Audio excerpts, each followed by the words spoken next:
Okay. Hello. Hello. Righty. Time to finish up chapter 33 today.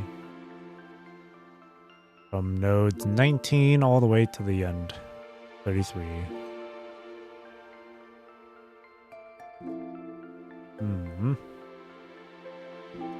Okay. Let me take a sip of my tea real quick.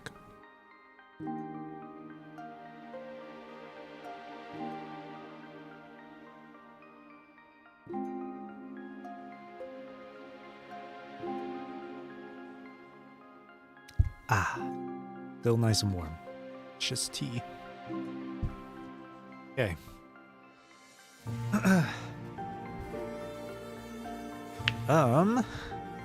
Let's just go straight into it. I also have the story or stage achievement guide on the side here, so I can clear it. There's only it's nodes 25 and 30 that have the stage achievements. Do those when I get to them. I'll just follow the guide. All right. Here we go. Continuing off from that last node, where we're going back in time, essentially. Back to Cradle Parade. Yippee! It's always back to this. It's always the sea, man. In every video game I play, I always find myself back at the sea, back in the ocean, no matter what. No matter what game, no matter what time, I'm always there. At the cost of life.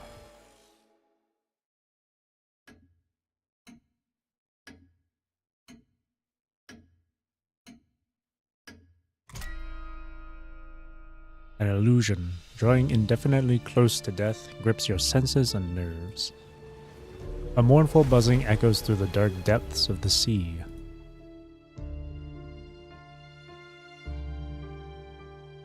April 1st, April Fool's Day. Fate has decided to crack a cruel joke. A Grey Raven Commandant has vanished. The transport craft back to Babylonia got ambushed. All emergency items got wrecked, and even the parachutes turned out to have massive holes, only spotted once they were open. Thus, with a mere splash, this humanity's hero, lauded by all, plummeted into a corrupted river.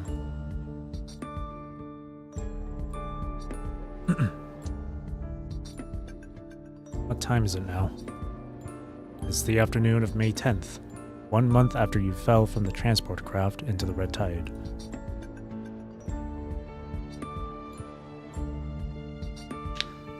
The shuttle of fate weaves, intertwining blurred fragments of time with a rusty iron needle, stitching them together one by one. Hello, Leoju. You finally wake up from a prolonged coma. Blurry memories extend in sequence. Right, to become a new breed of human, rising above death's grip. It's a shame. If only you could become a construct, things would be smoother sailing. But it's okay, we've got a plan B. This potion is one of our research results. Needs a jab every day. One last shot and you'll score adaptability. Once you've got this adaptability, you'll be more in tune with Catilla, more wholly embraced by her. What a surprise finding the Grey Raven Commandant here in this shithole. I think maybe we should try to escape first. Welcome back. You have 27 offline messages. Would you like to play them?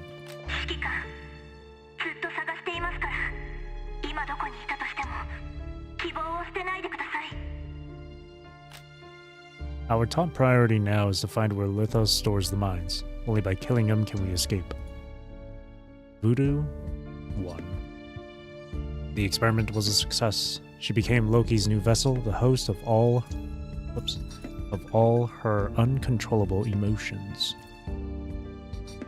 This method can definitely be used to awaken Catilla, for her consciousness also suffers from similar flaws. And Your weary mind struggles to recollect more memories.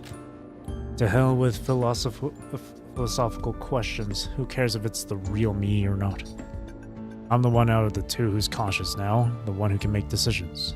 What does that tell you? It tells me that I'm the real one at this current moment and nothing else matters. Commandant, get behind me! Might as well take a step forward if I'm going to end up regretting it anyway. After the final shot, you will only have 48 hours left. Even if you make it back to Babylonia, they might not have the tech to save you. She'd probably end up becoming an even more powerful magical girl if she managed to hatch from the egg. And after that, T-minus 13 hours. Cold droplets fall on your face, jolting you awake from the depths of your dream. As Ishmael promised, your consciousness has landed in the cradle of deep blue. Such an ingenious deception that even the higher dimensional beings among the stars of deep space cannot distinguish truth from falsehood.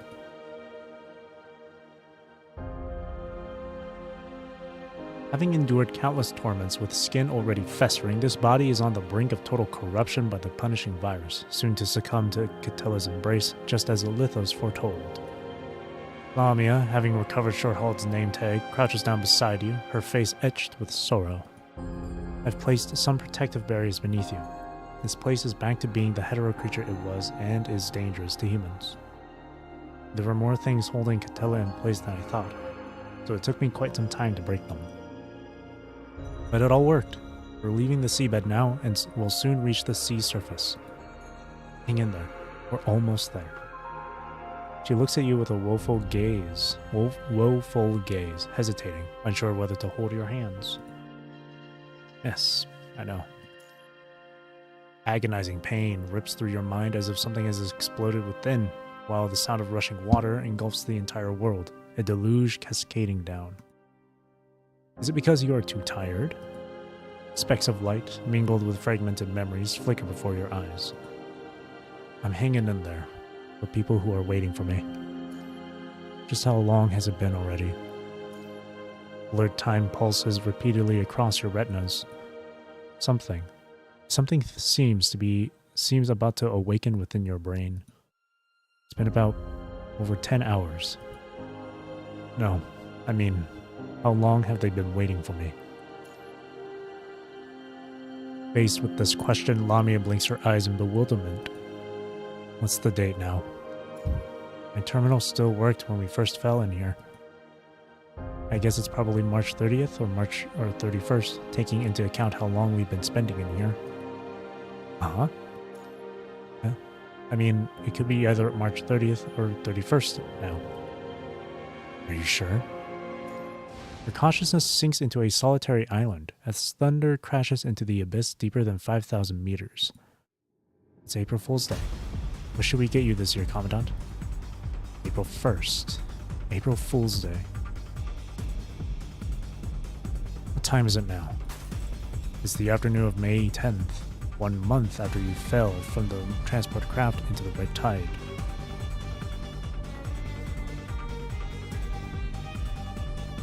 Torrential rain cascades over your mind, as if a flood within your consciousness has been opened, unleashing a deluge of peculiar memories to surge into your brain. No, rather than memories surging into your mind, it's more like you have remembered all of past. The Dark Star. The Hetero Tower. The Red Tide. Golden Age. Cold sweat soaks through your nearly completely rotten skin, the salty moisture stinging the flesh already festering from the corruption of the punishing virus. I went missing on April 1st. Then, let it be here. Just a small trick is all it takes. She guides the Grey Raven Commandant's gaze toward this moment, sealing away your memories until the right time.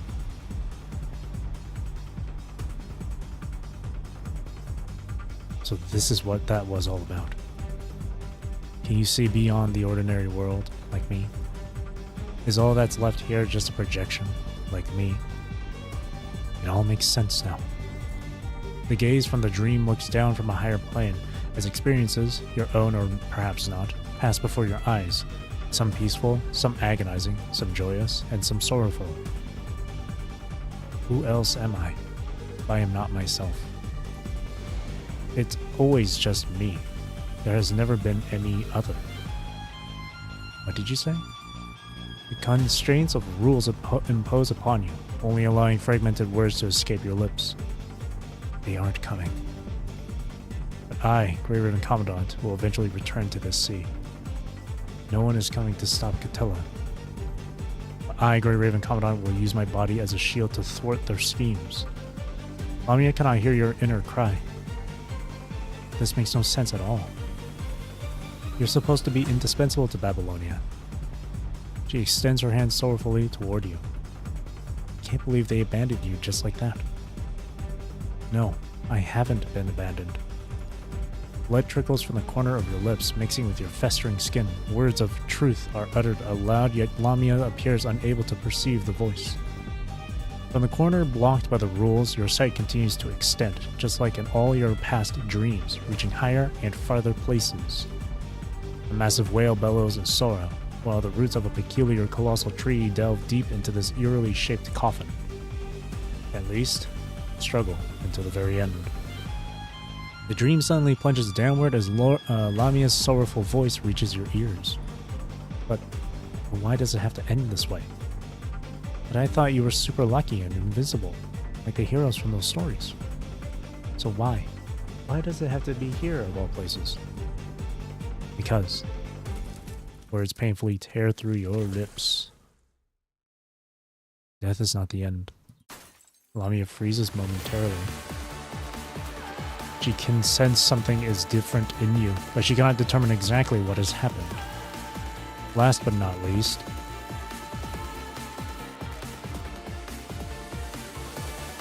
the red sludge churns and envelops the last human. Holy shit, yeah, that dropped. April 1st, dawn has arrived. We will continue to search for our path even in death, marching in the parade as corpses.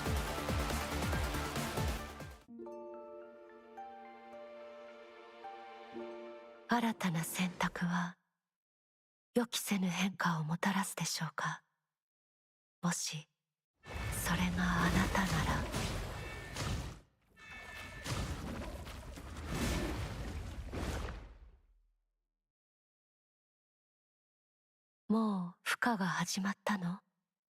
無事に誕生するのを見届けましょう。これくらいなら別件にもならないはず。結末見せてあげる。あなたの知らない景色を。このまま私が先導します。お返しするわ。あなたの望む奇跡を抱きしめなさい。お返しするわ。やはりこの物語も結末は変わらない。I think the door was blocking the way.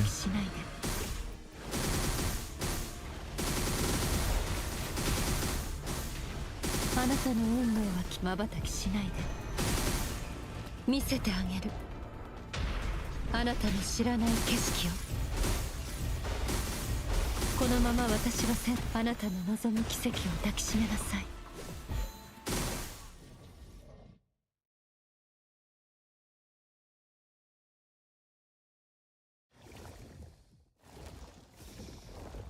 他にも客人が。そうね。それなら少し労力を節約できそうですが。They're fighting each other. 面白くありませんね。Yeah, she's not completely immune. When I was doing the like the character like trial for her and stuff, and the last one where you had to fight Trailblazer, that one was like messing me up. Because at the end of her like sometimes at the end of her animations she can just like at the end of this part she can like get interrupted pretty easily. このまま私が先導します。お返しするわ。It's a little bit bugged here. あなたの望む奇跡を抱きしめなさい。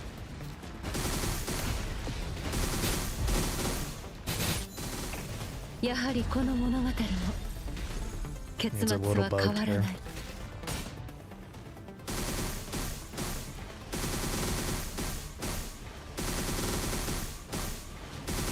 あなたの運命は瞬きしないで。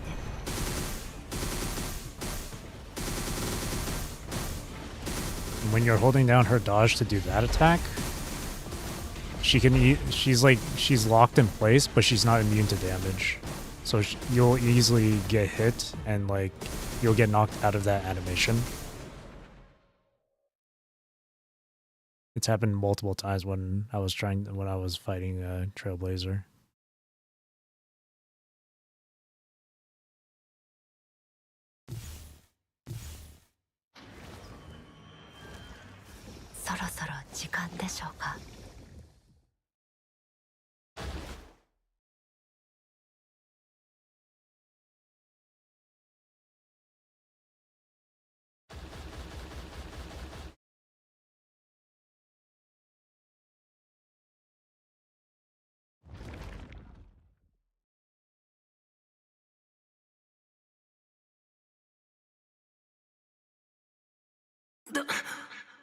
Shikikan.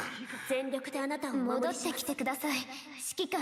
では、必ず私たちの関係はしばらくぶりですくだらね。君しかいないのです。会いたかったで。まだ成熟の時ではない。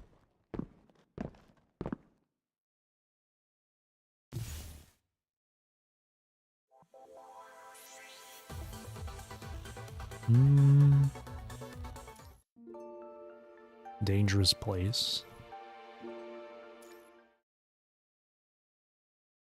The first day at FOS. The campus is adorned with welcome projections, while the school anthem drifts through the air above the auditorium. Hey, hello there. Is this your first day at FOS? Here's the enrollment form. Make sure to fill it out using your terminal. Understand. The girl with purple eyes impatiently takes the form and turns to leave. Oh, hello there. You're also a freshman, right? Yes. Here's the enrollment form. Make sure to fill it out using your terminal. After briefly pointing out a few things to note on the form, the senior student walks away. Enrollment registration form. For some reason, everything before your eyes becomes blurry. The surrounding laughter and bustling chatter slowly dissipate. In a daze, the campus scenery somehow overlaps with an unfamiliar structure where white fog fills the air and crimson crystals resonate with a distinct metallic sound. Rub eyes. Wait, I'm pretty sure Commandant was not a freshman. I accidentally clicked yes. You rub your eyes, perhaps due to excitement keeping you from sleeping well last night. Your eyes feel a bit strained, but it should be nothing serious. Must be too nervous. Too excited? Too nervous. Hello? Do you need any help? I just noticed you seemed a bit out of it. I'm fine, thank you. Receiving your reassuring response, the senior student moves on to another freshman who appears to need help. Go back to check the enrollment form. FOS Military Command College Enrollment Form. Name? Blah, blah, blah, blah, blah. Grey Raven Commandant. Oh. My name. Gender. I'm a man. Student ID. Student ID. You think it was noted on the folder of your examination report. Where did you put that folder again? The corner of a worn folder peeks out from your backpack. Folder. Excuse me. The girl rushing to submit her enrollment form accidentally bumps into your shoulder.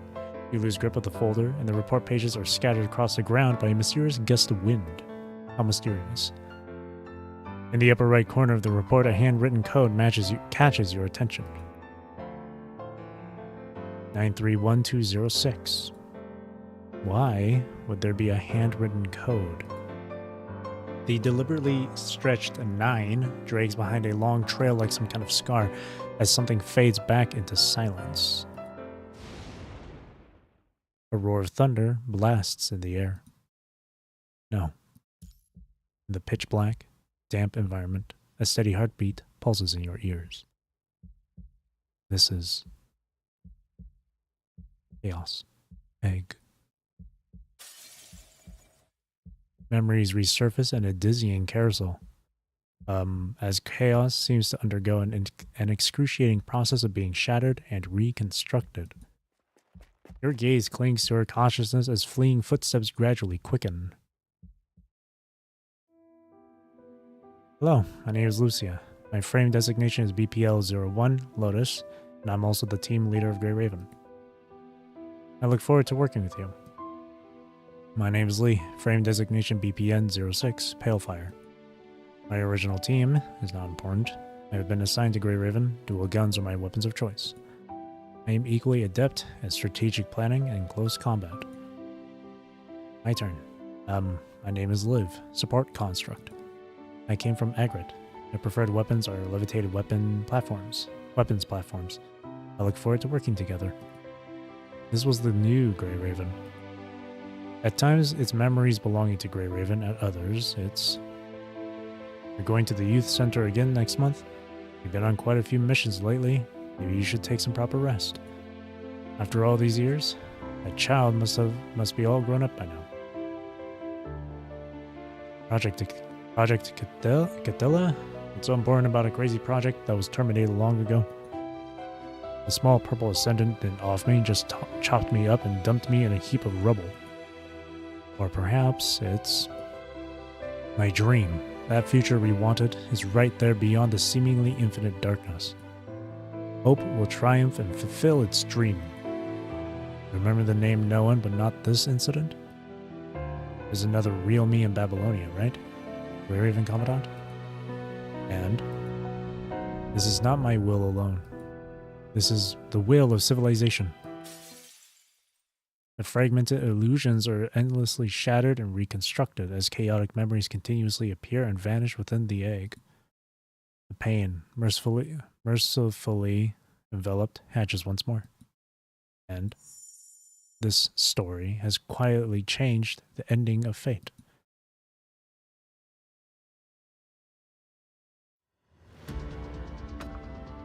It's been so long since I've done something this adventurous. The simple delight of pulling off this clever deception briefly fills her consciousness, creating a ripple in her long, monotonous life. And now, the book pages open gently, turning to the page marked with a giant whale. It's almost time. Her index finger glides across the book, her crimson gold threads twist and writhe.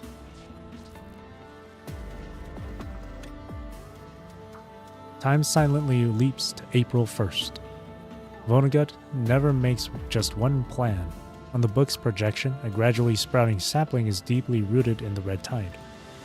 The shrewd agent, like a cunning rabbit with multiple burrows, has already set up a new tree of life in another area. The small tree of life emits an eerie red glow in the dim base, a crimson egg slowly pulsating within its embrace.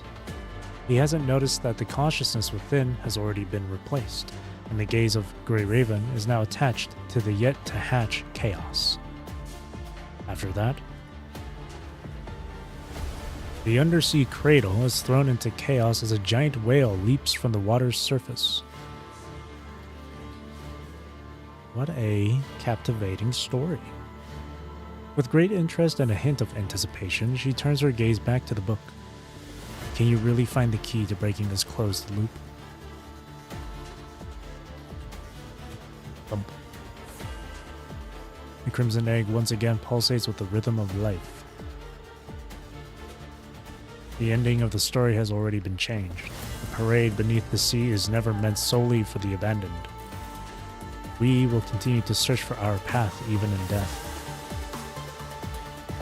But what we truly desire is to endure life and see tomorrow. Death is not the end. At the end of death lies the tomorrow of hope. The torch will inevitably be rekindled, and the Grey Raven emblem will once again shine beneath the brilliant sunlight. Hello, Tin Can. Good day to you. Oh, that was short. Born again. A woman draped in a pristine white cloak walks into the dimly lit base. It's been a while.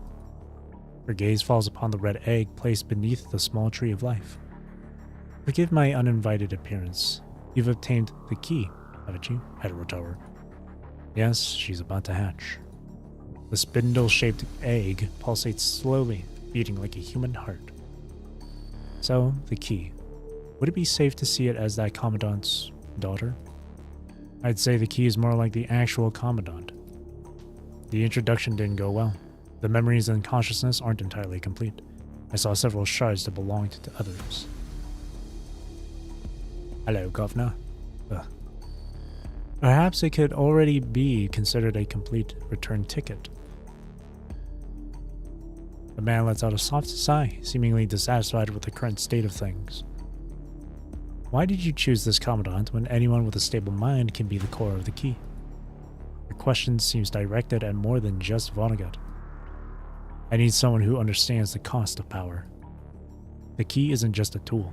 She possesses her own consciousness. Having to go down the same path again and again is torturing, and few have what it takes to stand that. The change. Most people use this power to satisfy their own desires once they realize what they are capable of. And we both know what can happen when that happens. He also turns his gaze toward the pulsating egg. Only this Commandant has what it takes to become the perfect key. The perfect change. Unfortunately, making the real Commandant serve as the key is no simple task, and besides, the agent lowers his head, staring at his palm. Throughout countless cycles, he has made desperate attempts before, but the results always fell short of expectations. I've tried using the real Commandant as the key, but the results were less than ideal. What I need is future, not playing along with our happy ending charade. Or charade. Oh. I wish the best of luck to you and your new key with passing through the door. Sensing Vonnegut's penetrating gaze, Ishmael offers an intentionally ambiguous explanation. I don't wish for these developments to be erased. What I truly look forward to is witnessing the rules being shattered. The OG. So I won't obstruct your actions, whether you're ascendants or humans. If you're referring to the struggle between humans and the punishing virus, I don't really care which side emerges victorious. You're far less interesting than when you were still alive, Professor. So much so that I barely recognize you now. Are you still merging those voices? He instinctively touches his mask, pauses, and tacitly acknowledges the statement. You're nearly forgetting who you are. You might be able to get out of the closed loop of time now, but you're no longer the same person that you were. Even if you obtain the key, have you envisioned your ending? Ishmael studies the agent with an inquisitive gaze. It doesn't matter. The man's voice remains composed, unfazed by Ishmael's brief dismissal. Regardless of the outcome, this path is exactly the one I set out to take. And it won't be so uninteresting for you either, right? The two both fall silent, no longer conversing. Thump, thump. The egg's heartbeat grows increasingly rapid, like a nestling, unable to break through its shell, restless, struggling to find its way out. Unable to find herself? She sweeps her cloak aside and holds the egg in her arms. Should we give her a name? Giving her an identity, providing information, it can help her hatch sooner. How about... She gives a peculiar smile. We call her Usabeni. Bump. Tiny cracks appear on the egg shell. That's a terrible joke, madam. The dark figure stares at the egg about to hatch, briefly lost in thought. Chaos. Let's stick with that for the time being until she names herself. In silence, the shell of the egg gradually cracks. It's here, I see. She seems to hear something, giving a knowing smile. I see. Within the small tree of life, the hetero creature, Chaos, slowly opens her eyes. So this is your choice. The agent gazes at the hatched hetero creature, seemingly lost in thought. What's wrong? Not happy with it? Isn't this the result you wanted? Lifting the young hetero creature from the now shattered egg, Ishmael gently wraps her in her cloak. This is quite unexpected. Chaos before him is clearly more complete than he anticipated. Vonnegut remains silent, unsure whether this development is beneficial or detrimental to his plans. A stable consciousness is certainly better than an unstable one. The key is quite complete. Perhaps she truly can become a nearly perfect return ticket. Gazing down at chaos in her arms, Ishmael gently brushes the hair on the little hetero creature's forehead. Since the result meets your expectations, would you mind sharing what your original plan was? No emotion visible in his golden eyes, Vonnegut pauses for a moment before slowly speaking. I will take chaos into the hetero tower. He searches repeatedly through his memories, looking for the corresponding plan. Dominic's plan is a pipe dream. You and I both know that the contaminating mimetic can never be truly sealed away. Only by addressing the problem from its source can we truly break everything apart. After you enter the hetero tower, then what? I'm not sure either. You know, really thinking about it now, it feels like this game doesn't just have a bit of inspiration from like Nier. I feel like it's like the entire Drakengard Nier lore or story. Because it's the whole thing with Drakengard and Nier is that like in the universe of Nier in the human world, like the apocalypse came due to a disease that originated from a completely different universe and world. It's kind of the same thing with the punishing virus or the chaos contamination, where that came from a different world and then came into our world. It's pretty Dragon-Nier. We don't need no landmine persona.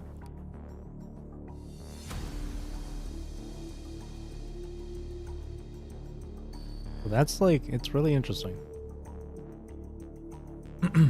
So the concept is kind of like, so the concept of the story is like similar, but obviously everything in that story is different. Or I guess the events are a bit similar. I'm not sure either. You won't tell me what the current situation is inside the hetero tower, will you? Ishmael makes a polite sound of acknowledgement. I'm sorry, but I indeed cannot. A bit of inspiration. I only say a bit because, you know, people on the internet, you know, people like to fucking disagree with a lot of things, so I try to be in the middle. The interior of the hetero tower is too chaotic. Fear was twisted by that construct. I can no longer fathom what exactly has happened in there. Someone's mowing their lawn outside. Hopefully the mic doesn't pick it up, because my window is like a bit open. It could be the entangled golden age, or maybe a space submerged by the red tide, or even you might come face to face with visitors from a new civilization after entering.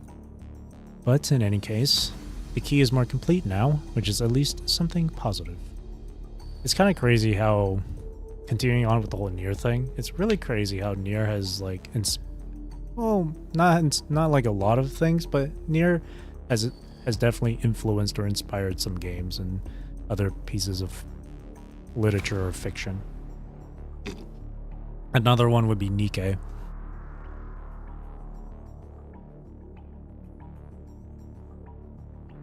She attempts to hand Chaos over to Vonnegut, but the pale doll instinctively furrows her brow the moment she sees him. Handing Chaos along with the cloak to Vonnegut, Ishmael softly chuckles. A nearly perfect return ticket. Perhaps this time you'll succeed. Taking the fragile doll, Vonnegut bows his head, gazing at this key hatched from the culmination of all his power. She represents more than just success in a single gambit. She is also the past that determines whether he can completely break free from the time loop.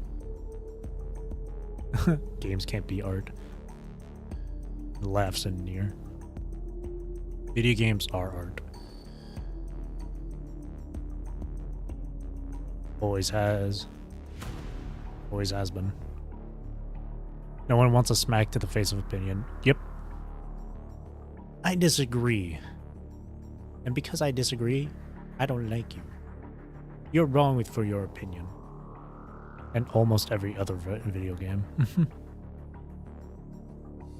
He has walked alone in this closed loop for too long. So long that he has forgotten who he was at the very beginning.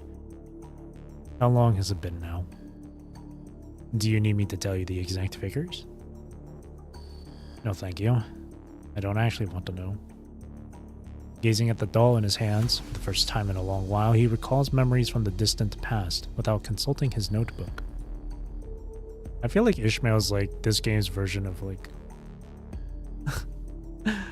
Accord from Drakengard. Except Accord is not as... Except Accord isn't some sort of fucking higher dimensional being. But Accord does take records of different timelines. I feel like Ishmael is like the closest equivalent to that. If he can really make it this time, maybe then he can finally return to the place he once called home, rediscovering the path that is truly his own. He has grown weary of failure and refuses to fail again. Time is almost up, and now that I've learned your choice, this is farewell. Just as suddenly as she appeared, Ishmael quietly vanishes once more. Sometime later, Lithos enters the doorway and shakes his head at Vonnegut. Mister, I didn't see how the lady left. Yeah. Yeah. He is not surprised by this result. She is hatched. Lithos notices the hetero creature in the man's hands and cautiously attempts to approach. Her name is Chaos. Chaos.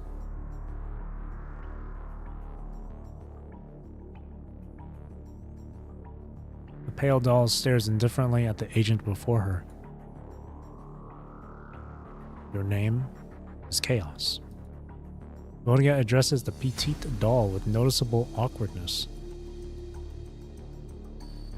Is that consciousness still inside her, mister? I'm not sure. The agent lets out a sigh. Her completeness is beyond my imagination. Probably something unexpected has happened. But the breeding process was complete, with no abnormal data detected. Lithos stares fixedly at Chaos in the agent's arms. She is the child that hatched from that egg. Maybe it happened somewhere beyond her notice. His deep golden eyes study the petite hetero creature. Tell me, who are you? The gaze higher than Chaos observes everything here. Strange shadows whisper in the corners, their chaotic murmurs constantly pouring into the mind. Chaos, hetero creature, egg. Fragments of memories slowly resurface, unveiling the world like silk unwinding from a cocoon, revealing everything once more before you. Just as Ishmael said, Vonnegut cannot fully control Chaos's will. Everything about her seems to be under your control. Or rather, you are you. When you become the true Chaos, you will reign over everything within Chaos. Your sight will transcend Chaos. Your sight will exist beyond just this realm, preventing Vonnegut from manipulating your thoughts. Tell me, who are you? Vonnegut repeats the question sharply and persistently, as if trying to discern some clue from Chaos's indifferent eyes. This was one word away from becoming that rush hour scene. What's your name? I am you. You there, what's his name? Me, yes, you. He is you. He is me, and I am you.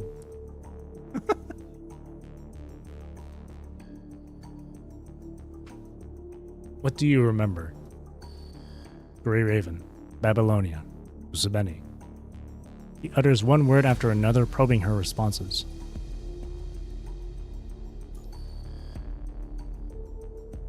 There isn't the slightest reaction to those words. The petite hetero... that just reminded me of that one Rush Hour scene. I can't remember which one it was. Was it Rush Hour 3? I can't remember, but they had that that bald French lady with them. And like Chris Tucker was like freaking out about being in bed with her. It's the Crying Games. I'm Brokeback Carter. The petite hetero creature remains expressionless, just like an actual doll.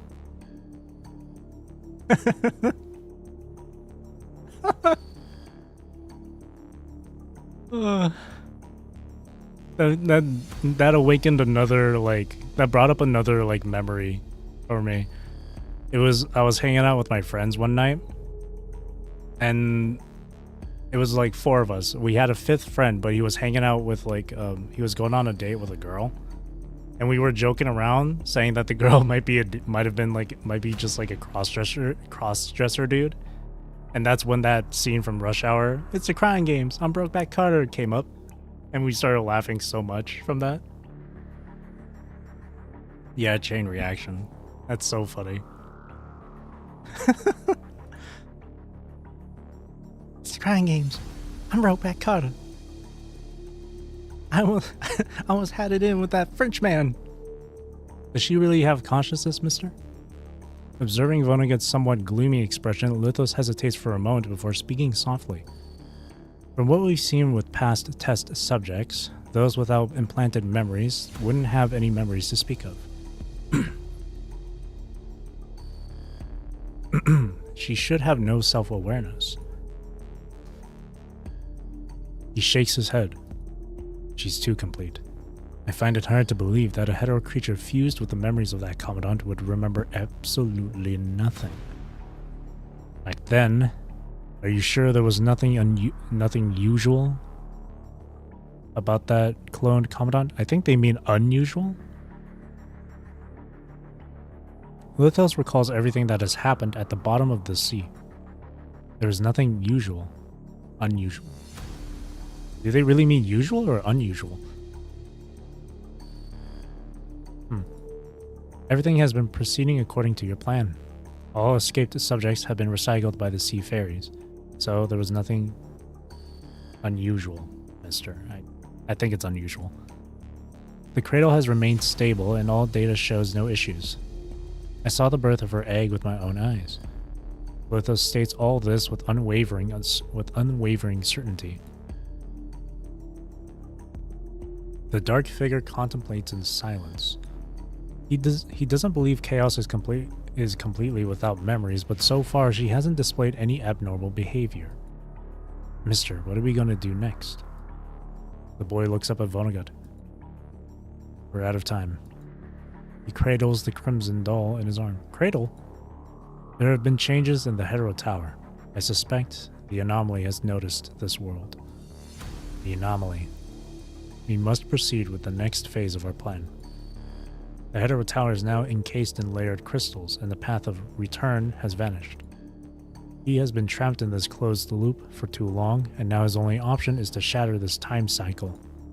Embracing his final hope, Vonnegut departs from the base, embracing his final chaos. Lone Shadow and Corridor. Oh, we get to play as Chaos. Get to play as us. Every time the word cradle appears, my memory plays. Chaotic pain floods through the mind. Mind. Not the brain.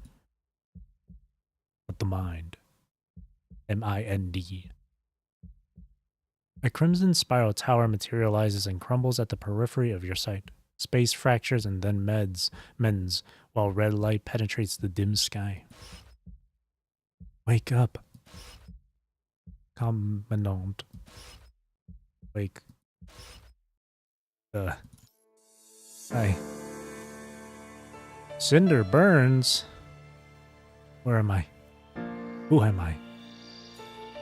Sharp thorns embrace the white bird.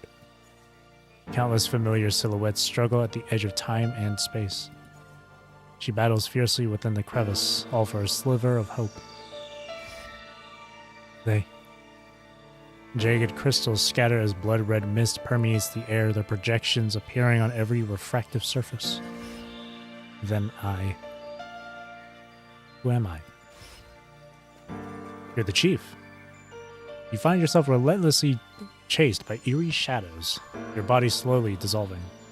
You ascend the strange staircase, pushing onward until you reach the very top.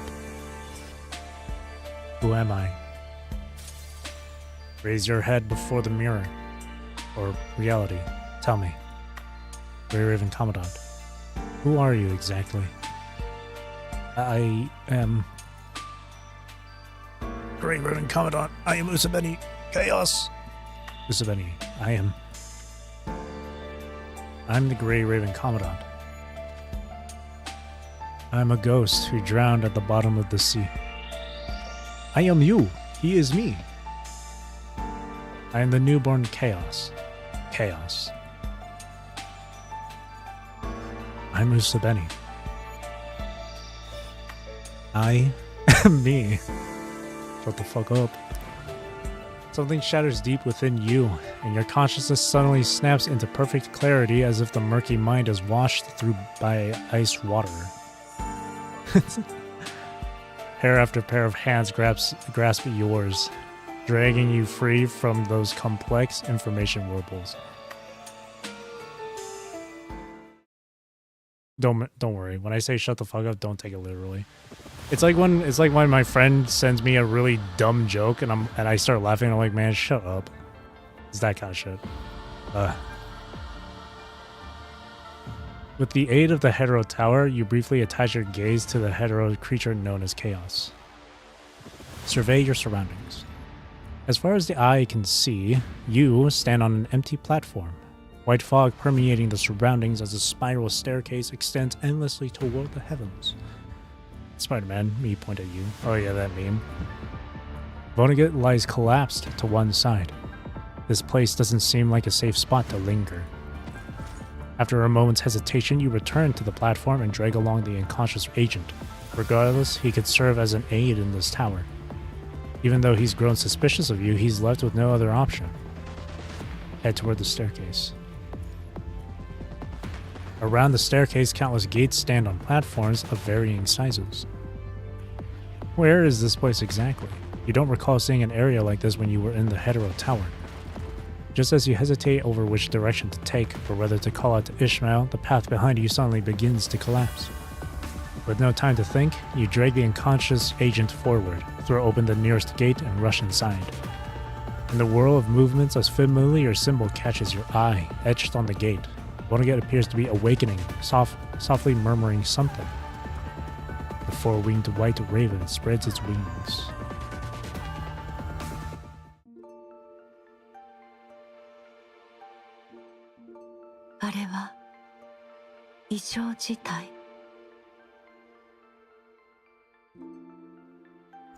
Moment of respite.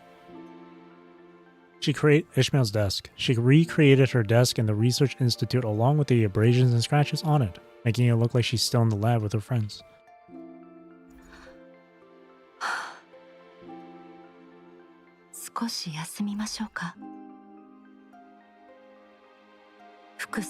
Old civilization.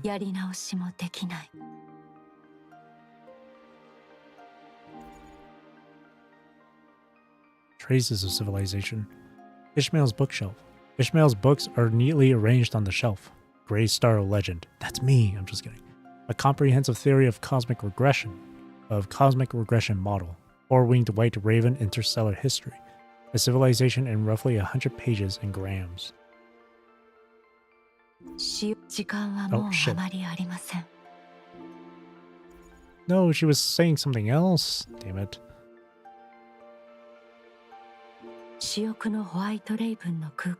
White Raven.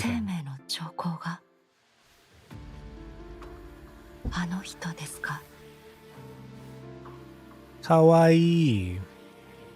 Inside the Hetero Tower?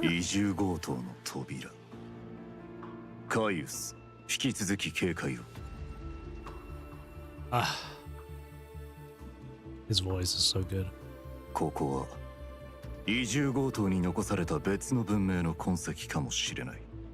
His voice in EN is really good too. 私はこの広場の中央で待っています。 Yep. She's so tiny. Look at her. Portal. Gate. It seems to be a one-direction gate into this space. There's no way to go back to the Hetero Tower through it again. Rusia. Strange red tide. Strange traces. The strange traces on the floor look like the red tide, but not the type Chaos saw on Earth or in the Hetero Tower. The red tide's information is weird and seems to have existed for a long time.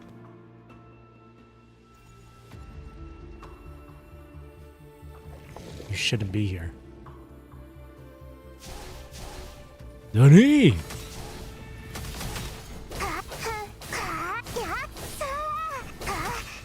She has her own voice too. That's the Lucia animation right there.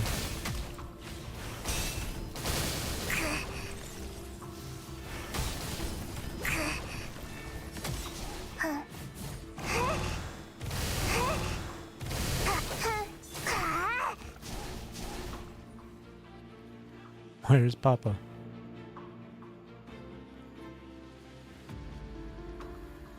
She's so tiny. She's a little baby.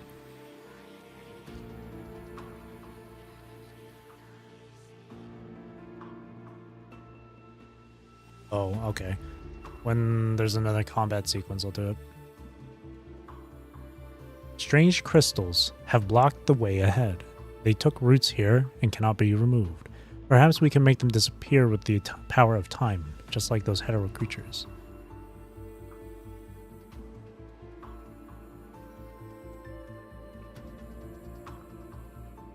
Okay. Exquisite device. An exquisite creation of an alien civilization with an hourglass in the center. Judging from how it looks, it has been created a long time ago. It seems we can try turning it. Create. Time is reversing.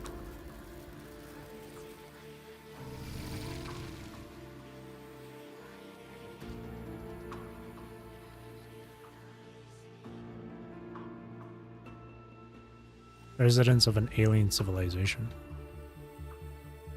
Seemingly the former residents of the city, but without any signs of life. There are people talking, but it's not in any known language. They are like ants sealed in amber, repeating the same dialogue over and over again.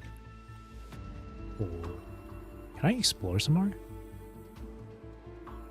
Data fragment. Data fragment left here with unreadable information. It probably belongs to this civilization, but there's something familiar about it. These aren't languages from human civilization. There must be more around. Explore. The gamer in me likes to explore. I first learned that when I played Dead Space a long time ago. Back when I was a wee lad. Back when I was a youngin'. Maybe there's more in the back here somewhere. I'm curious.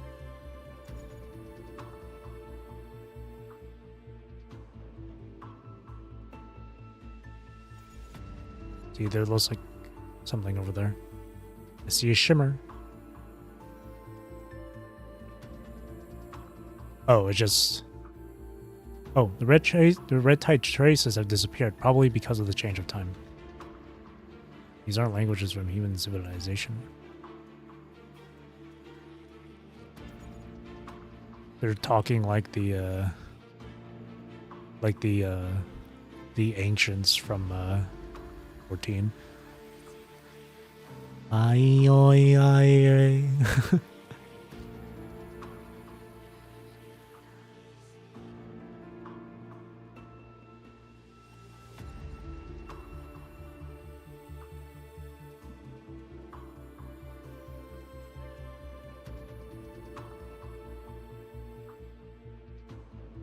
City of an alien civilization. Square. Exquisite device. It looks quite similar to the one we just saw. Perhaps we can use it to access that road, but the hourglass in the center seems to have disappeared. The path has vanished and the passage over there is abnormally sealed off. Is it the hetero creatures again? There's a lot of... Oh.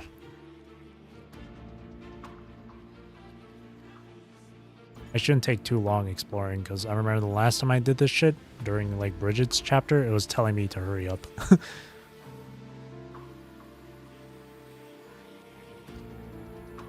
History Channel guy.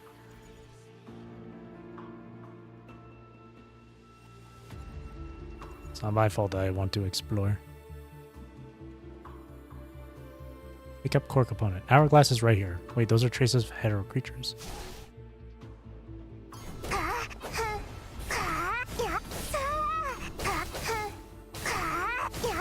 Sorry, my like the lock-on thing is like forcing my camera. She's using dual swords like Lucia.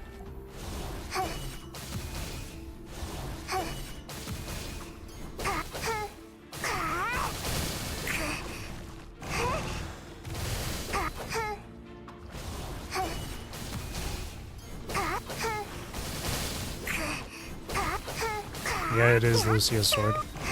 I remember seeing a post about it on Twitter.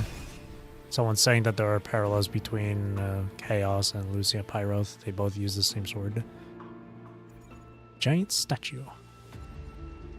The four-winged shape, the four-wing shaped decorations on the giant statue before the building point straightly at the sky.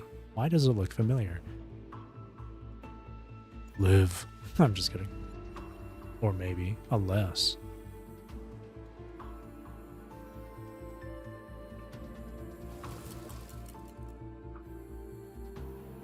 He's just up ahead.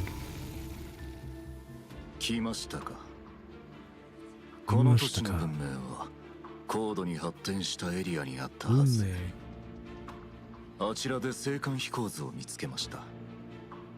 こんな文明も回収されるのでしょうか。我々に続いて扉を通り抜けてきたのですか。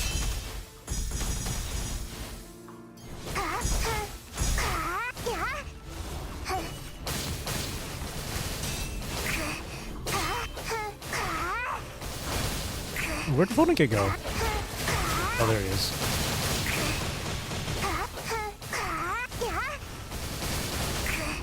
Her colors, I like it.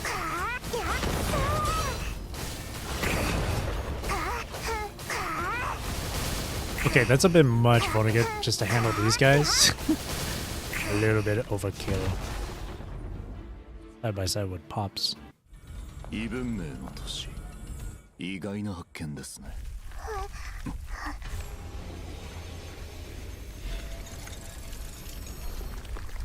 おや、世界が反転している。This entire time, I never realized his suit was striped, or at least his jacket there. この空間の主に不快に思われたらしい。すぐに離れましょう。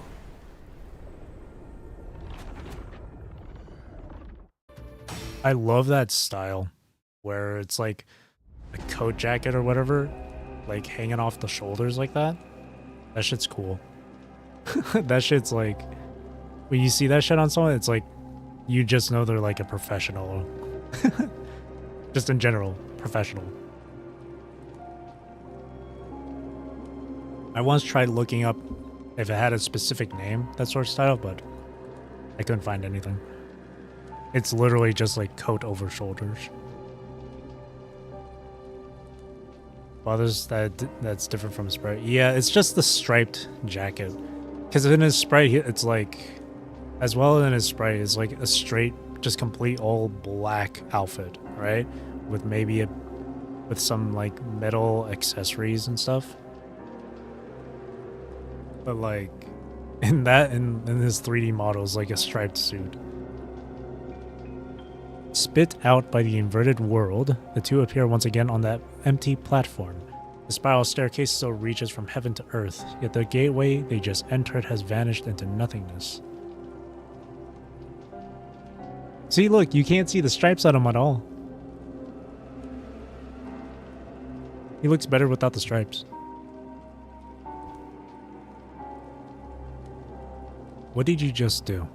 How did we enter that space? The agent, now lucid, gazes at chaos. I'm not really sure. Let's find a way out of here first. Certain that chaos offers no way forward, Vonnegut stands up and surveys his surroundings. At the edge of the staircase, beyond the stone walls, lies nothing but void. Only rows of sealed gates stand on both sides of the steps, impossible to reopen, with no way to tell which one they had entered through moments ago. The only options for leaving are to follow the stairs upward, or to follow them downward. After walking along the stairs for a long time, the two don't see any destination or end in sight. An illusion? Golden crystals condense as Vonnegut tentatively unleashes his power upward and downward simultaneously. The only response he receives is still the boundless silence. Such a small provocation seems meaningless as this space remains silent and unresponsive. Do we need to open these gates and go through them? The agent turns his attention to the gates around him. Can you still recognize which way we came in? Shake head. He tries to push these gates again, but they're all sealed shut, not appearing to be enterable at all. If that's how it is, we'll need to carve out our own way forward. A golden radiance illuminates from the agent's hand, but before he can act, a murky light engulfs his power. Relying on violence is not really a good habit. How come it's you two? Was there a shift in the tower entrance? Why have you appeared here? Perhaps you should ask this space yourself. Vonnegut withdraws the light from his hand. After we entered the tower, chaos suddenly went out of control. I followed her trail, but it seemed like this place was actively resisting my power. When I woke up, I found myself already in this location. I'm starting to get it now. Ishmael reveals a barely perceptible smile, then turns and gestures for the two to follow. Aren't you going to introduce this place? If I'm not mistaken, this should still fall within the domain of the Hetero Tower. It's a place where you'll be trapped forever if you don't leave quickly. The key staff sweeps down, and a dark rift silently opens. Looking skeptically at Ishmael, Vonnegut does not particularly trust this mysterious lady. Noticing his suspicion, Ishmael shakes her head and speaks softly. Sneeze. Excuse me. Bless me. This is an entrance. Leading to where? The graveyard. If you don't leave soon, you too will become part of it. Thank you. With those words, Ishmael walks into the rift without waiting for a response. Vonnegut follows closely behind with chaos, as the eerie space silently seals shut behind them.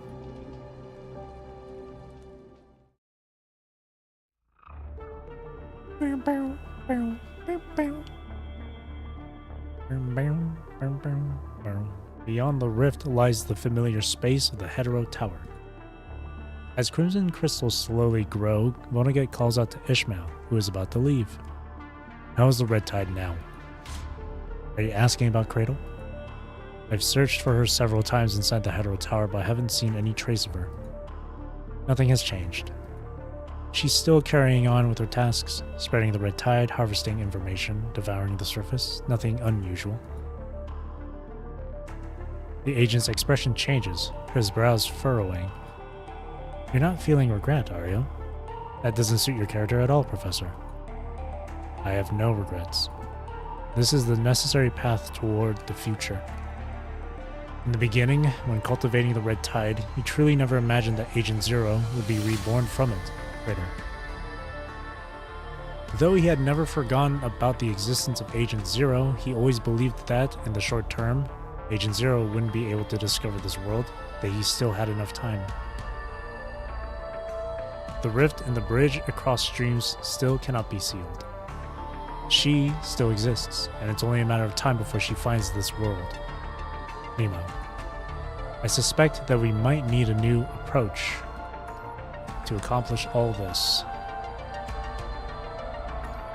The projections within the red tide are not necessarily true illusions.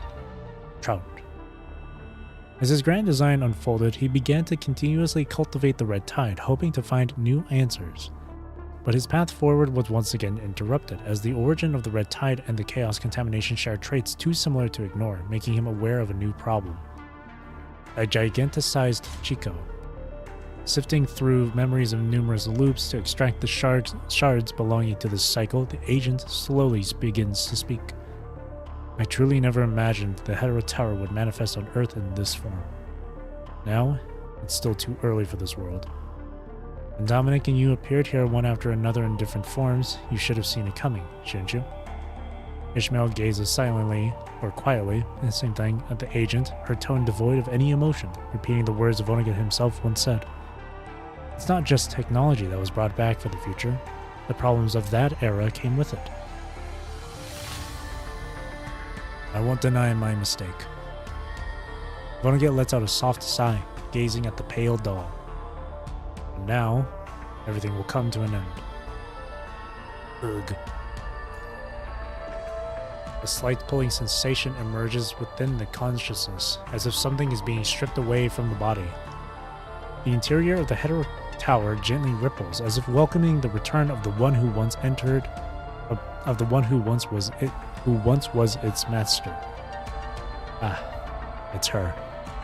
Looks like it's time for me to make my exit. I wish you good luck on your journey.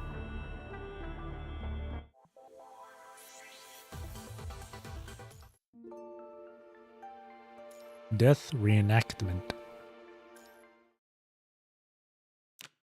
Cradle enters the Hetero Tower. Cradle has returned to the Hetero Tower.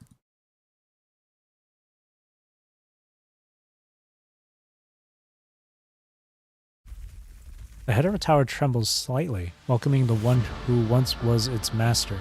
Before long, Cradle locates the core within the tower. The familiar sensation makes her consciousness tremble. She reaches out, attempting to touch the azure core. However, the force field suddenly expands, repelling her away from the Hetero Tower's core. Agent Zero. I still prefer the name Cradle. I haven't had the chance to thank you yet. After gaining Agent Zero's authority, I've started to remember things. At least, a part of it. Very well. Perhaps we can save some time. Radiant light flashes in the agent's hand, lunging toward Cradle. Chaos's consciousness is complete enough to bear Agent Zero's authority, regardless of any issues unnoticed. There's no need to waste more time with this anomaly before him. I thought you'd want to chat with me a little longer. Cradle's form flickers as she darts behind the red crystals for cover. You changed something, didn't you? Sorry. Her rose-colored eyes lock onto Chaos standing side. Rose? A child?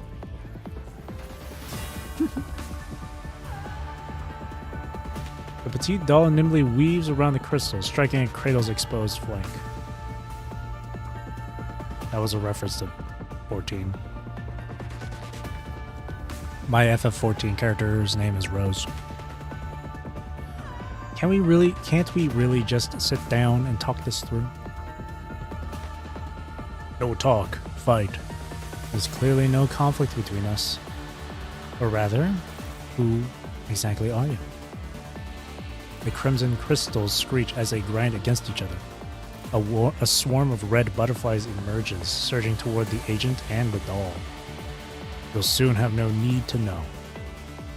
The three rapidly through the tower. What? Unable to match Vonnegut and Chaos's combined assault, Cradle continuously flees away from the core area. She thought that by leaving the core area, the agents wouldn't rashly pursue her, but for some reason, even after she has moved far from the core, Vonnegut shows no intention of stopping the chase.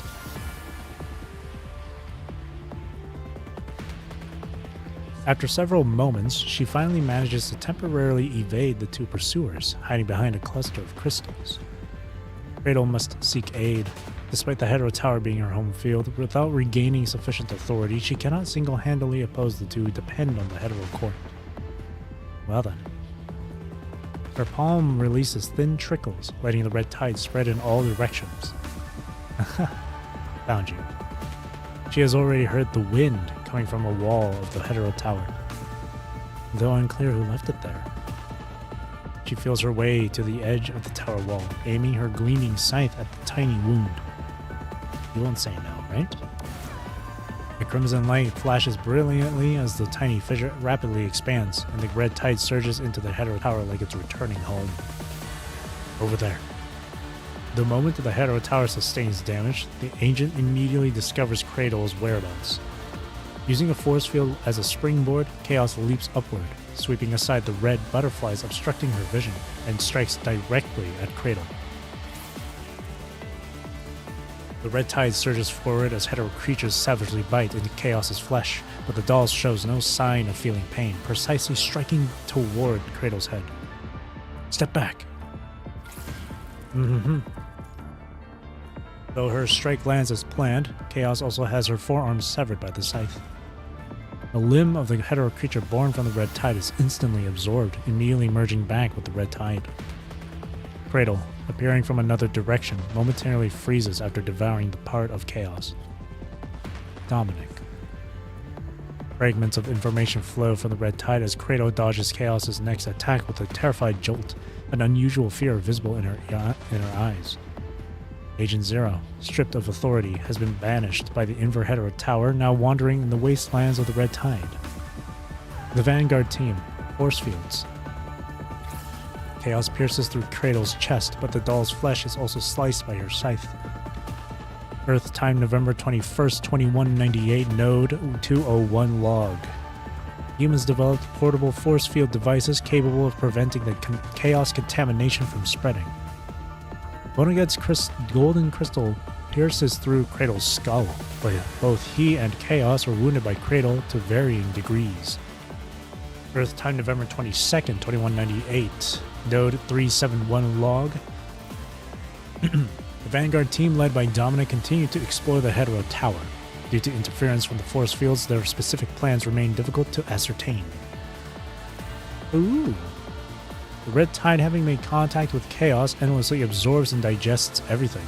From these fragments of information, Cradle slowly recovers memories of the past through repeated battles and rewinds. Struck once again by Vonnegutt's golden crystal, Cradle sinks back into the red tide. Under the control of its former master, the Hetero Tower gradually reverses the hands of time. Slowly, Cradle regenerates within the red tide, but she has already recalled almost everything. The Vanguard team, Project String, Dominic, Nemo. It's been a while. From within the blood-soaked red tide, she smiles at the agent. Through endless cycles of death and destruction within the very flesh of Chaos, she has reclaimed everything that belongs to her. Truly a story that deserves to be named hard work. Crimson butterflies gather, lifting their master from the tide. You need to fulfill your mission, so I should continue to carry on mine as well. As the gleaming scythe reflects red crystals, Vonnegut activates his force field, his expression darkening as he locks eyes with Cradle. You remember now. And I must thank you for the memories you fed to Chaos. Cradle, who appeared weakened just moments ago, springs forward, her scythe slicing through the silent air. But I'm also quite curious to know. With such a hasty attack, are you really prepared for everything? Cradle's memories are gradually being restored through Chaos's flesh, and she has now obtained the authority that rightfully belongs to her. The roles of hunter and prey reverse in an instant. Uh-oh.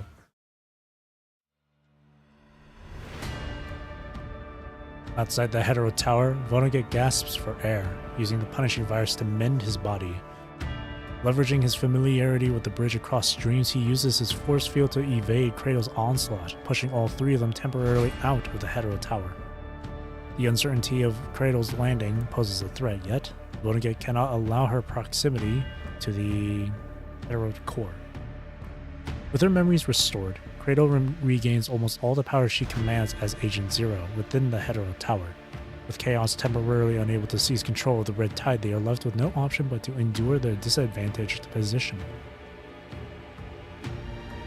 Vonnegut lets out a deep sigh, anxiety creasing his brow. No, this is taking too long. Time flows chaotically in the Hetero Tower.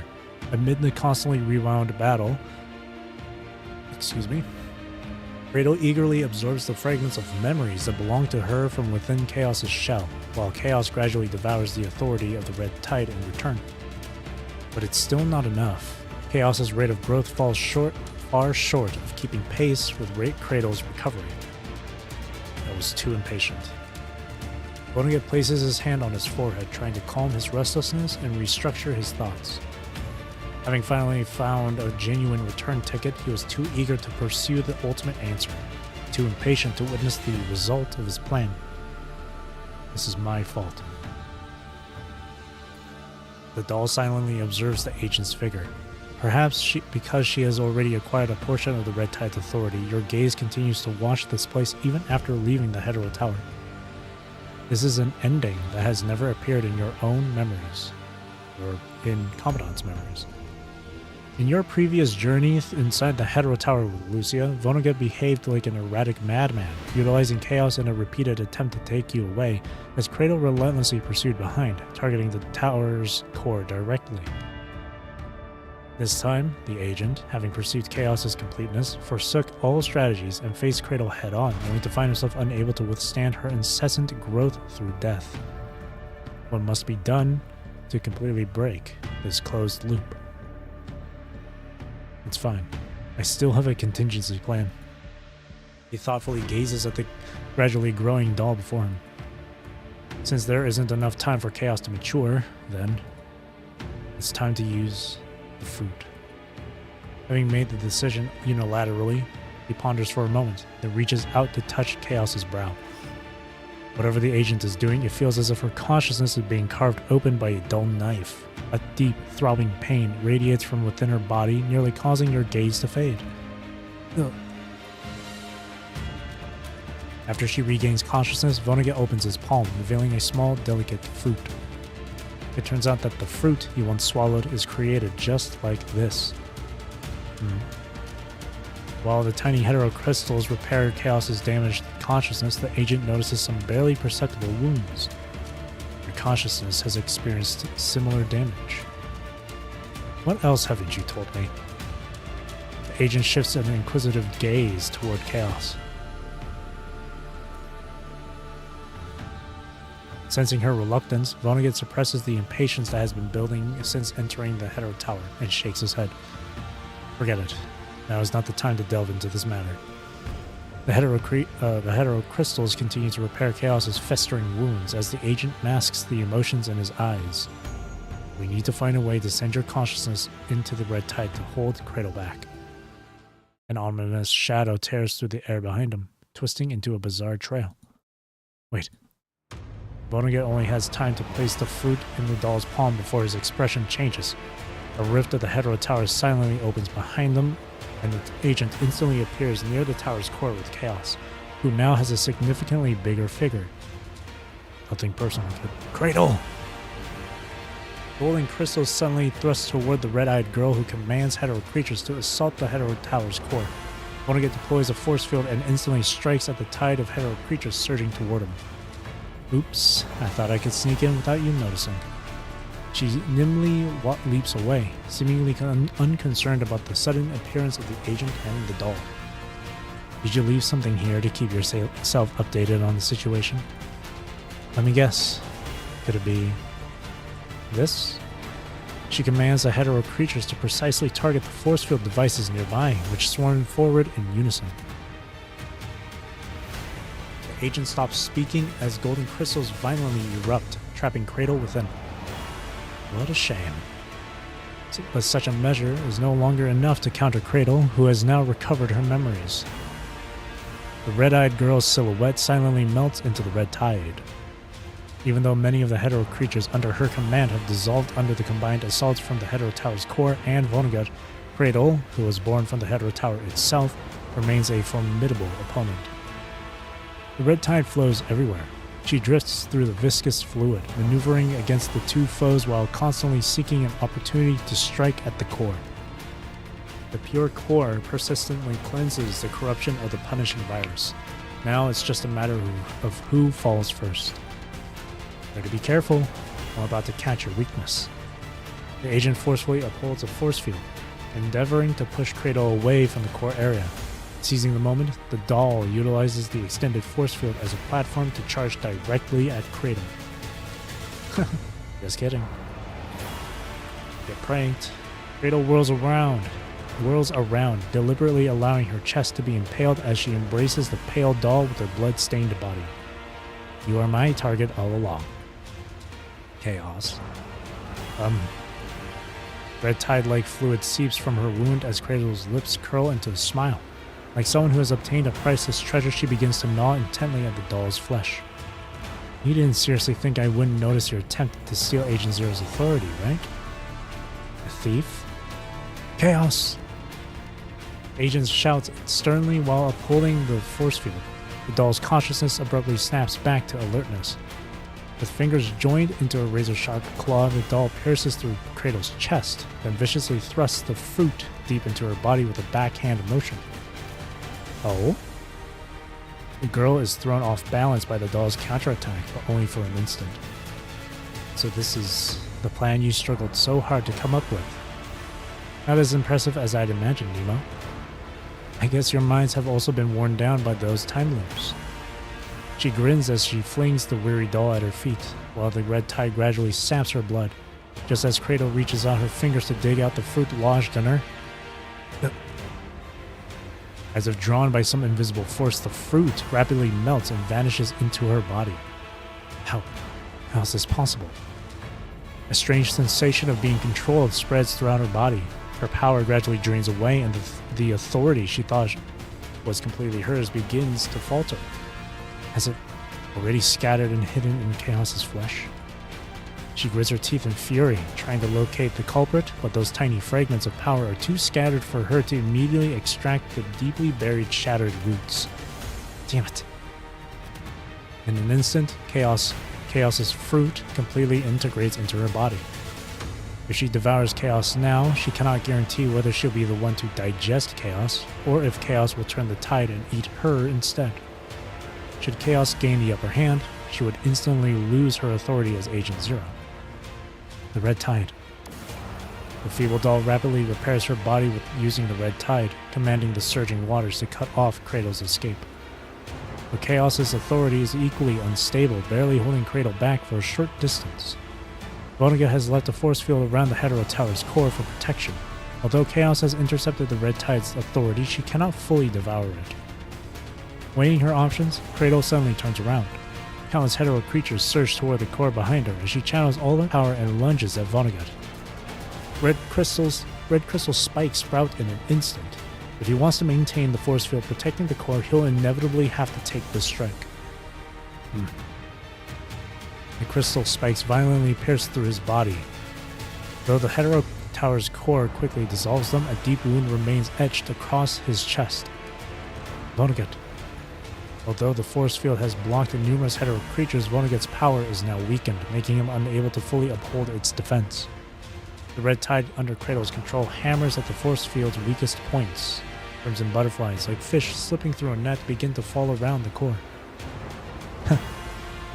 Cradle follows the path laid by the butterflies, turns to take a decisive leap, and lunges directly at the Hetero Tower's core. If she can corrupt the core, she'll have enough power to completely purge that doll's consciousness from the body. No way! This white light suddenly stings your retinas, engulfing the entire Hetero Tower. A sharp buzzing resonates through your mind.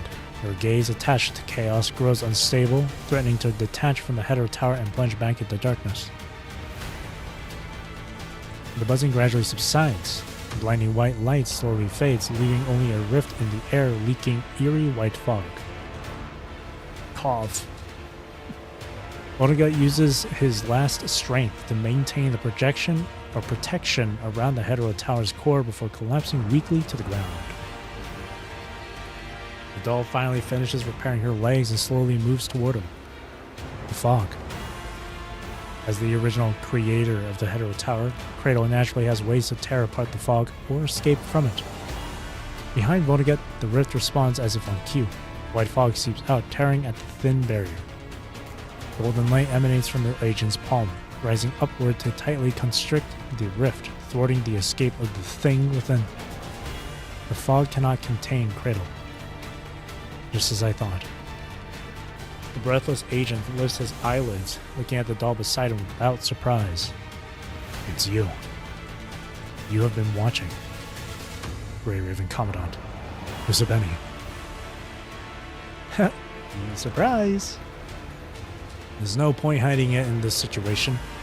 You don't think I haven't figured it out, do you? He lets out a mocking laugh. I don't know what arrangement you struck with that lady to make her willing to help you. But, considering the current situation, maybe it's not such a bad thing after all. What are you implying? I want you to work with me. Again. Cradle must die here or we can only return to that closed loop again. The agent releases a long sigh as the rift behind him pulsates once more, with slender streams of the red tide trickling out. Clearly, Cradle, trapped in the fog, adamantly refuses to acknowledge defeat and is trying every possible means to break free. The red tide corrodes the golden crystals, causing Vonnegut to wince in pain. He tenses his fingers and light once again covers the crack, forcing the red tide to temporarily retreat as if startled. You will not die. Those spikes can only temporarily harm Vonnegut. In the future you have already experienced, he should not die from this injury. Who can say? He opens his palm, gradually healing his wounds. Upon his form, the wounds pierced by the spikes are slowly festering, with tiny red butterflies constantly sprouting from his flesh. These horrifying little creatures flutter their vibrant wings, feeding on Vonnegut's power. Butterflies flap their wings and the variables become unpredictable. I think Cradle has seen something in your flesh. The doll hurriedly approaches, trying to cover the wounds with her palm to absorb the red butterflies using her authority, but to no avail. She still hasn't mastered all the authority. Let's cooperate. I'll help you kill Cradle. Otherwise, having one more person enter this time loop wouldn't benefit me either. How do you wish to proceed? The fog won't contain Cradle for long. The Hetero Tower's core absolutely cannot be corrupted by her again. I want you to take the core away. Take the core away? But beyond the Hetero Tower lies another world. A world that belongs to chaos contamination. You even know about that? He coughs, blood frothing at the corner of his lips, which he quickly wipes away. The agent gazes intently at the figure before him. What else do you know? Nemo, Dominic, the Vanguard team, and everything else. It's Agent Zero's authority, isn't it? What time did you come back from? I'm not telling you. I have no reason to tell you. Well, I don't have any more information to exchange with you anyway. A brilliant radiance flares as the agent once again seals off the butterflies and fog surging from the rift. Simultaneously, another red crystal spike slithers out like a venomous snake, piercing through Vonnegut's left arm. Ugh. The festering wounds on his body persist in their refusal to heal. The agent frowns deeply, attempting to drive the punishing virus to mend the damage. Since you already know everything, then you must also be aware that using the key to interfere with the Hetero Tower's core requires sacrifice. That was why all members of the Vanguard team became part of the tower. Tiny red butterflies corrode his wounds, preventing the punishing virus from repairing his body. The agent speaks again, yet in a strange tone that doesn't belong to him. I need you now, to help me. Help me fulfill Dominic's original plan. Kill Cradle and recycle the true core of the Hetero Tower. But there is no key here. And the Hetero Tower's core can't be stored either. Back in the Hetero Tower, Lucia used Dominic's key to absorb the core. In this layer of time, Lucia didn't enter the tower, so naturally there's no key to contain the core. That's right, so dispersing the regenerated red butterflies, the agent produces a strange golden square crystal from his wounds. This is the key that belongs to me, Nemo. Nemo. This is also what I hate most. just like back then. The Vanguard team sacrificed everything, betting all hope on the Hetero Tower, paid every price possible. It only managed to open one exit to Dominic's world. Everything in their world fell into stagnation, firmly sealed away by the Hetero Tower beyond an unknown space. In the end, does he too end up walking down the same path? Okay, I thought it'd cut off there. Will this sacrifice really make a difference? After a brief silence, Vonnegut forcibly uses the punishing virus to seal his wound and slowly rises to his feet. I can't tell which layer of the Hetero Tower you've returned from, but I really hope that the Hetero Tower ends at this layer. With more and more divergence points showing up someday, this place will either be explored or destroyed. You don't trust me, and I don't trust you either, but at this point, I have no choice but to place everything in your hands. He laughs at himself. To place hope in the person who was once an enemy. Hey, you know the saying. Enemy of my enemy is my friend.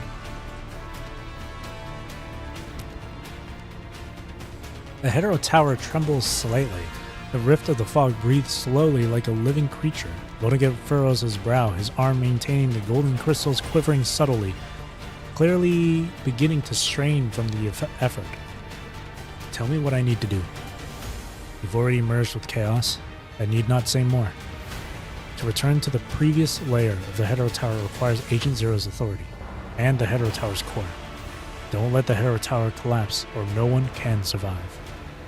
All you need to do is retrieve the Hetero Tower's core and control the tower, but not now. Remember, after taking control of the Hetero Tower, immediately seal the rift behind its core. The force field can only hold for a short time. You should be able to accomplish all of this with Agent Zero's complete authority. And I'll hold her off for as long as I can. Now, everything else is up to you. Before he can finish speaking, the agent's arms drop as if drained of all strength.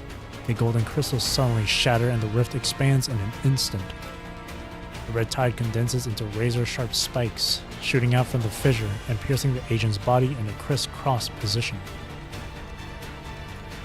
The doll, still clutching the golden cubic crystal, silently sinks into a small patch of the red tide and vanishes without a trace. We meet again. You didn't actually think the fog could contain me, did you? The agent in black remains silent as golden crystals stubbornly climb up from behind the girl, refusing to admit defeat. Still not letting go?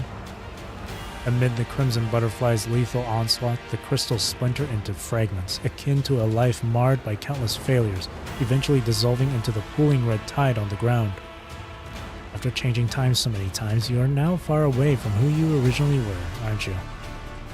Fervently eyeing the agent like a butterfly specimen, Kratos suddenly seems to have lost interest in everything else. Just a few breaths away from death. Is that little rat in hiding the only one left? I'll let you play a little longer then. The Hetero Tower is my child. What could you possibly use to take it away from me? Amid countless crimson butterflies, the hetero creatures steadily approach the position of the core. Before long, the girl's fingertips make contact with the core. The radiant blue light dissolves her fingertips, and this mild pain triggers an unexpected sense of agitation. It's as if she has eagerly awaited a long-anticipated feast, only to find it tasteless as wax when it's finally served. The all-too-easy victory leaves her feeling unsatisfied. How boring. No, she should not have such emotions. Having restored all the memories, Kratos furrows her brow, irritably contemplating how to excise the noises from her consciousness. However, the realization that she has such an irritated thought only fuels her anger further. Damn you, Dominic. Whatever. She interrupts her train of thought and shifts her focus back on seizing control of the Hetero Tower's core. If she can reverse the rules of the Hetero Tower's core and restore everything to its original state, she will find a way to excise her personality in no time. But is excising her personality truly what she wants? Irrepressibly, a faint voice emerges from deep within her heart. After excising her personality, who would she be? Kratos or Agent Zero? Having already tasted emotions, can she truly revert to being Agent Zero again? With her attention drawn to the faint whispers in her heart, Cradle fails to notice that Vonnegut's body is quietly undergoing changes. Golden crystals gradually spread across his body as the Hetero Tower's core trembles ever so slightly, as if welcoming its 13th guest. This time, it's finally my turn. He feels as if he has returned to that lone young man's side. This time, can I really complete this impossible mission? The golden crystals bypass the bewildered Cradle, gradually climbing toward the Hetero Tower's core. Or, see you on the next layer. The agent's body completely vanishes as golden light erupts brilliantly. The Hetero Tower's core pulses with dazzling azure radiance, accepting the embrace of the golden crystals. Cradle abruptly snaps to attention and frantically reaches for the core, disregarding the torment of her disintegrating body. However, chaos, emerging suddenly from the red tide, unmistakably outpaces her. Thrust the golden cubic crystal into the core. A sudden burst of light engulfs the entire Hetero Tower as an earth-shattering explosion echoes through all space. Damn it!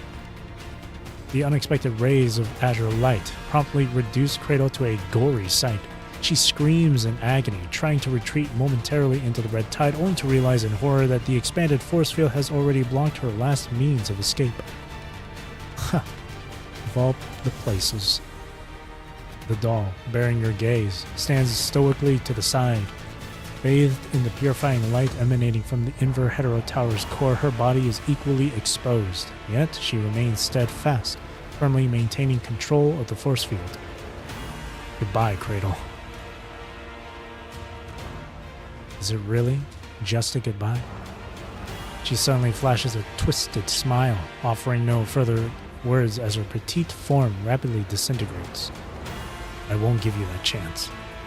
The doll tightens her grip on the golden cubic crystal containing the Hetero Tower's core, causing even more intense azure light to shoot forth from within. Isolated outside the force field, Cradle fails to detonate her body. Cracks gradually spread across her form until, just as unexpected as her arrival, Cradle gradually vanishes within the blue barrier, leaving behind only a butterfly with damaged wings, clinging to a narrow corner. Goodbye, Cradle. The doll picks up the red butterfly and, without a moment's hesitation, presses it into the golden cubic crystal. The last red butterfly dissolves into a wisp of mist, completely vanishing within the Hetero Tower. Fragmented, buzzing sounds echo in the air as the tower trembles incessantly, as if lamenting the loss of its former master. With the Hetero Tower's core now contained within the golden cubic crystal, space begins to slowly tear apart at its former location, strange colors flickering from beyond the rift. The last force field left behind by the agent suddenly expands, temporarily holding back the assault from beyond the rift. Damn, she ain't gonna be in Rush Hour 3. Now, punishing Hour 3. Clutching the golden cubic crystal in her arms, the doll slowly sinks into the undulating red tide. Sorry, I was stretching.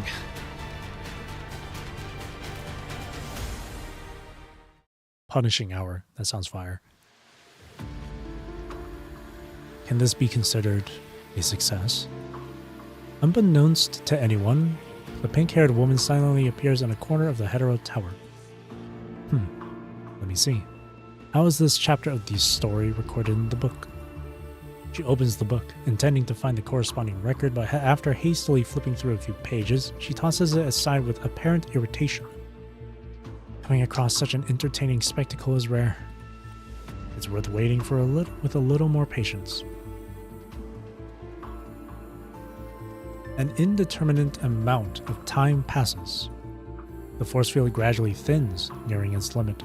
Just as crimson spikes threaten to breach the faltering shield, the red tide churns with gentle ripples, a mist of vibrant hues slowly ascending from its depths.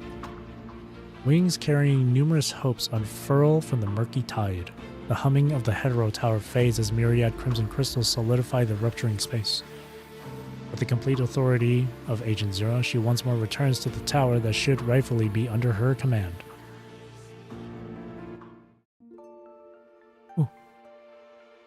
That was one hell of a read. Gazing from above.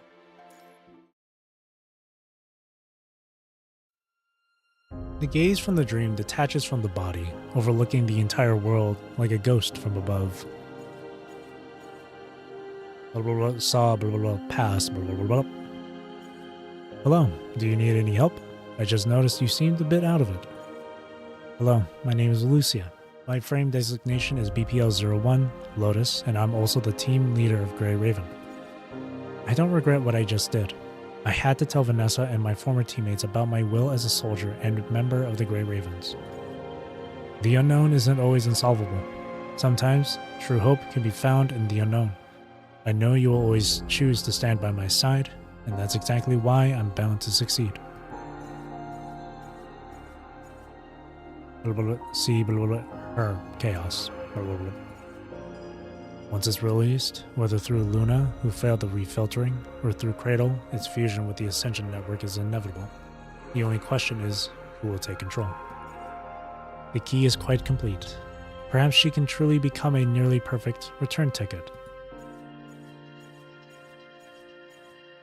See, a tranquil, stable world that feels both comfortable and strangely alien. The viewpoint suddenly elevates, revealing a blue planet on the edge of sight.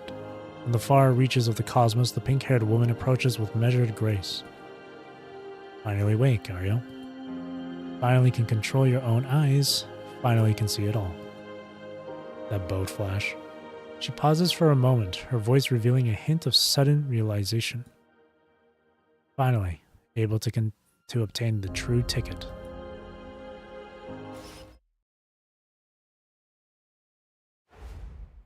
Eyes snapping open, the gaze sinks into the hetero tower. The surroundings are completely silent as if nothing has ever happened. The agitation of the hetero tower is soothed by Chaos, who emerged from the red tide. The fissures flowing with red liquid gradually seal themselves as the scattered butterfly wings on the ground are wholly assimilated into the tower. Cradle's residual power fills the fissures in the tower's body.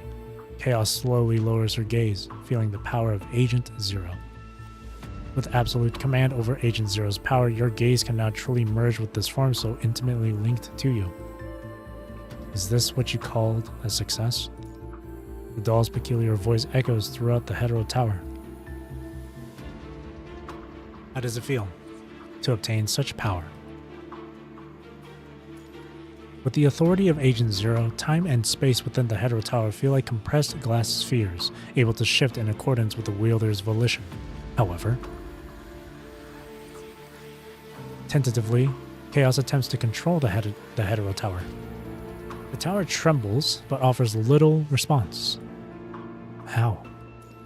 After risking death countless times to claim Agent Zero's authority, securing the hetero tower's core while caught between Vonnegut and Cradle.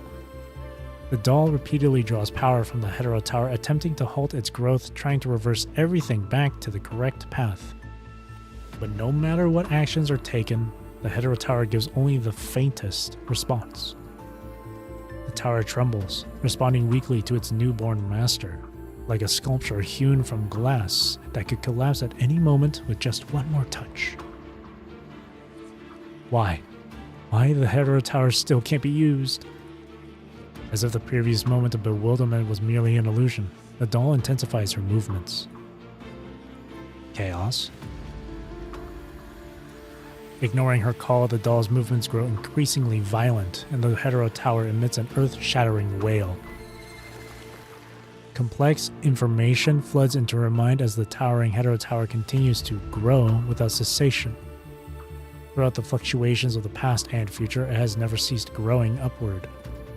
The power of grief converges, on the verge of tearing everything apart, yet suddenly freezes in a single moment. Why? Why?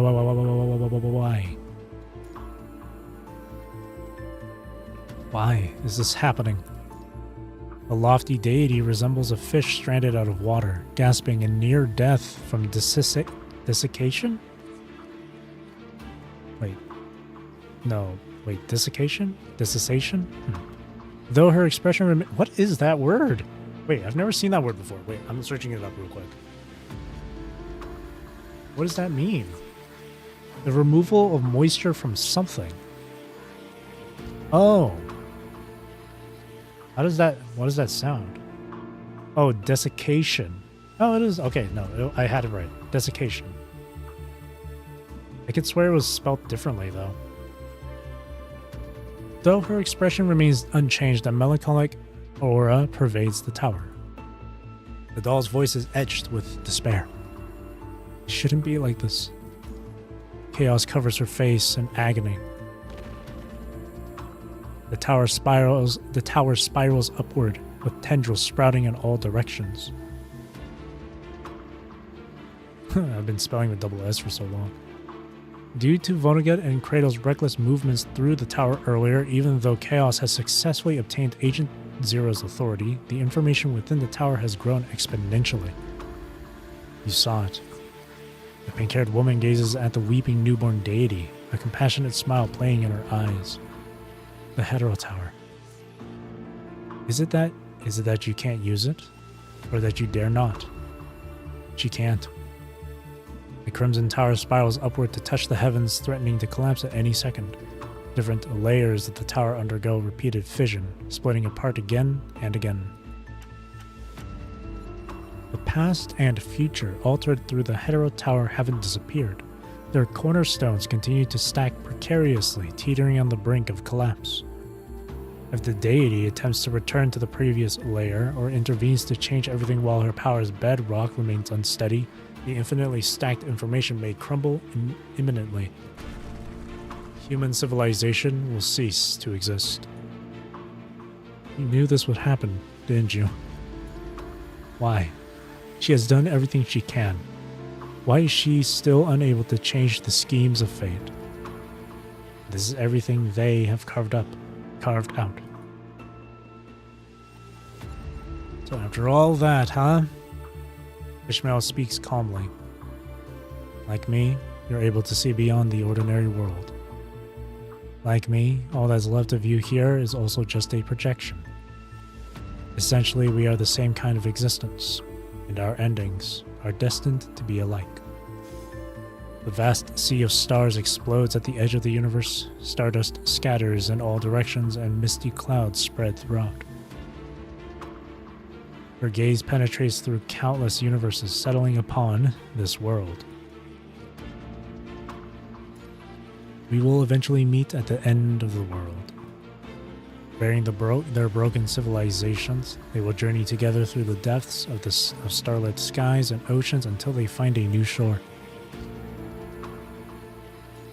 No. The newborn deity opens her eyes filled with blood and tears. But you no longer have the power to save this place. Everything I've done is not meant for an ending like this. Power gradually grows, wings stretching to obscure the sky and sun. Every dark pupil harbors the spectrum of emotions, gazing upon the world chaotically amassed by the Hetero Tower. There will always be a way. The red tide slowly dries up, its contained information slowly absorbed by the doll. I will prune the branches of the Hetero Tower and dismantle the layers that should never have existed.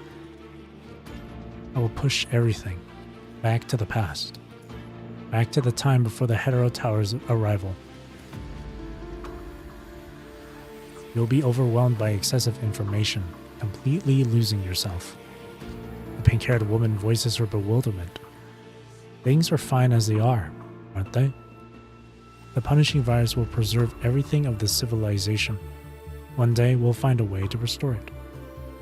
But if you continue absorbing this endless stream of information caused by Vonnegut and Cradle, you'll lose your mind from being unable to bear all this information. Even higher dimensional beings, even deities, can meet their twilight. Ishmael takes a step back, gazing at chaos whose pupils swirl with turbulence. I have never feared death. Okay, Watanabe. I have come this far. Not so that I can give up here. Please forgive me. I'll have to stay in the past for now. But you will press on, far beyond, until you reach the place where everyone can be brought back. Liv, Lee, and our other companions. They didn't leave Earth because they abandoned it. They left to look for hope in places far beyond, to look for you. When that time comes, if you still want to, come find me. What I, Commandant, left in this world is more than just a projection. Here carries my, Commandant's memories. Holds my emotions. Bears my bonds.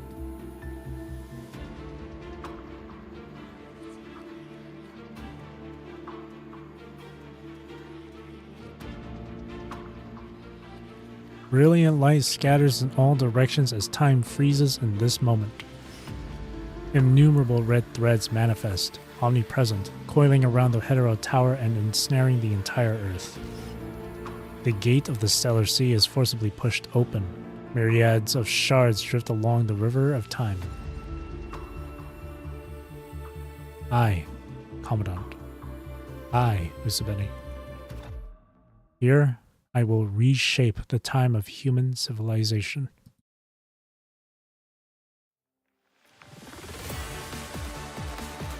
The threads, carrying red and golden shards with them, gradually expand, enveloping the entire blue planet. Death and rebirth, joy and lamentation blanket the vast stellar sea. Babylonia, the punishing virus has caught up. It's eternal winter. Even animals have begun mutating too. No one can escape. Is my duty already fulfilled? I'm here to say goodbye to you. Why was I born into a world like this? She hears sorrowful, lingering sighs in the countless voices of humanity. She takes into herself all the redundant echoes pruned from human civilization. Infinite causality and time crowd her mind, leaving only murmurs by her ears, merged, cacophonous, yet indistinct. Her consciousness shatters countless times only to solidify and reconstruct itself just as often. Star clusters appear and vanish congealed in the cosmos, eternal and unchanging. They, humanity, roar in anger. They, humanity, wander without purpose. They, humanity, wail in sorrow. They, humanity, are filled with joy, welcoming the arrival of new life. They, humanity, raise their blades against invaders in fury. Countless years of information amassed by the Hetero Tower flow ceaselessly into her mind. Civilizations lament the final requiem in sorrowful song. The deity, teetering on the brink of madness, wrapped in countless strands of time, rampages recklessly through the Hetero Tower. She obliterates all in her path, witnessing a myriad of endings belonging to humanity and beings beyond. She sees the weapons of them descend, effortlessly crushing an entire planet into a thin slice. She sees planets shrouded by eerie red mist, devoid of even a whisper. She sees day and night reversed by the rules, the ground becoming beyond reach as life drowns in the deep sea. She sees a sun-like star expanding, its scorching energy engulfing an entire stellar region. She sees a somewhat familiar emblem. Unintentionally, Chaos, teetering on the edge of insanity, halts in front of a gate bearing the symbol of a four-winged white raven. Here, hazy memories surge from the depths of her mind. So, what is this place? One of the entrances to the graveyard. The entrance to the graveyard. Is it you? Chaos touches the white gate. Since you've been reading my story all this time. Beneath the intersecting threads of fate, she gives a serene smile. Let me read your story in exchange. Let me see the true, stalled Amber. Ooh. Ooh. Holy shit. That was intense. Four-winged four-winged white raven. All right, so these two achievements. The first one, let's see. Listen to the conversation in front of the four-winged white raven statue. That one's easy. Just listen. It says listen to the statue's memories. Then for the second one, collect 3 data fragments in the city. Interact with all the green glowing spots. One is right after you finished the battle. The other is to the left of the statue. The last one is after going through the red portal on the right of the statue, and then finish the mission. So after the first battle.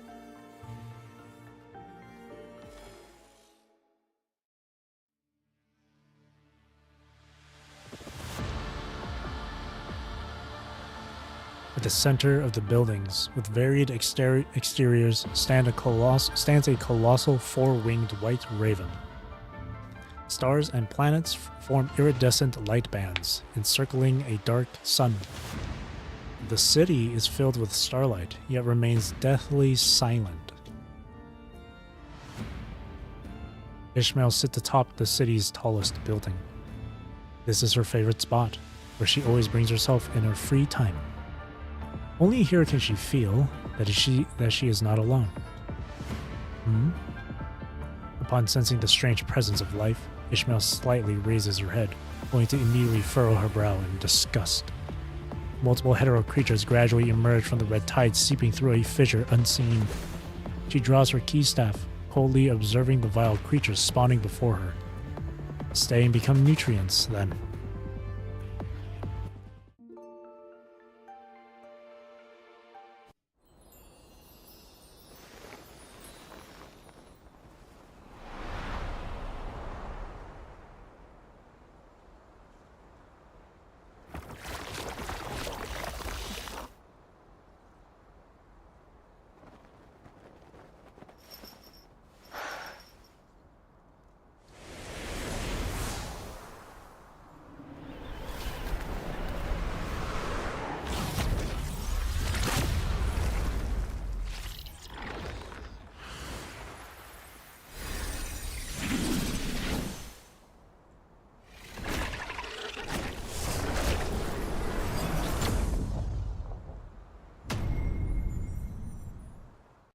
また嫌な足ですね。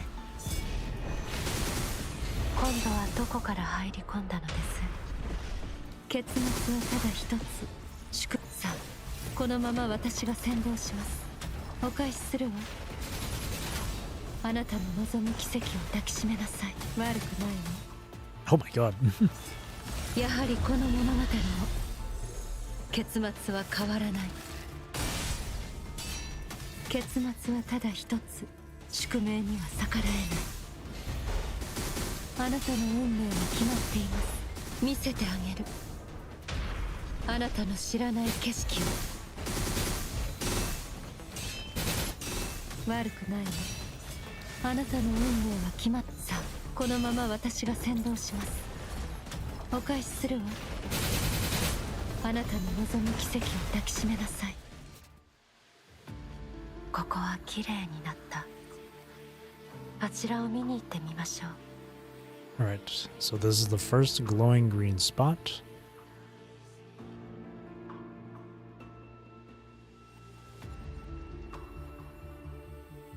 Analyzing data, loading Ishmael data fragment successful. なくしたと思っていたのに、ここに置き忘れていたのですね。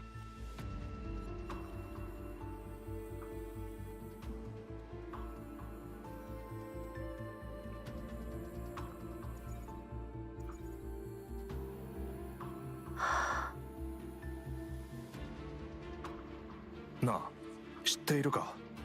我々はある意外な情報をキャッチした。Listen, this is the other achievement. いたずらかしら。でも本当に熱敵士なら。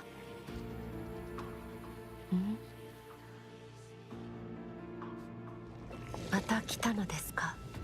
ここはあなたたちが自由に侵食できる場所ではありません。お返しするわ。あなたの望む奇跡を抱きしめなさい。あなた、やはりこの物語も結末は変わらない。悪くないわ。あなたの運命は決まっています。瞬きしないで。 Yeah, see, she gets it. She stays in place during that animation, but she still can get like knocked out of it. あなたの運命は決まっています。結末を悪くないわ。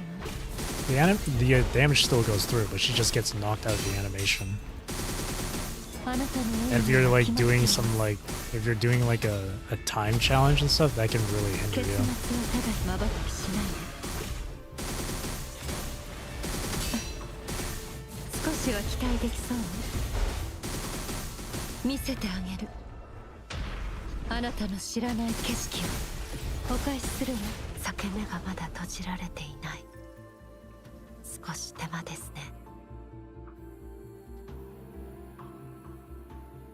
私欲のホワイトレイブンの Oh Jesus, bugging out. この言葉を口にするのは本当に久しぶり。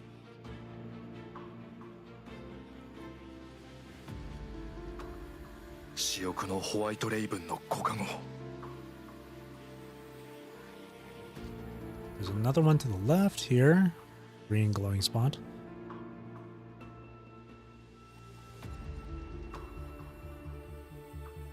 Analyzing data, loading Ishmael's 2 data fragment, loading successful.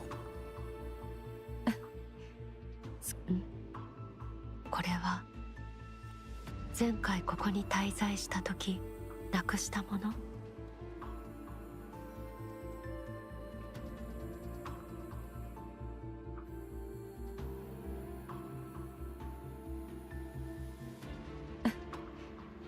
エンデュミオン、本当に行ってみたいわ。 Endymion. 銀河系で夕日が一番美しいんですって。ええ、もう一度エンデュミオンに行ってみたい。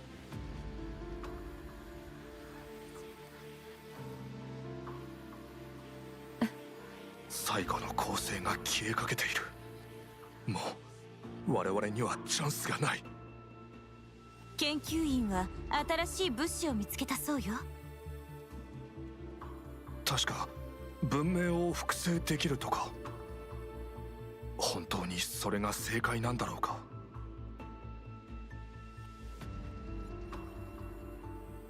The last glowing spot is after entering the red portal. 文明の墓場とはいえ好き勝手にはさせません。イシュマエル、イシュマエル。少しは期待。ねえ敵士、ただの仮説でしょ。ありえないわ。俺は整形へバカンスに行ってくるよ。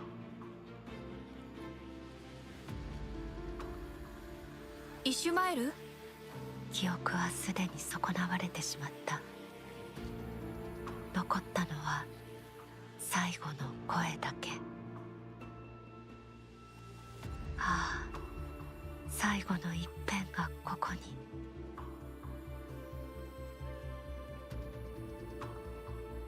Oh,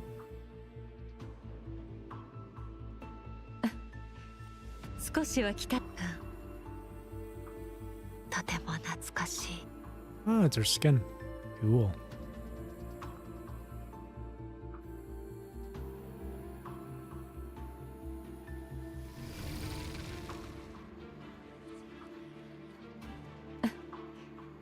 少しは期待できそうね。やはりまだ生命の兆候はない。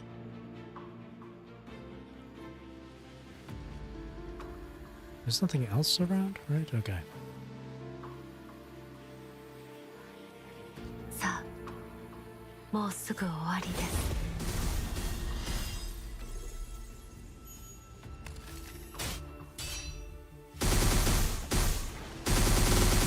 見せてあげる。あなたの知らない景色を。さあ、このまま私が先導します。お返しするわ。あなたの望む奇跡を抱きしめなさい。やはりこの物語も結末は変わらない。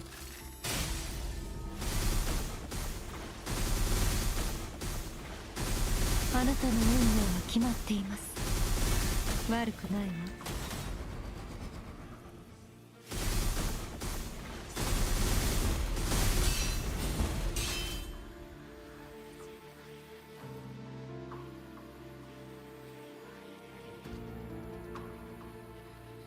ではまた会いましょう。私の街。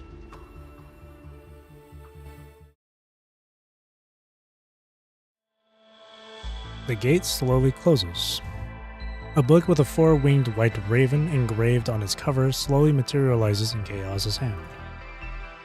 The light gray curves twist and intertwine, forming lines of complex text. Bowing her head, she stares at the heavy tome. Let me see. The lonely human opens the weighty tome. Let me see your past.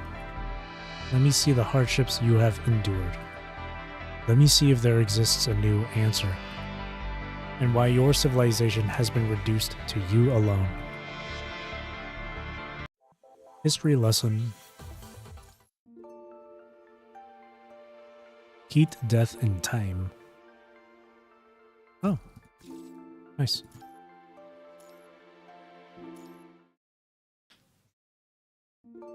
Ishmael changes out of her researcher's uniform and sits by the table, gazing at the star-filled sky beyond the window. Outside, stars are scattered evenly across the sky, their brilliance undiminished by the hot star overhead.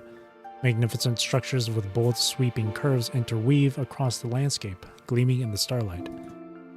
The girl is waiting for the appointed time to arrive. Ah, it's time. The stars used for timekeeping flicker several times across the firmament, signaling the appointed hour has arrived. The terminal emits an urgent notification sound. Ishmael taps on it to input the preset coordinates into the door. Bot. A tool for the blah blah blah civilization to send and receive messages. All cities' bots are connected to a master computer placed on a special planet, through which countless data streams are sent, received, and spread among the galaxies. The door emits a soft sound. Ishmael puts on a relaxed smile and opens it. She has already made plans with her colleague from the Institute to visit the city's recreational district.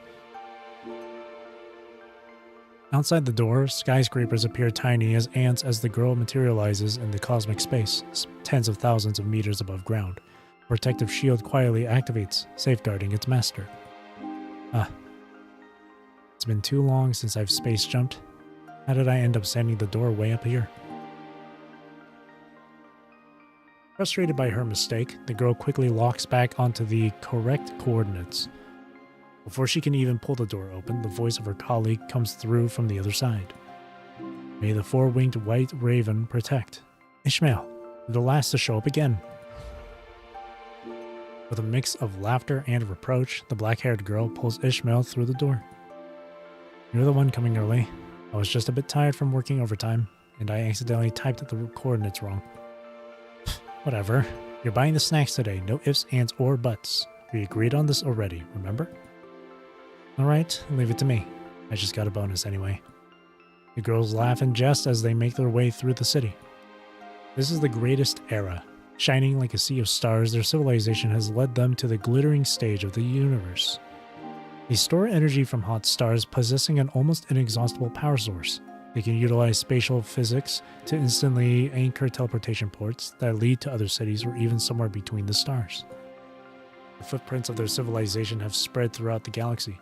They are about to set sail, exploring a deeper future and the more mysterious realm of time.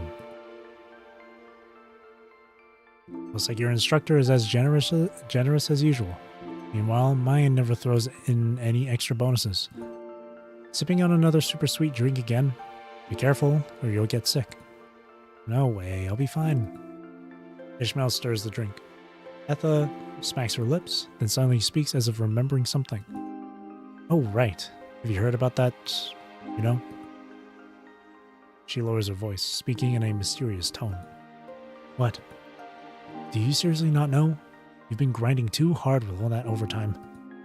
It's about our research institute. We captured a really strange record. Etha quickly scans the area, confirming no one is watching them, before adopting a secretive tone in her speech. Remember when I mentioned someone at the institute had this wild idea and built a weird machine? They said it could capture messages from either the far future or the distant past. That machine has been sitting there running all this time. Since it doesn't consume much data flow, nobody has ever bothered to shut it down. Then, a few days later, someone accidentally noticed that the machine had received a dark screen flickers with eerie green light as massive data streams rush across it. The captured information resembles a tiny bug, stored in a worm trap in the bottom right corner designed for specific data. So, what exactly did it receive? Actually, it was just 2 bytes. Eat death. The black-haired girl casually drops these 2 words as if they were nothing significant. How is the Institute responding to this message? Opinions are all over the place, just like always. Everyone's spouting their own theories, talking past each other. Some people are totally convinced that it's like a legit message transmitted from like a zillion light years away, some kind of doom and gloom prophecy, blah blah blah. Some claim it must be fake, suggesting a thorough check of the facility's surveillance terminals. They believe someone with ill intentions has infiltrated specifically to play malicious pranks and sow fear. Etha purses her lips dismissively, apparently finding neither theory particularly convincing. Heat death. Ishmael furrows her brow as she can't shake the feeling that there's more to this message than meets the eye. Hey, that look in your face. You're not going to sprint back to work overtime now, are you? Etha alertly grabs hold of her. Relax. I was just reminded of something my professor once said. That's all. Ishmael pats her reassuringly. Oh yeah, Professor Rahale's research is all about time and heat death.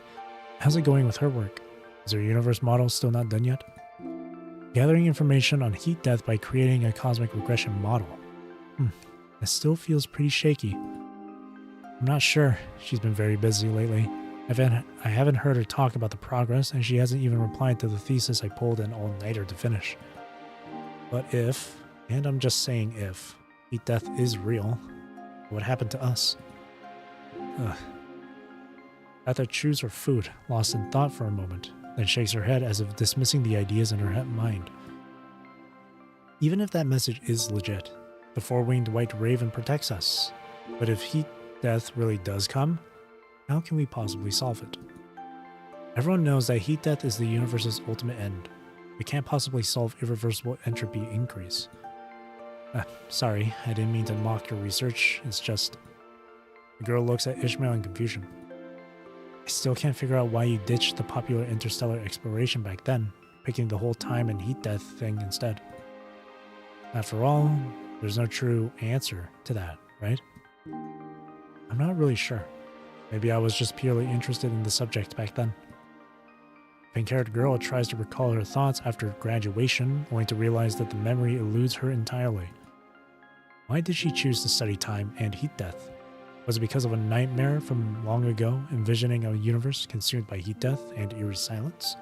Or was she drawn to Professor Rahale's presentation when choosing her research project? Stars cannot burn forever, and information cannot be reversed. Therefore, my in-depth research focuses on time and heat death. My goal is to construct a macro model of the cosmos, simulate the cyclical phenomenon of cosmic regression, find solutions to heat death, and explore the possibility of information reversal. A macro model of the cosmos that displays the possibilities of cosmic evolution through a digital model. It's an attempt to visually reveal the nature of the universe and explore the laws of the universe's development. One day, I will transcend time, find the solution to heat death, and reach the end of the starry sky. Even today, she still remembers her instructor's recruitment speech. Beyond the magnificent and awe-inspiring thesis lies a romantic and extraordinary cosmic mythology. Hey, We're spacing out again. Forget it. Not talk about those mood killers.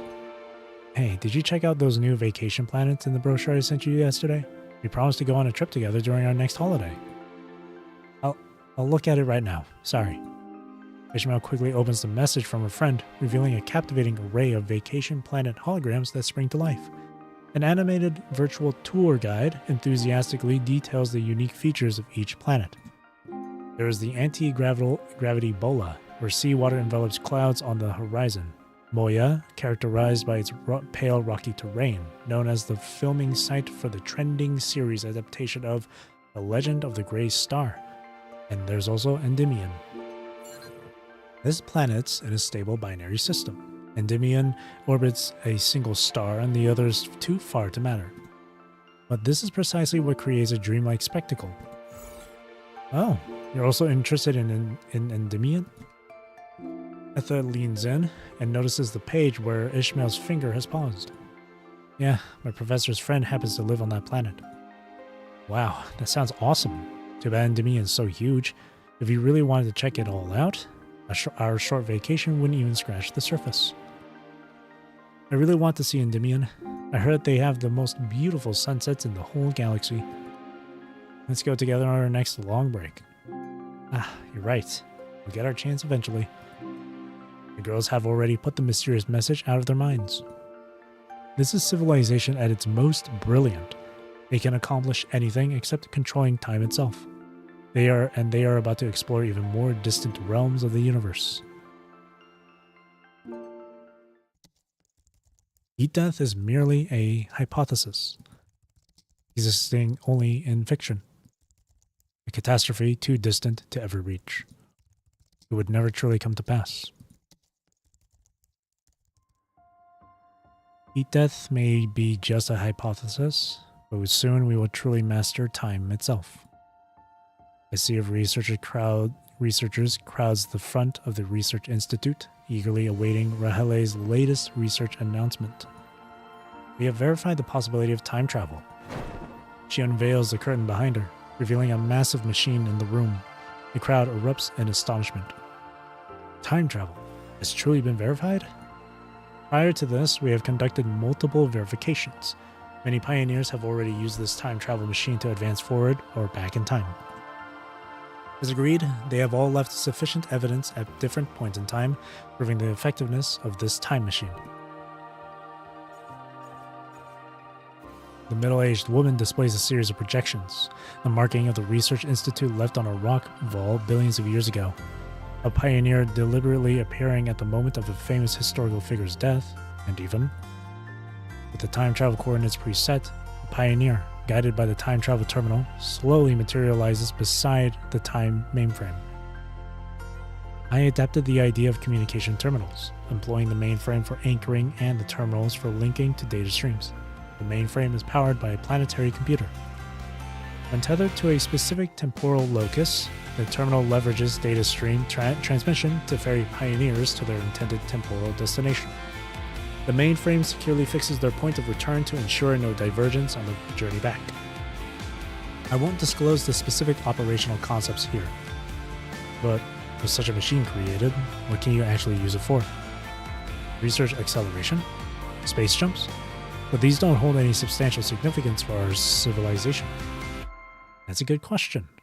This leads to the second announcement I wanted to share with everyone today.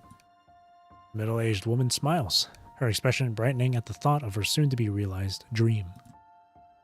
I will be the first scholar to enter the time travel machine and commence temporal travel. The course of history cannot be altered. Even as a scholar, what do you expect to accomplish? Naturally, I'm not going to the past, but rather the future. She gazes at the machine, the fruit of decades of her dedicated research, as if looking at her child, her eyes gleaming with pride.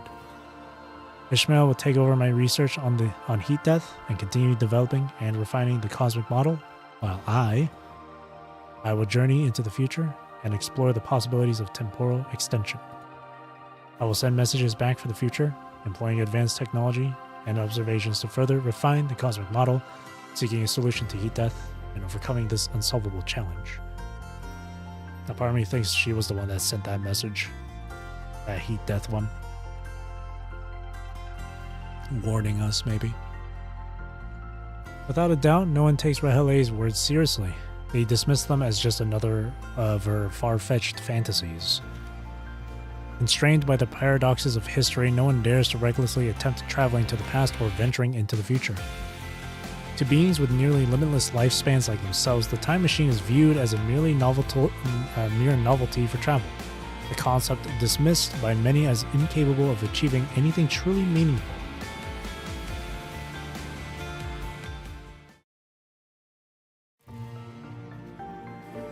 Research Institute 3 days later. The excitement surrounding the time travel machine's unveiling has temporarily subsided, leaving only a handful of key researchers busily adjusting the device. Do you really have to go yourself? Following her instructor's request, Ishmael assists with adjusting the machine's data stream, while looking at her instructor with concern, who has already equipped the time travel terminal. Of course. Do you remember what I told you? Truth only exists in your own eyes. Her pupils sparkle with light, carrying the weight of her dreams. When I was still a young girl, I often found myself wondering, what lies at the end of time? Is it the heat death brought by increasing entropy? Or another space? Or perhaps the deities and the legends? She pats Ishmael's shoulder in a reassuring gesture. This is a great opportunity, Ishmael. I'll obtain more knowledge in the future, and I'll use the mainframe to transmit that knowledge back to you. Civilization cannot survive solely on stellar energy. Stars will eventually extinguish, and when the universe goes dark, heat death will inevitably approach. We must find a way to survive this catastrophe. I understand. It's just... Don't worry, I've already forwarded that paper I haven't read yet to my old friend. You know her, a TA3T class. She'll be transferred back to our institute soon and continue the project with you. I'm not worrying about my paper, Professor. Looking at Ishmael's solemn expression, Rahele gives a resigned smile. Oh, look at you. So serious for someone so young, completely missing my joke. Don't act like this is some final farewell. You know this experiment is perfectly safe.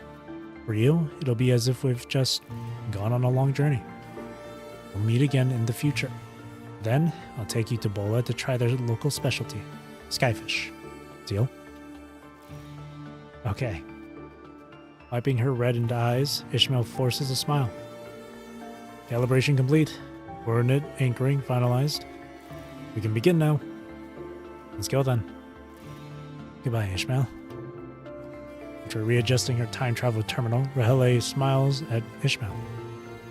Goodbye. Deep blue light melts like liquid, enveloping the middle-aged woman. She vanishes from where she stood. After that day, everything returns to normal. Ishmael continues her instructor's incomplete experiment using the data stream Rahele left behind. They are attempting to construct a grand cosmic model that simulates the universe's cyclical process of infinite expansion and contraction. Yeah, the text gets cut off here, so... Their goal is to predict when the heat death of the universe will occur and explore the possibility of information reversal.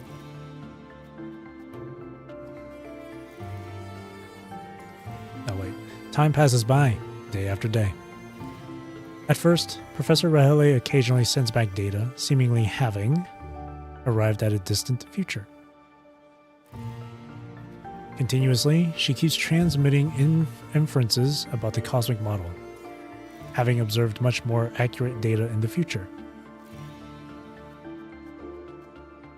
This is such a fascinating experience. I can't reveal details, but this is really intriguing. You should see it for yourself.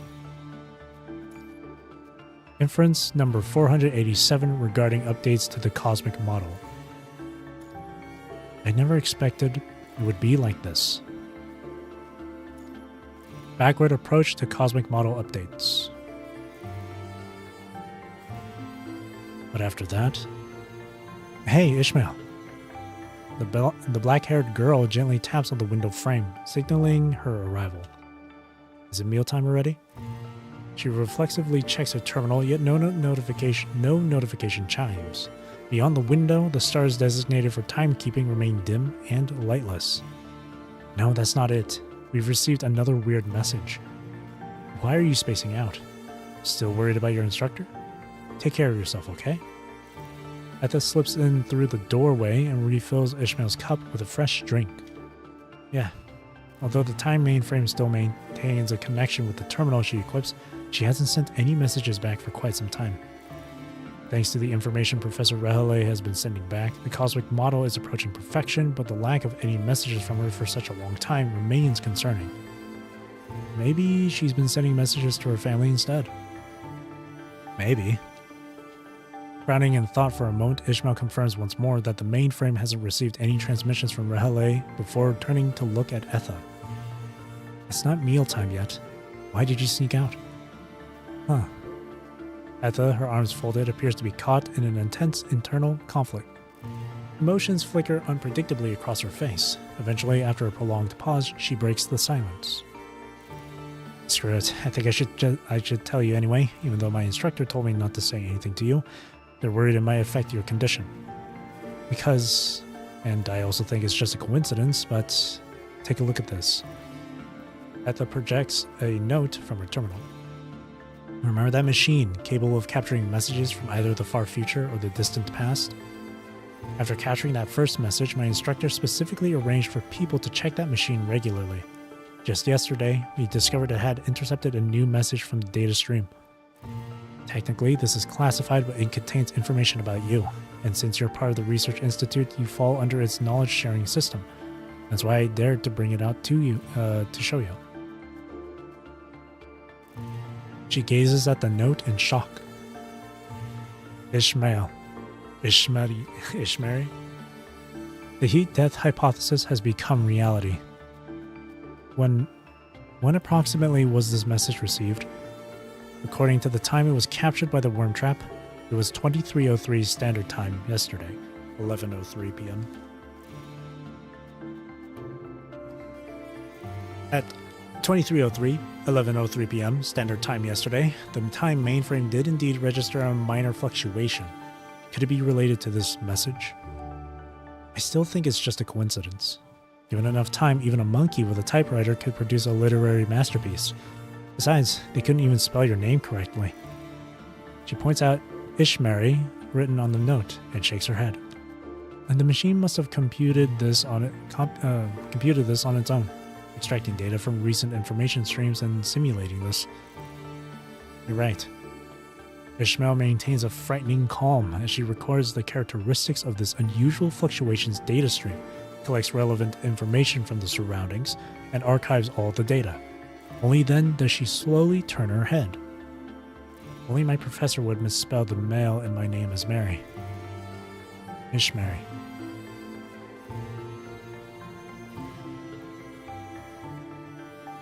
With only outlandish speculations, there is no way to verify that the heat-death hypothesis has become reality.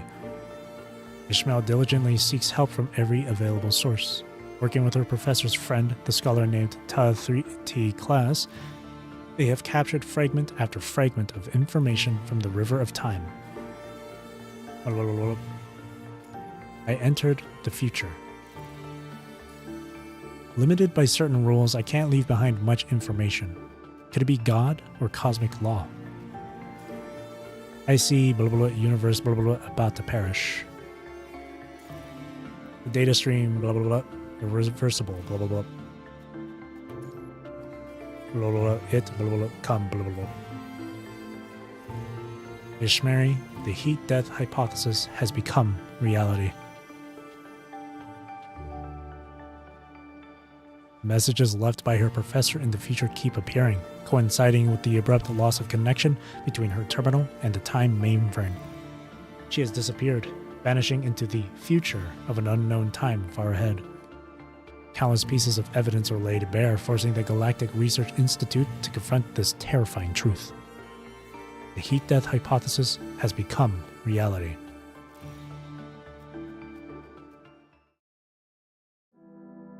Heat death cannot possibly exist.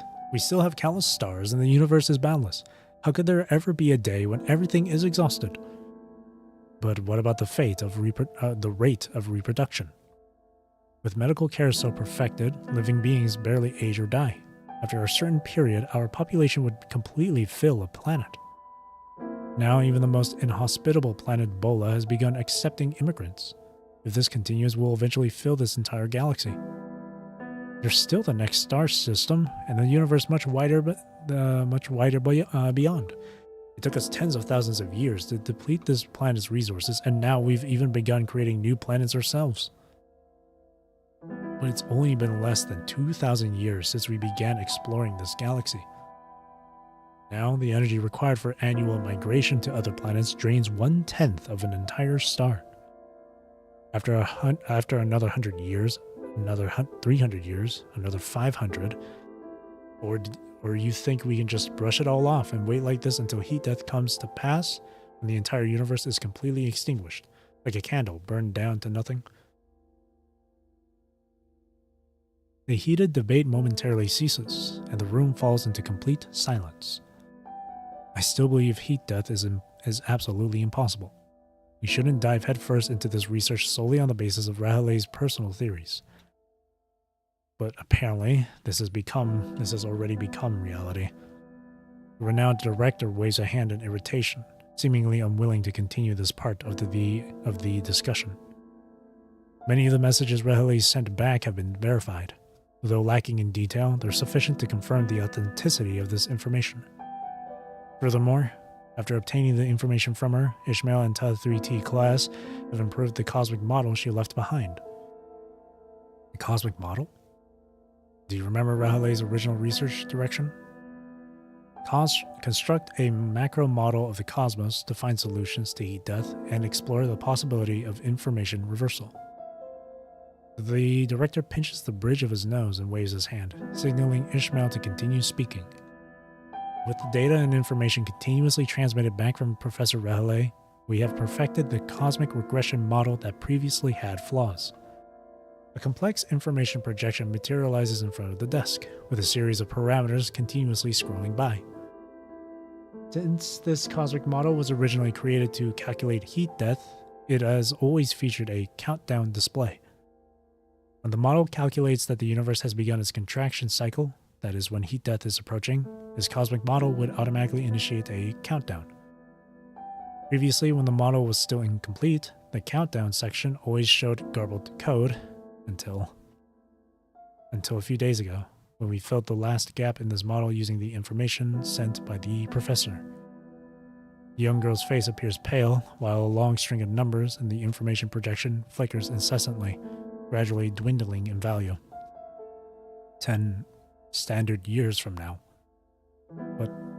But how can you be sure? How can you be certain this is real? After our discovery, we requested a batch of experimental subjects. The pink-haired girl purses her lips, a sense of discomfort evident in her expression. We have attempted to send them to a time beyond the countdown deadline, with a simple button designed to transmit information back to us. Until now, the time mainframe hasn't received a single message from them. Ishmael lowers her eyes as she projects a series of information onto the display. Travelers sent over 10 standard years into the future have completely lost their connection to the mainframe, and the information fluctuations that have appeared right before their disconnection are exactly identical to that of Scholar Rahale. They all hit a wall known as heat death. The crimson numbers hang over everyone like the sword of Damocles, emitting an ominous ticking sound. They have left no information behind. There's no way to even surmise what exactly happened to them. They can only analyze based on this data. Before this, they have never considered such a grand proposition. In such a vast universe, how could the heat of stars possibly be exhausted? Even if the main sequence of stars were depleted, there are so many others. Unstable, pulsating variables, late-type giants, flare stars, and other variables. With such abundant resources, they could even activate massive stellar core attractors to create their own asteroids. How could heat death possibly come? However, through a series of meticulous verifications from every possible perspective, evidence has consistently validated Rahalay's hypothesis. What are you planning to do? Continue Rahalay's research. The director gestures to Ishmael, who furrows her brow and begins explaining her instructor's research with visible unease. Professor Rahalay once proposed that there might exist a certain substance in the universe capable of storing information. Using this information as a medium, perhaps our civilization could be stored within it, transcending the heat death of the universe in an alternative form. She designated this research as a contingency project for surviving heat death, which is why another research team has been continuously advancing the study. In the preliminary stage, we have confirmed the existence of the hypothesis and reached conclusions through theoretical material calculations. Subsequently, the Galactic Research Institute immediately assembles a specialized research team to take over Rahalay's work. Massive detectors are built one after another, with the largest one occupying an entire asteroid. They have invested the maximum amount of funding and resources, trying desperately to find that seemingly fantastical substance.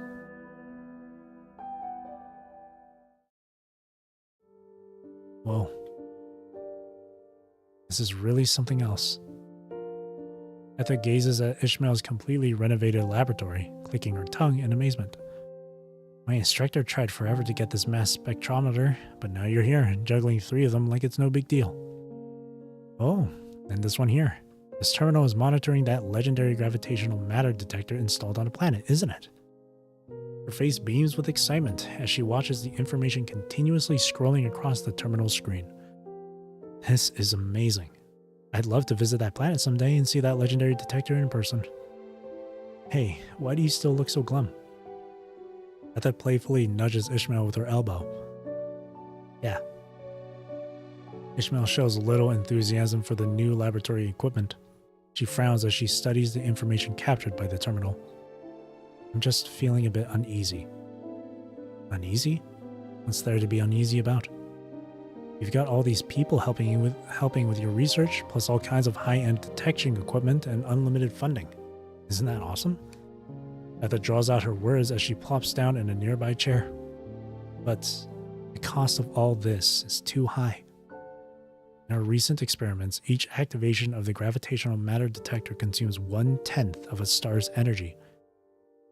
The information isn't decreasing, it's actually increasing at an alarming rate instead.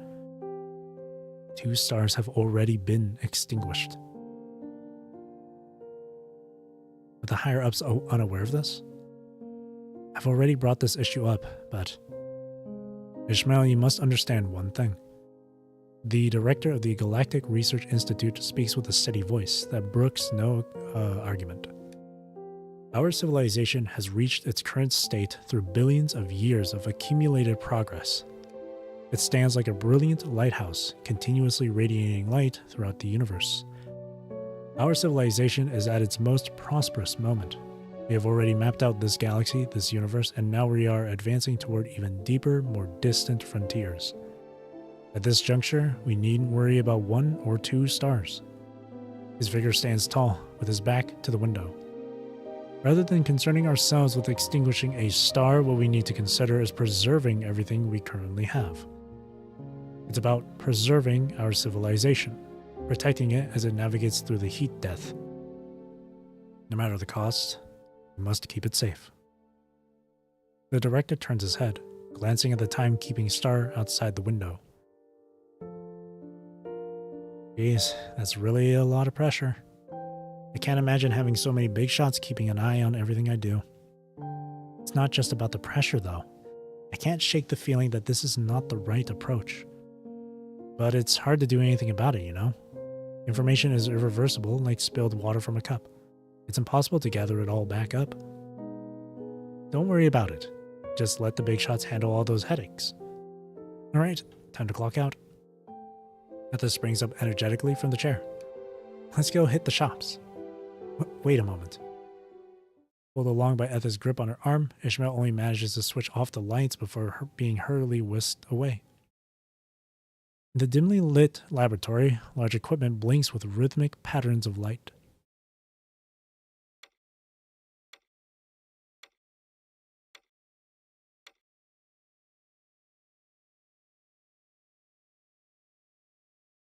Terrible timing.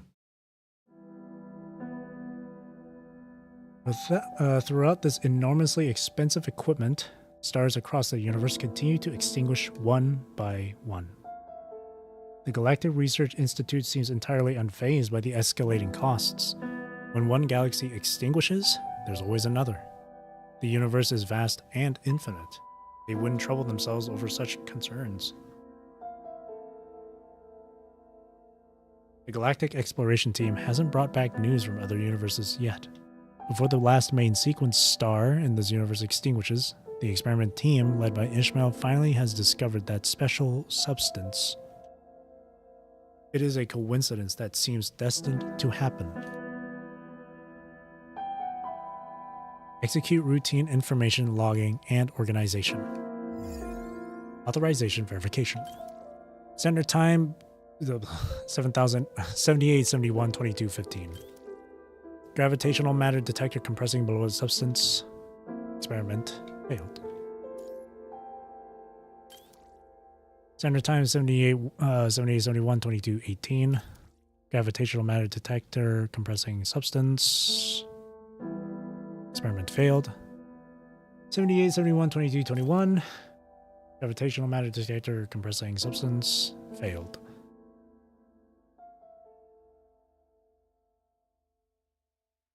Failure record 2215. Failure record 2218. Failure record. A long list of failure records lines the terminal screen, but Ishmael remains undaunted. Scientific research has always been a cycle of relentless toil, where the fruits of success are notably scarce, let alone when they're practically searching for a virtual substance that might not even exist. Standard time 7871, 2303. Gravitational matter detector compressing blah blah substance. Experiment. Successful.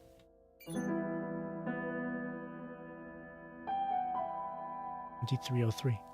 Record successful? Her eyes widen as she looks in disbelief at the rapid stream of data cascading across the terminal's interface. Her gaze locks onto the luminous red words flashing boldly before her. Experiment successful. How is this even possible? It actually exists. Inside the laboratory, the experiment terminal rapidly records all information, with bright red text flashing repeatedly across the screen.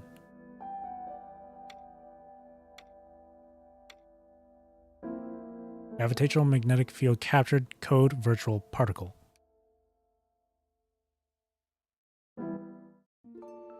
Or the Punisher.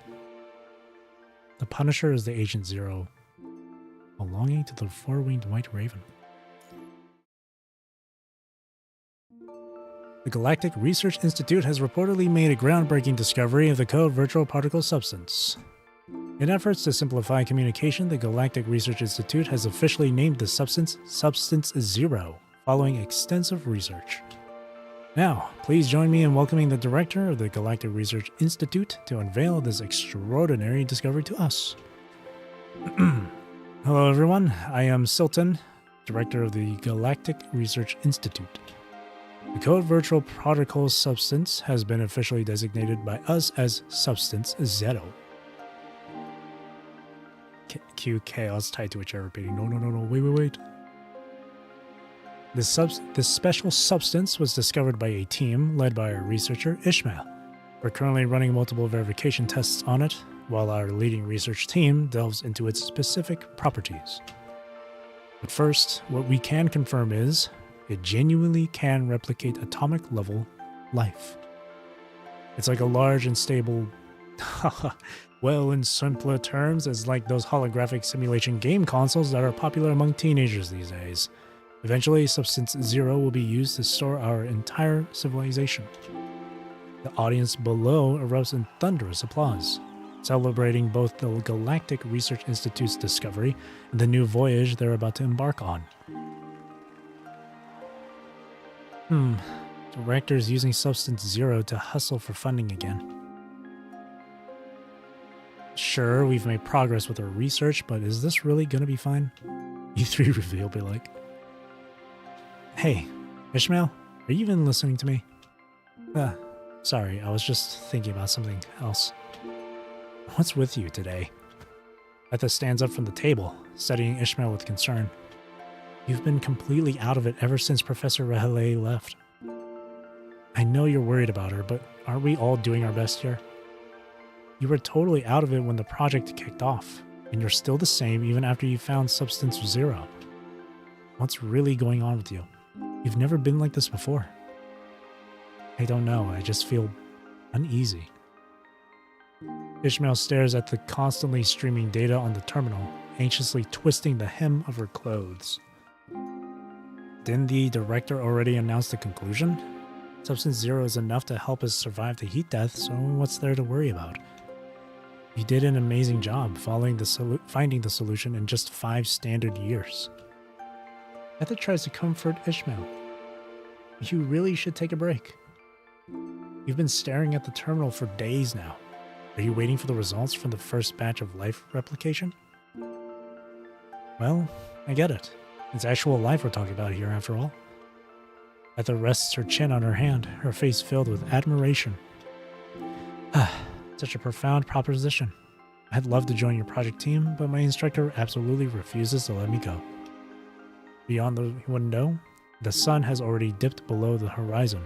The sparse natural stars above flicker faintly, while the timekeeping star looms heavily, methodically announcing the present hour. That star is glowing. Question mark? There. That one, the last main sequence star. In the dim light, the final naturally formed star suspended in the sky flickers languidly. They're probably using the final bits of energy from the main sequence star to make more asteroids. They've been at it for like forever. But that is the last star. Ishmael lets out a sigh. She has tried to stop the director and others from continuing the experiments on Substance Zero. She has even attempted to hide its discovery. But the planetary computer has faithfully recorded everything, with all experiment data being accurately synchronized and reported to the central system of the Institute. When Substance Zero's ability to replicate information was discovered, the director was overwhelmed with joy. He immediately organized press conferences of all scales to announce this momentous news to the entire galaxy. Director, I still think there's something off with Substance Zero. I've already informed them to process your contribution bonus for this standard year. It's not about my bonus, Director. The characteristics that Substance Zero has shown are totally chaotic by nature. It's really dangerous. Of course I know that chaos is dangerous, Ishmael. The director finally looks up from the complex tasks on his terminal. But the world needs hope, and our civilization needs to be preserved. We only have 5 standard years left, Ishmael. Besides, we've already tested it. It indeed can replicate everything from our civilization. Whether it's inorganic matter or organic matter, from buildings to plants and even life itself. But so far, all the information has been reproducing chaotically. How is chaos not a form of order in itself? Perhaps we just haven't discovered its patterns yet. It is, after all, a new form of matter. We need to give it enough time. Alright, I have an interview coming up. How about you come along and provide some commentary? I'd rather not. Thank you, Director. In resignation, she gently closes the door from outside. Ever since then, the director has subtly marginalized her, excluding her from Substance Zero's core research circle and restricting her to synchronized experiment data access only. I It is nothing different from stripping away all her authority within the project. Fortunately, Ishmael has already lost interest in continuing that part of the research. She immerses herself in Rahele's previous research on the time travel mainframe, beginning a self-imposed exile of repetitive, dry information experiments. Authorization verification successful. Standard time 7873-1505. Substance 0 experiment replication of blah substance. Replication successful. Standard time 7873-1725. Substance 0 experiment replication of blah substance. Replication successful. 7873-125. Experiment of replication of test subject A21S5 replication successful.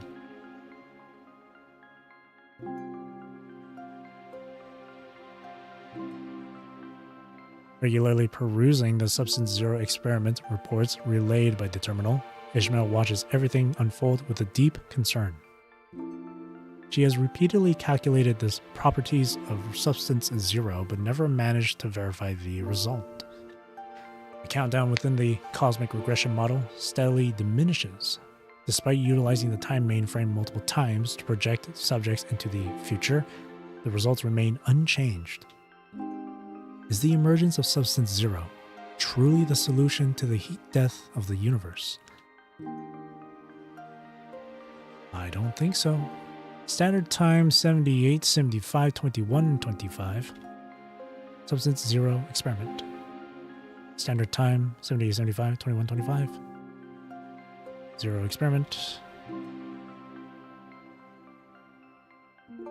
The terminal stoically persists in generating streams of successfully replicated data. This experiment has almost never failed. Guided by the leading research team, they continue to delve deeper into the properties of Substance 0, exploring its capabilities in replication, storage, and manifestation. The first batch of life replicated by Substance 0 has successfully entered its core. Having reappeared from Substance 0 in a mist-like form, these entities demonstrate the ability to engage in regular communication and perform all physiological functions. According to the living beings that have entered Substance 0, within it they exist as mind rather than body, as consciousness, not flesh. Substance 0 can replicate the true essence of life. They will follow Substance 0 into the depths of space, leaving their useless physical shells behind on the planets. After entering Substance 0, their mind can extend through the entire galaxy. They can see all points of light in the universe, having become a new, higher form of life. After repeated verification by the Galactic Research Institute, they have determined that Substance 0 is the solution to surviving the heat death. They believe this is the sign that can elevate their civilization to the next level, and they have already run out of time. The countdown in the cosmic model shows only a mere 3 standard years remaining. After volunteers entered Substance 0 in batches without experiencing any rejection phenomena, the galactic government decides to mobilize and encourage living beings to enter Substance 0 on the largest possible scale. Ishmael, why are you still standing here? Isn't your name on this batch's evolution list? Etha pushes open the door, rushing in while waving 2 application forms. I crossed my name off the list. What? Why would you do that? I thought you weren't on the list, so I grabbed the application form from the Institute's special access just for you. Etha furrows her brow, looking at Ishmael with confusion. Tell me, what are you worried about this time? Is it Professor Rahele? Or your last star? I'm sorry, Etha. I sent you a mail about it. But I still want to hear from you in person. I'm sorry, but I still believe that Substance 0 shouldn't be the final solution. I don't want you to evolve. The terminal transmits replication data to me every day, and I've been calculating its patterns, but it has never shown any kind of pattern that we recognize. It's completely chaotic. Ishmael anxiously brings up all records from the terminal and transfers them to Etha, looking at her hopefully, desperate for her understanding. The director did say that they still haven't discovered any patterns in Substance 0, but but the leading research team has already verified that the replicated life exhibits biological characteristics. They just exist in a different form. I believe this is indeed a form of life evolution. The director taught this in theoretical class before, right? When life enters a higher dimension, it may enter cosmic magnetic fields, becoming mechanical life existing as waveforms, or it may find new ways to exist. Why won't you accept that Substance Zero might be the right direction? Within trembling fingers, Ishmael lowers her head in dejection. No one would ever listen to a mere researcher's doubt, even if she can produce 153 papers to validate her ideas, even if she has countless pieces of information proving the dangers of Substance Zero. It's just like no one would choose a dying star over the catastrophe of civilization's doom. No one will believe her. So, are you also preparing to enter Substance Zero? Yes, I'm sorry. My family and instructor are all preparing to enter Substance Zero. We'll be in the second batch. I noticed your name isn't on the list.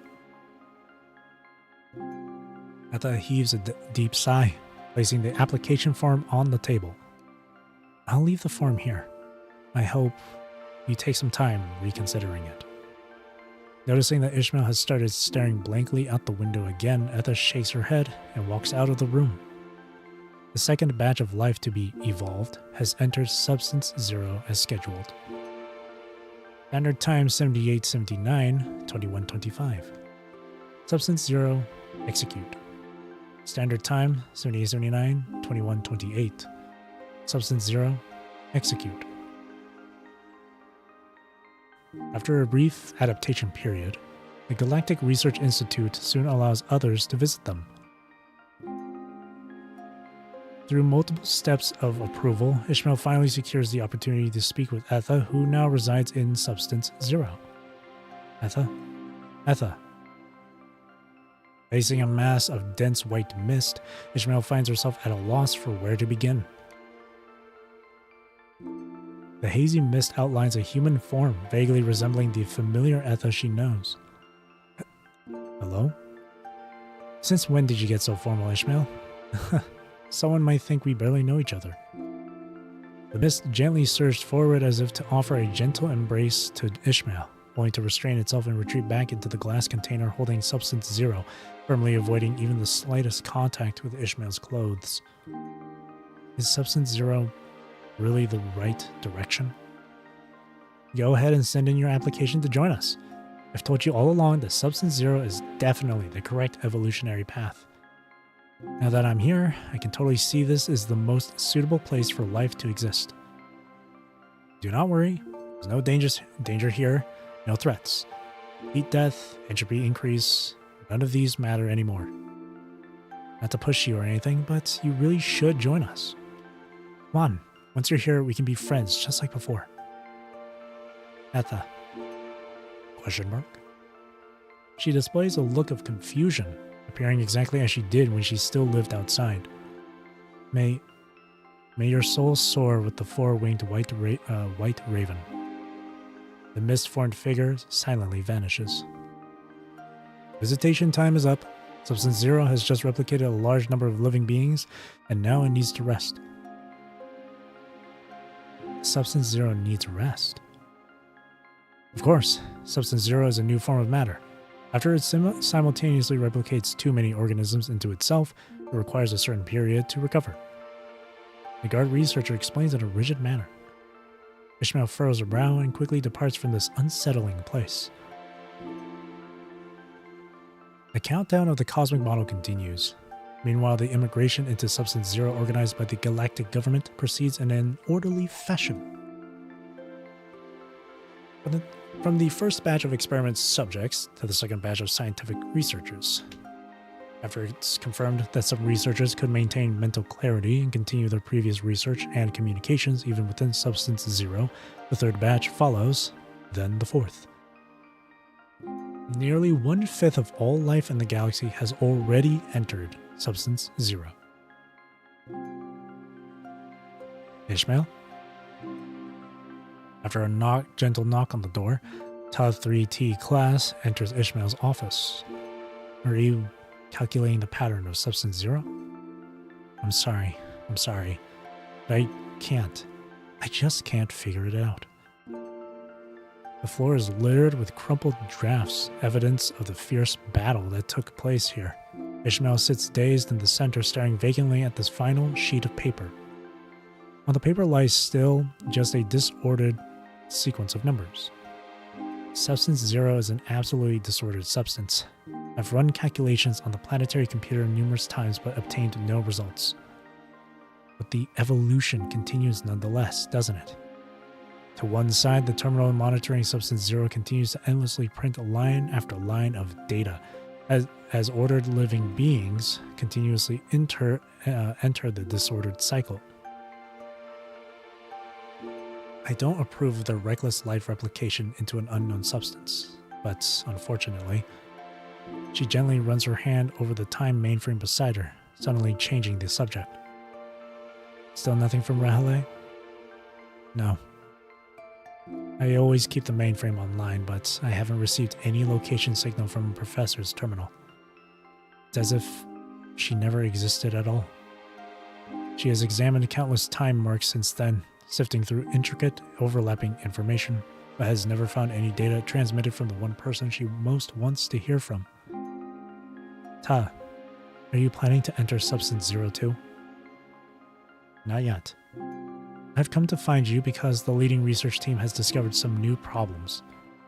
Substance Zero has begun extending beyond its containment.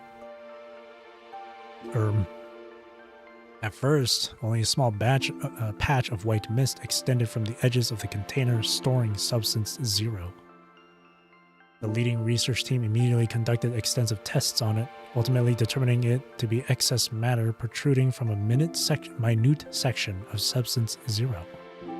They even became ecstatic about it, as Substance Zero, which had always been incapable of self-replication or expansion, finally showed a sign of growth. But Substance Zero is chaotic. Yes, Substance Zero is chaotic, and its reproduction is equally so. The once mild Substance Zero begins reproducing chaotically, growing with fanatical intensity. From the initial glass petri dish to an entire room, then to a corner of the research institute. Like a giant beast finally baring its fangs, Substance Zero recklessly devours everything in its path. Chaotic growth. Substance Zero has developed corrosive traits. As long as it makes contact with even a small part of any living organism or matter, it will instantly engulf it. This shouldn't be happening.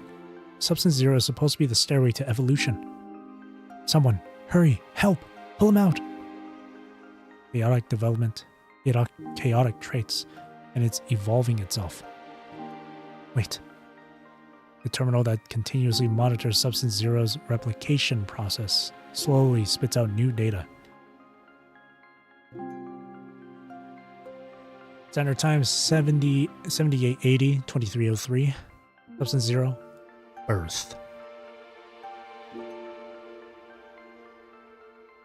It is creating new life. The galactic government has arrested the director of the Galactic Research Institute, who still persisted in advocating for Substance Zero, urgently appointing Ta 3T class as the new director of the institute to focus entirely on resolving the Substance Zero crisis.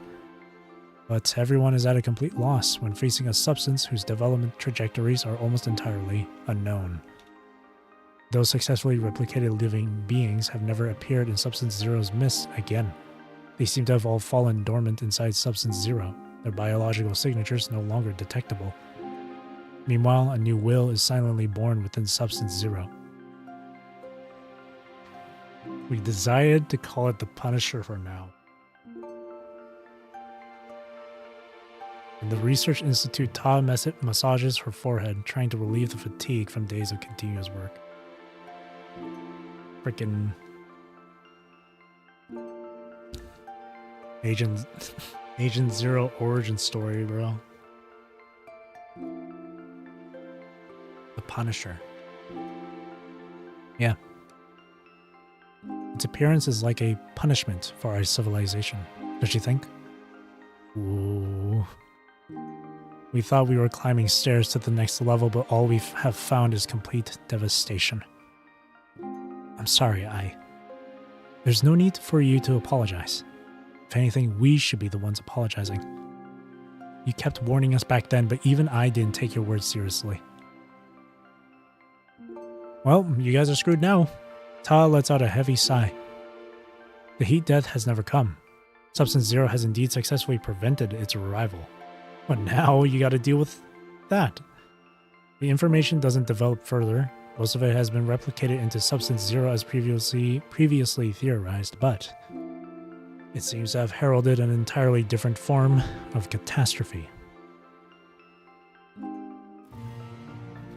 In the void, the pale doll folds her wings, her countenance devoid of emotion as she silently peruses the weighty tome adorned with the four-winged white raven emblem. The reading has taken far more time than initially anticipated.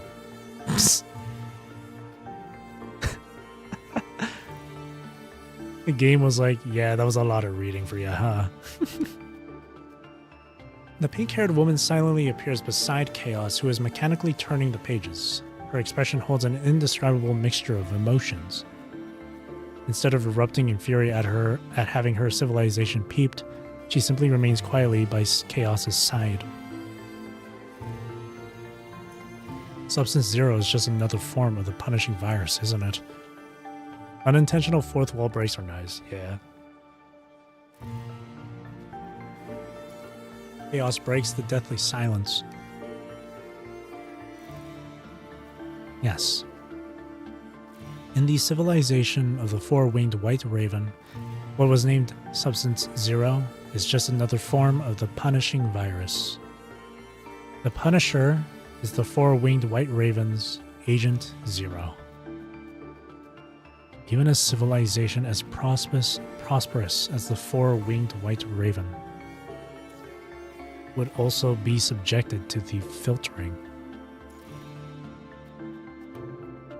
From what I've observed their so-called filtering has no clear rules.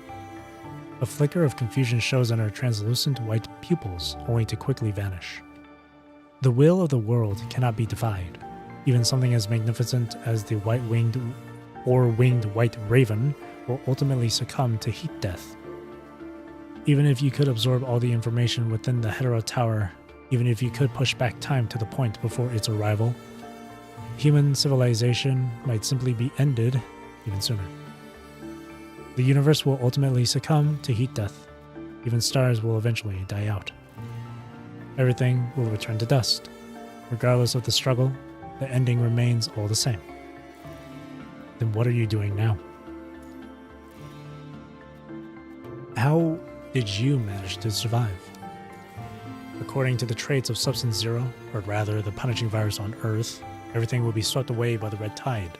Everything is bound to be devoured by the white mist. Ishmael should have been buried within the white mist like Substance Zero and carried beyond the gate. But how did she survive? And why did she choose to use Substance Zero to preserve her entire civilization within the stellar ring? The pink-haired woman lets out a gentle sigh. Such a strong thirst for knowledge. I suppose there is no harm in telling you about things that are already history. She gently waves her hand at the heavy tome. The pages rustle as they turn to a section far ahead in the book. On the weathered pages of the tome, light gray text mingles with blood-red stains. The civilization of the four-winged white raven did not escape the scythe of the Punisher. During one operation to dispel the white mist of Substance Zero, the mist took on a tangible form, and that will, born from Substance Zero, brandished its slaughter blade. It has been recklessly harvesting everything that belongs to this civilization, declaring that the end of the universe is far beyond mere heat death, at least so for the four-winged white raven. Ishmael stands in the Research Institute, watching the researchers hurriedly carry the time mainframe that has been modified by her and Ta 3T class.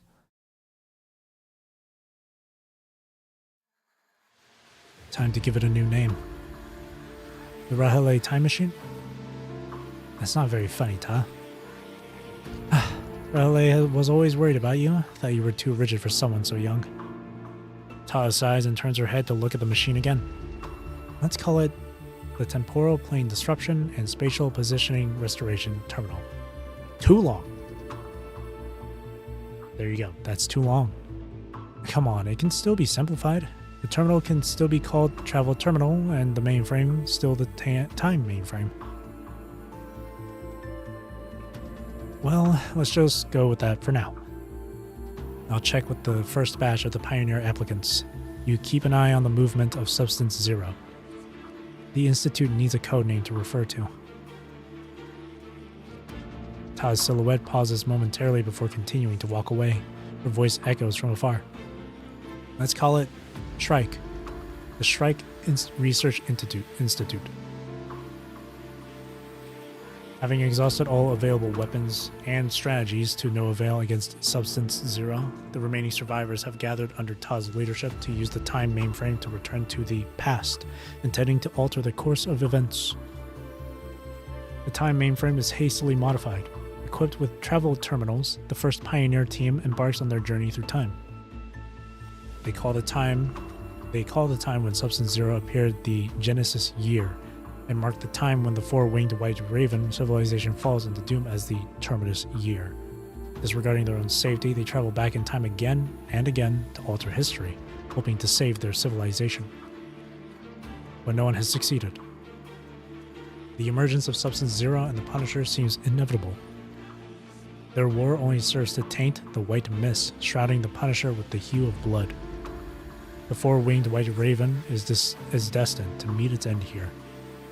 Ta, I've received a message from 253. Any updates? 253 died one standard year ago.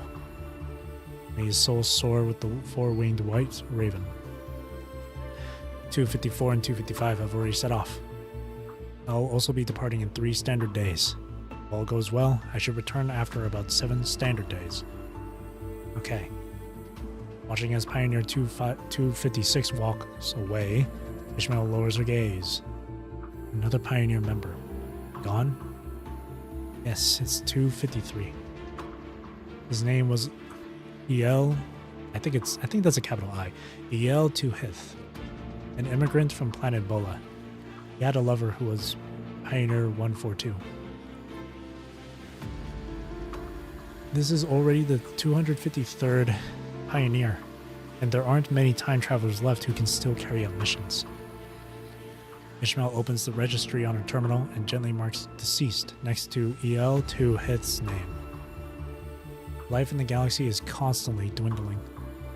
The Punisher harvests everywhere, capable of appearing at any point in time after the birth of Substance Zero. Most of the Pioneers have died at the hands of the Punishers. Now, across various time periods, there are fewer than 100 time travelers remaining in the Shrike Research Institute. As it absorbs more and more information, the Punisher seems to have developed a semblance of consciousness, starting a calculated pursuit of these insects, striving to shake the colossal tree. I will enlist in the next Pioneer team and become a time traveler. Ta furrows her brows as she looks at Ishmael. Words hover on the edge of her words, yet she restrains herself, choosing silence. I understand. Let's have your information registered. You'll be the 367th time traveler. The terminal screen reopens and Ishmael's information is entered into the time-traveling Pioneer team roster. There have been many attempts made to snuff out Substance Zero during the initial phase at the Research Institute, and they all failed. As long as Substance Zero appears, someone will always begin advancing its research. Replace the Institute Director, and other higher-ups will still push forward the emergence of Substance Zero. Replace the research team, and other teams will take over this project. Therefore, your mission is to return to the time before Substance Zero appeared, find Rahele, and prevent her from initiating the research project on Substance Zero. Prevent Professor Rahele from initiating research on Substance Zero. Can you do it? I can. Without further hesitation, Ishmael nods. Tala looks at Ishmael with a complex expression. There's likely no turning back, Ishmael. You still have one last chance to choose. I have to do something. I have failed to stop the advancement of the Substance Zero research, and I couldn't prevent them from continuously replicating life into it. Ever heard of Hyperion Cantos? There's an entity in those books called Shrike. Also has a lot of time-related topics. No, never heard. That's cool though. That might be the basis to the Institute name in this one. That's cool. It's really cool how Kuro Games kind of implements like different other pieces of literature in their story and stuff. It's really cool. Even like little things like how Vonnegut is the name of an author and whatnot. But things having gone this far, I have to do something. Being sent back in time from a future civilization stuff, rare reference I actually got, even if it is intentional reference. Shame I never finished the books. That was interesting. Should there ever come a time I go to like the mall, my city's mall, because it has a bookshop inside, maybe I could try and find that book. I don't know. Or those books, plural. Instinctively, she looks toward the table, but the cup that Etha used to fill with sweet drinks for her is no longer there. Her comics as well. Ooh. Your departure time is set for 3 days from now.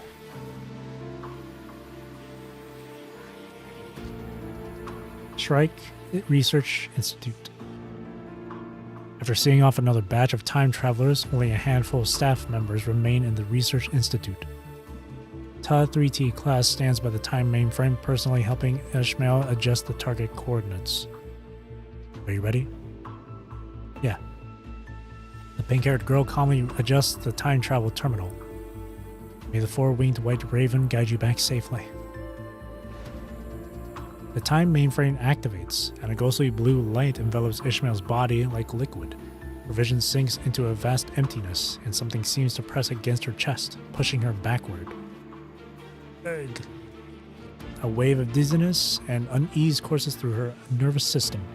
Instinctively, Ishmael takes hold of the terminal she's carrying, but in the next second, her eyes widen in terror. Gradually, one after another, carved markings start materializing along the flank of her terminal. Ishmael. Failure. Cannot be avoided. Professor Rahele. Rahele! In the boundless space-time tunnel, she seems to catch a glimpse of her professor's silhouette, yet also seems to see nothing at all. Suddenly she realizes it, understands it all. Why her instructor transmitted back the concept of heat death, why she could only send messages through the information capturing machine. I see universe about to perish. Why her instructor's time travel terminal completely lost connection, and why she has now completely vanished. The data stream irreversible. It come. Whoops. Rahele, her professor has been banished to the endless void of space like a ghost. Ishmael, the heat death hypothesis has become reality. The latter half of the sentence, restricted by the universe's rules, was never sent out. Ishmael, do not explore heat death. Failure cannot be avoided. As Ishmael recounts all that, crossing eternities. As Ishmael recounts all this, her expression remains impassive, as if none of it has anything to do with her. All of a sudden, Nanami crashes in to save the day. Roll credits. Only in her eyes, no longer a vivid blue, crystallizes a trace of sorrow that cannot be swept away. What happened after that? I only want to know your solution. Chaos stares at the book, expressionless. After that, well, Substance Zero relentlessly pursued the footsteps of time travelers, while our civilization repeatedly endured the endless cycles of suffering. Just like how the red tide spreads through the Hetero Tower, Substance Zero similarly attempts to corrupt the time mainframe of the four-winged white raven. After it mastered this rule, countless time travelers were hunted down from every temporal crevice, like helpless rats caught by a cat. After that, the girl named Ishmael survived within this nightmarish closed loop for an unknown duration. She experienced thousands upon thousands of cycles, breaking free from countless cages. Finally, before Substance Zero could devour everything, she at last and obtained Substance Zero's authority. As you have seen, I placed my civilization in the subspace, the world beyond that gate, allowing them to survive just as they did before. While I, with the help of Substance Zero's traits, became a gatekeeper chosen by the will. Her story is... it always comes... I always mention 14. It reminds me of Shadowbringers with Emmett Selk and his story. Like how Ishmael is keeping her civilization, quote unquote, alive or like stagnated in amber, quote unquote. It's kind of like how Emmett Selk in Shadowbringers of 14 recreated his home city and used his power to recreate the civilians of that city too, to preserve his people and their civilization. That's all I can tell you for now. Ishmael smiles enigmatically, speaking with deliberate ambiguity. So the punishing virus was created by the four-winged white raven. No, this kind of substance isn't something that can be created by anyone. Whether it's the chaos contamination, punishing virus, or heat death, these appear to be merely tools of the cosmic will, methods they use to recycle or filter. If one can survive these calamities, they can progress further, getting closer to them and gaining more knowledge. But if not, then one cannot obtain the ticket to advance into the stellar sea. This stream is going to be a reference fest, like that DiCaprio meme.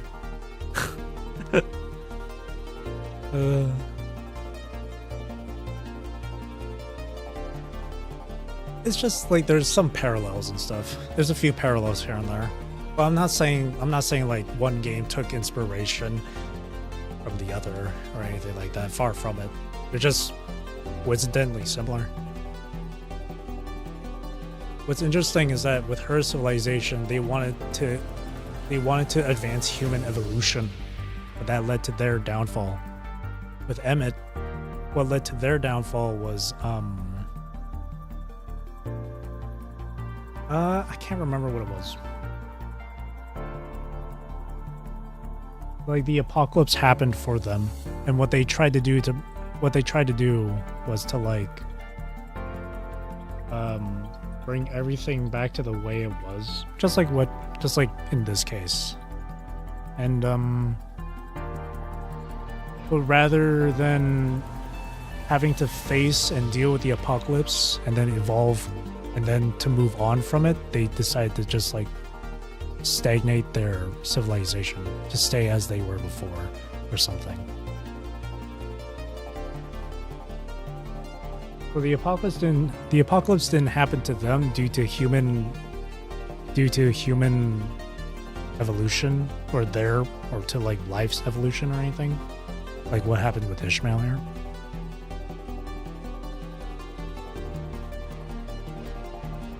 It happened due to discovering that death will forever be inevitable. At least that's how it started. I don't want to go into the specifics, otherwise I end up spoiling a fucking expansion. But that seems to be the thing here.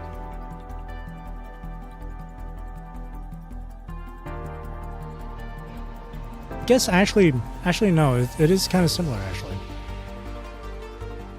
Again, with Ishmael and the four-winged white raven civilization, what led to their demise was knowledge and advancement and evolution.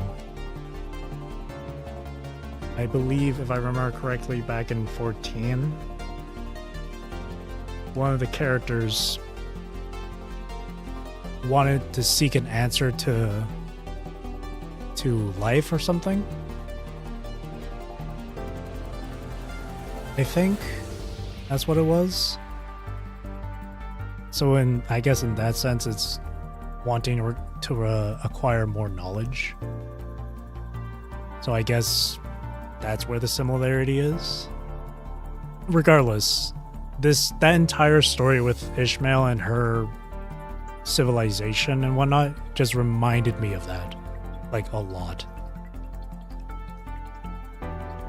That's one hell of a throwback for me. Like, it, a lot of flashbacks kind of came into mind. If you personally don't mind spoilers and stuff, I did actually stream that 14 expansion on my other channel. I can't remember which number it was though. But it was like the Endwalker expansion, basically. So if you don't mind being spoiled on that, you could always look at that. Or you can look up some summary online. I've told you everything I can, Uzbeti. She smiles, gazing at the pale doll.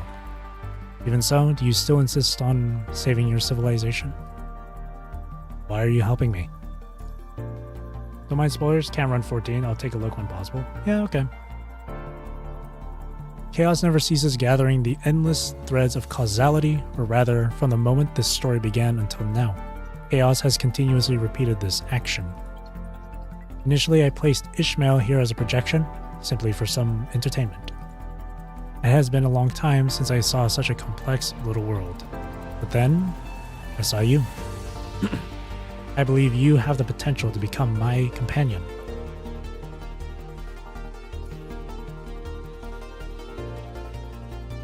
Is that a proposal? Watching Chaos's movements, Ishmael responds with silence. You've already made your decision long ago. I never intend to give up. What humanity seeks has always been something simple, but the current circumstances have put that hope far beyond reach. I will bring them home. No matter what I become, no matter how much power I gain, I have never changed my mind. I'm going to bring them home. That's my commandant!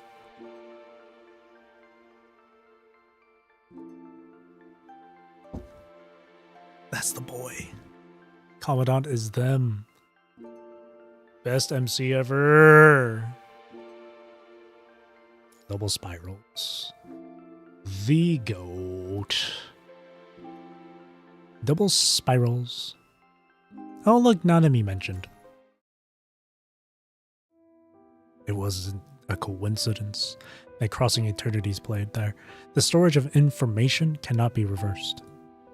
Under Cradle and Vonnegut's manipulation, the Hetero Tower has continuously grown, diffracting into infinite new layers. Lamborghinian knowledge. Chaos persistently organizes the jumbled Hetero Tower. Her mind is bombarded by innumerable information, gradually losing control of her power. Wings pierce through her spine, countless eyes writhing in agony. Chaos design goes hard. Darkness surges forward like a ferocious storm. Arranging the threads of time, she has witnessed the full spectrum of human emotions. Excuse me. An insect, you, wriggles across the muddy earth.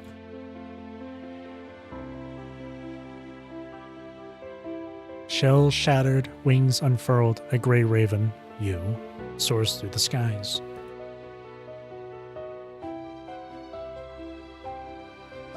Storm raging, wings broken mid-flight, an ashen wolf, you, falls upon the ground, evading the red tide that flows in all directions.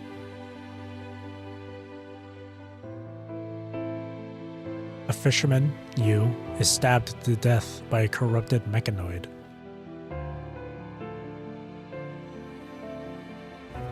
After awakening, the corrupted mechanoid, Yu, sees blood and leaps into the oceanic abyss. It's always the ocean. A little whale, Yu, in the oceanic abyss sways its tail, only to be swallowed in one bite by a massive hetero creature. The boat! Countless pieces of information hammer Chaos's mind, forcing her to experience painful tearing and lives of unknown beings with each passing moment. You can't do it. She speaks calmly, like stating a mere fact, even though Chaos can no longer hear her voice at all. Each thread connects to a layer of the hetero tower, condensing information from different world lines. Even a deity cannot absorb this much time. If you keep absorbing information like this, these threads will pierce through you, causing you to ultimately perish. With a gentle sigh, the pink-haired woman slowly turns around. There's no need to keep watching any longer. The tome floating in the void slowly closes.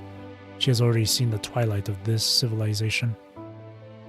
The key staff carves a rift in the air as Ishmael prepares to return to her observation room with the book of this civilization, when she suddenly pauses. The very moment she turns her head, some of the red threads on Chaos's body silently vanish.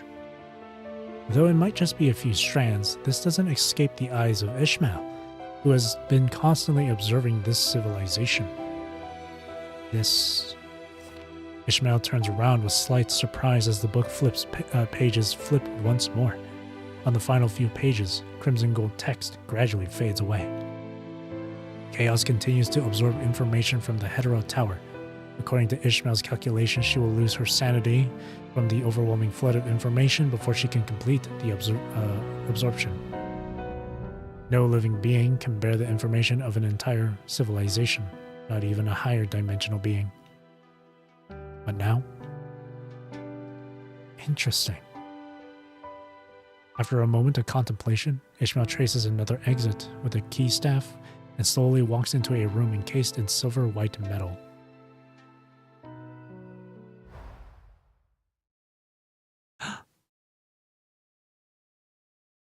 Administrator Nanami. Inside the starship, Nanami stands at the center of the room, exhausted yet still brimming with energy. Oh, wait, no, it's regular Nanami. Or Star Trail Nanami. Yeah, Nanami. Huh? It's you. This super weird construct. Wait, how did you suddenly appear on DeLorean? What are you trying to do? Nanami stares suspiciously at Ishmael, who has quietly appeared out of nowhere. I apologize for the sudden visit without prior notice. I'm here to deliver a message for someone. As per the request of a commandant on Earth, I'm here to hand over all research data from the aerospace city to you. Condensing the information into a sharp hetero-core shard, Ishmael gently hands it over to Nanami. Oh, it's a message from Commandant. Thank goodness. The gray-haired girl jumps up in excitement and swiftly grabs the hetero-core shard. Does Commandant have anything to say to Nanami? It should be all within this data. Hehe. Treating it like a precious treasure, Nanami carefully puts away the hetero-core, claps her hands, and looks toward Ishmael. Anything else to say? If not, I need to get back to my own business. Aren't you going to ask about the Commandant's current situation? Commandant must be working hard, just like Nanami. Nanami can feel it, so Nanami doesn't need to ask.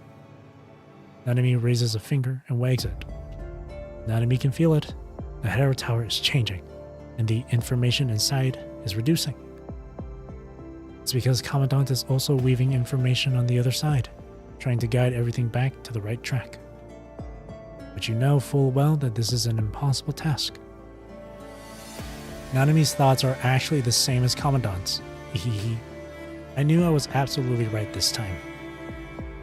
Damn it, I can't believe I lost. Quick, 50 liters of machine oil. We had a deal. Hey, I told you not to use Nanami's plan for your bets. Not allowed.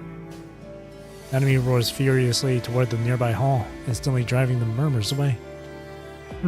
Those silly goofballs. Nanami's plan is definitely the most correct one. Plan? Are you also doing something here? Your consciousness and frame seem to have merged quite well. The pink-haired woman gently examines Nanami's frame.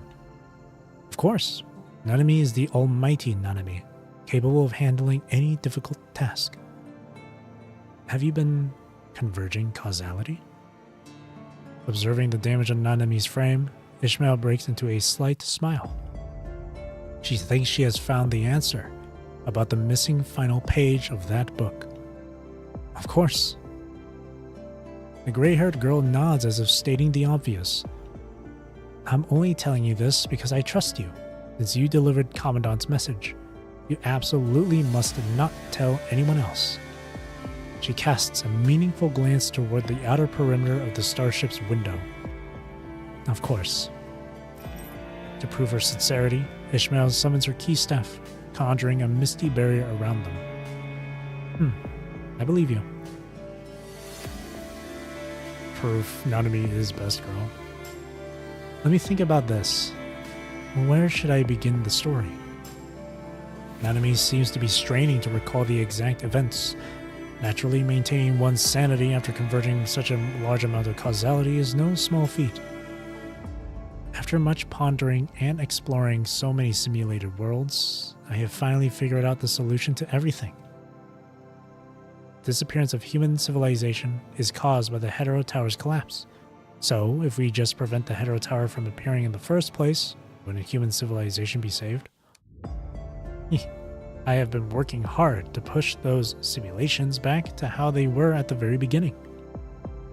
If the time flow returns to its original state, with less of what you call for information, then wouldn't the world go back to how I first saw it? Nanami excitedly clenches her fists, waiting for Ishmael to give her an affirmative answer. You could put it that way. Woohoo! Nanami knew it. Nanami and Commandant are totally in sync. No room for errors this time. The badly wounded girl breaks into a happy smile. Commandant is working hard, and Nanami is working hard too. At this rate, Nanami helps Commandant converge information here, while Commandant is working hard to weave it together there. This way, the burden on Commandant will definitely be much lighter. Nanami has to work even harder. If Nanami and Commandant keep pushing forward, we'll surely reach the day of victory someday. She can almost see it, the day she reunites with Commandant. Ishmael studies the jubilant girl with an inquisitive gaze. Why give me that look? I have no interest in you at all. Nanami takes a cautious step back. I was just wondering, why are you so devoted to helping human civilization? Does that need a reason? Of course, it's because Nanami likes humans. Nanami likes Commandant.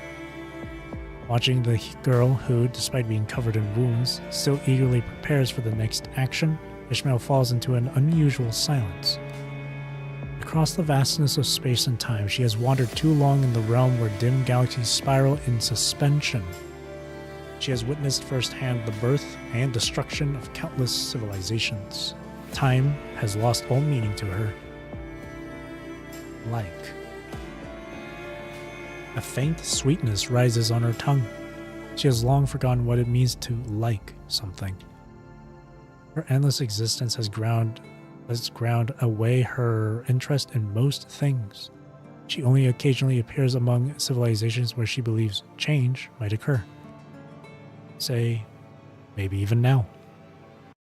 While Nanami busies herself tinkering with her frame, the key staff slices open a rift, and Ishmael silently disappears through the stellar crevice.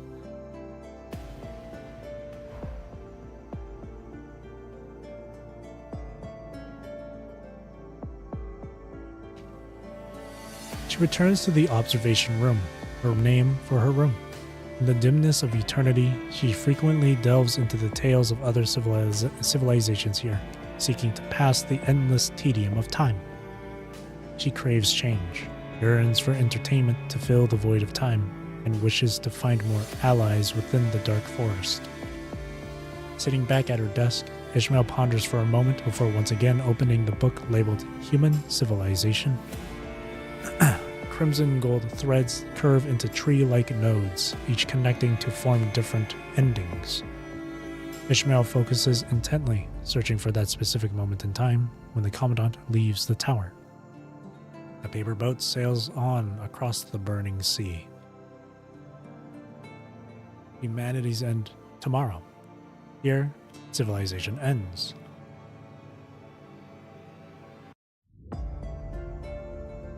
Aerospace City. Outside Aerospace City, the snow remains unchanged.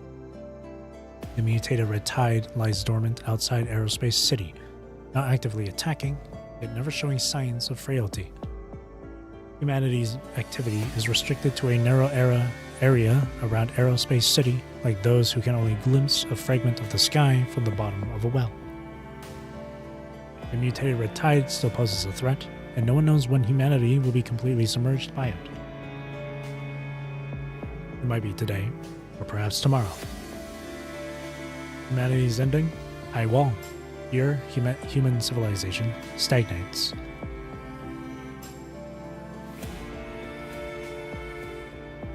The observers shall drift amid the expanse of stars and deep cosmos, endlessly searching for that unknown future. Humanity's ending, grave keeper of civilization. Here, humanity, or human civilization, stalls. The Grey Raven Commandant uses cunning privileges to evade each potential endpoint that might appear. Like steering a small boat through a sea of flames, that human bears the weight of an entire civilization, yet never chooses to give up. The Commandant proceeds cautiously, pressing on toward that may not even exist, what may not even exist, the correct time. The crimson gold text curls inward as the weathered pages dissolve into specks of dust. The information recorded on the pages gradually fades, transforming into red threads, leading toward chaos floating in the deep void. Has it come to this already? Much faster than I imagined. Ishmael closes the fading pages of the book and falls into deep contemplation. This time, will a different answer be submitted? Grey Raven didn't enter the red tide, but instead passed through the gateway. After dimensional ascension, Grey Raven places the consciousness of the Undersea Commandant with their own, hatching a complete chaos. Chaos defeats Cradle within the tower, truly becoming a life form filtered by the cosmic will, yet still refuses to give up. Within the Hetero Tower, Chaos continuously organizes time, while on the other side, the mechanoid Nanami diligently works to reversely converge the causality threads at the same time. This time, can this corroded, riddled with wounds civilization truly provide a different answer? Ishmael contemplates in silence. Should she intervene to help this civilization? Should she pay a certain price to continue reading this story? Measuring the price that must be paid, Ishmael ponders deeply. Why not settle it this way? But does such an item really exist? You just roll it, follow what it says, and keep going, without worrying too much. If it were you, Grey Raven. A peculiar smile flickers across her silver-white pupils. Let's see whether the path ahead still exists in your heart this time. A wooden die, wrapped in exotic matter and gleaming like metal, spins rapidly in the air. The die hasn't yet stopped spinning, but the book of human civilization has already turned to a new page. Annihilation. got quotes on it, which means it might have two separate choices like the other ones.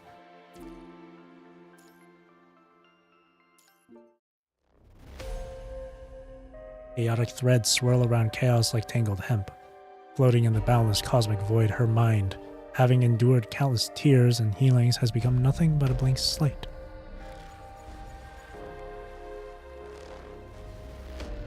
Information from an entire civilization floods into her memory. Languidly, she cradles the planet wrapped in layers of threads, gazing bewildered into the darkness of time. A faint will flickers like a dying spark in her murky mind. Chaos stares blankly at this strange universe where streams of stars revolve amidst omnipresent cosmic dust. Is this the final turning point? Her mind continuously collapses and reconstructs, containing all the wrong information from the Hetero Tower, holding all the wrong paths. But what is truly wrong? The string called sanity is nearly severed, teetering on the edge of a collapse. Should she continue absorbing the wrong time? Or perhaps, maybe she should take a short break. Pause for a moment, retain sanity, think about the next steps carefully. We'll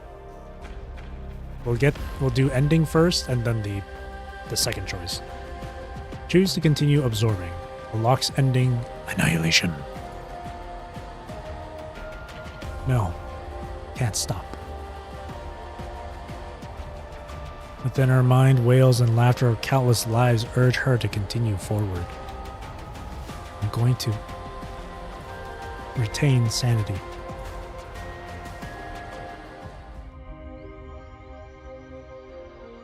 Do, do, do, do, do, do, do.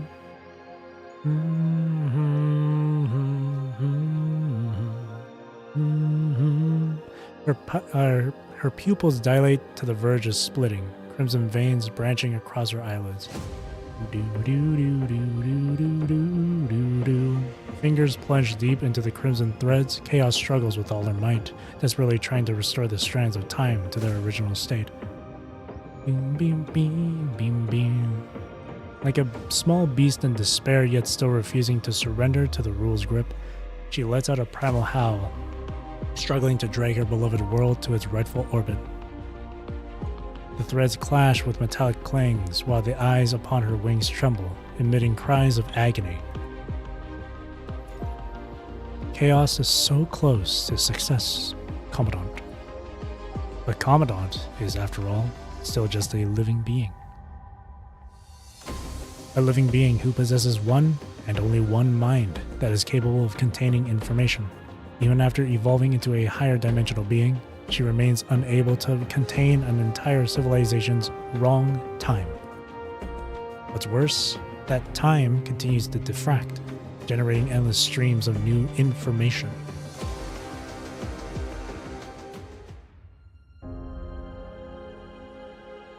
Throughout the universe, all the galaxies perish one by one.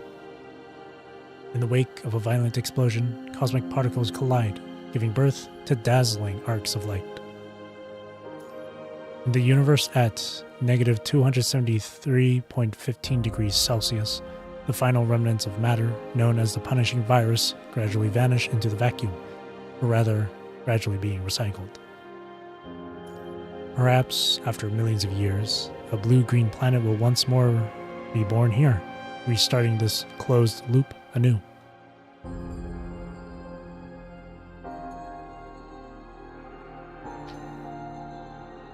There is no longer any place to set foot here. Ishmael hovers in deep space, watching the end of this civilization. Chaos cannot withstand the impact of excessive information. She arrives one step too late. The information recorded by the punishing virus overflows, annihilating the entire Earth. Afterward, Chaos, having lost all sanity, detonates herself.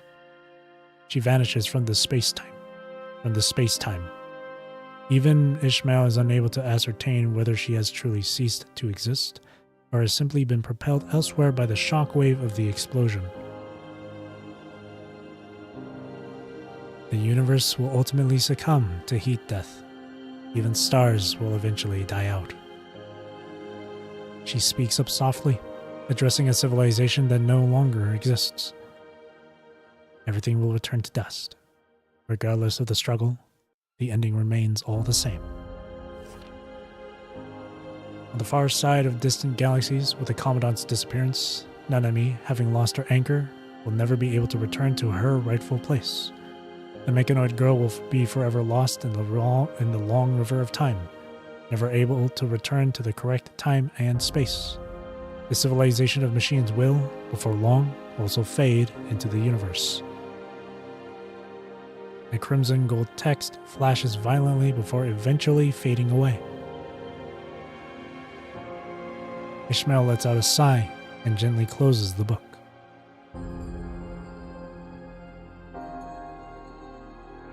The remaining embers burst into a final afterglow, while human civilization has already died out here. Humanity's ending, annihilation. Here, human civilization fades away. Alright, that's the end of the chat. No, I'm just kidding.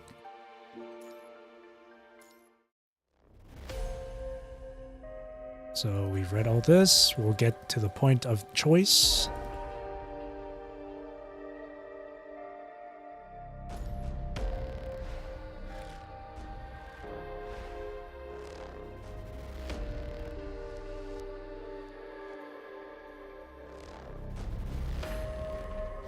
Choose to take a short break. Commandant. A familiar call traverses the darkness of countless light years, blasting within her mind.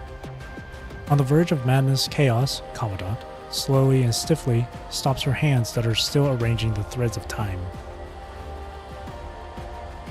Lucia? Liv? Lee? Following that sound, chaos rapidly traces backward, yet fails to find any remnants of the voice. You. Where are you?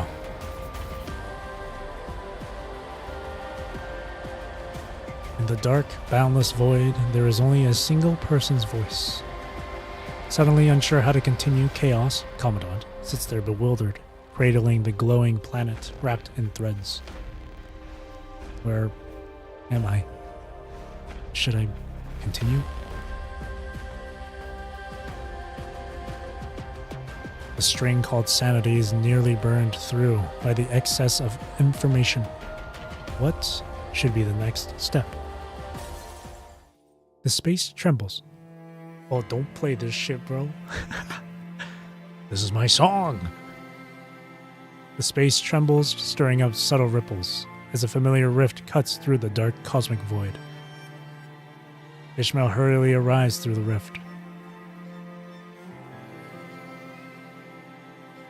Her silver white pupils betray a look of disbelief as Ishmael gazes in astonishment at Chaos, who remains frozen in place, teetering on the brink of madness. You have maintained your sanity. This ending shouldn't be like this.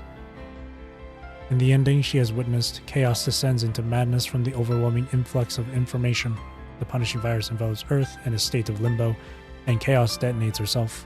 Following the violent explosion, human civilization fades into oblivion. She has no clue about what altered the predestined ending, but given the circumstances... Grey Raven. Tentatively, Ishmael calls out to Chaos, Commandant, by that title once more. Her mind can no longer accept any more information. Chaos gazes in bewilderment at the pink-haired woman before her, the sound around her a chaotic mess, unable to make out the woman's uttered words. It seems this is the answer given by the die. She opens the book in her hand. On the final page, crimson gold curves spiral and form into new words. Is that so?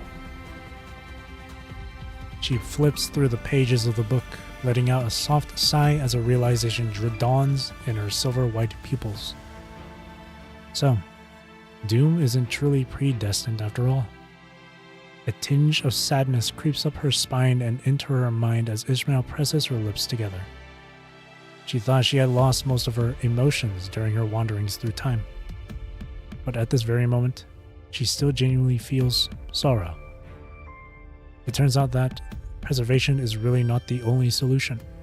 There does indeed exist a path that leads to what is correct.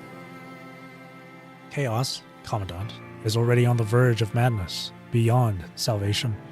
But most of the wrong time accumulated within the Hetero Tower has been completely absorbed. Meanwhile, the mechanoid girl also continues her efforts to converge the threads of causality. All wills on the planet are working toward it. They will ultimately usher in a brand new miracle. I get it now. Please allow me to pay my respects to you and to your civilization, for the magnificent story you've presented, and for truly showing me another kind of future. She offers a gentle smile, standing before Chaos as she bows slightly. From here on, leave it to me. Putting away the book representing human civilization, the pink-haired woman gently touches the forehead of Chaos, Commandant. Ishmael, please. Save us, help. Alright, there's 3 stage achievements. Okay,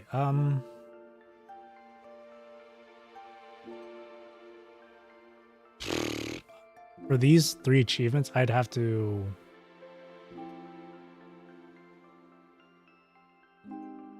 Hang on.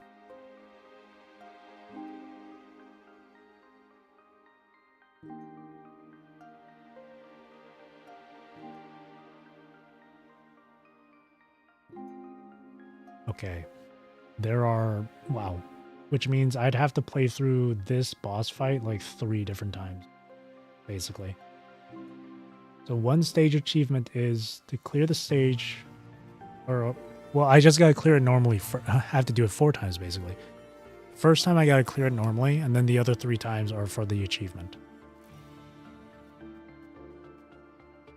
Unless, or actually no, 3 times. Because I can just get one of the stage achievements during the first playthrough.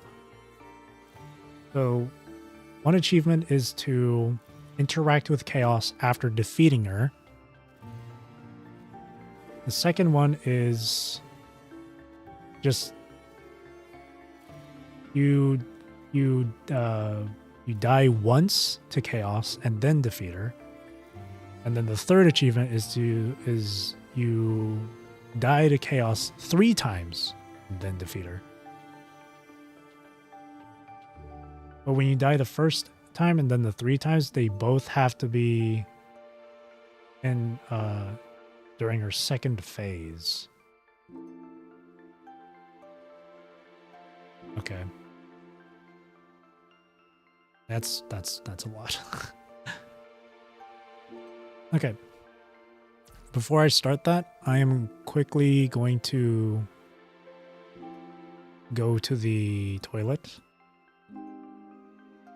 So I shall be right back.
Okay, I'm back. All right. So we have to. Well, I'll finish through the. Okay, I'll finish through the chapter first, and then I'll attempt the stage achievements for the boss fight. But we'll get one of 3 in this first go of it. We just gotta defeat her normally.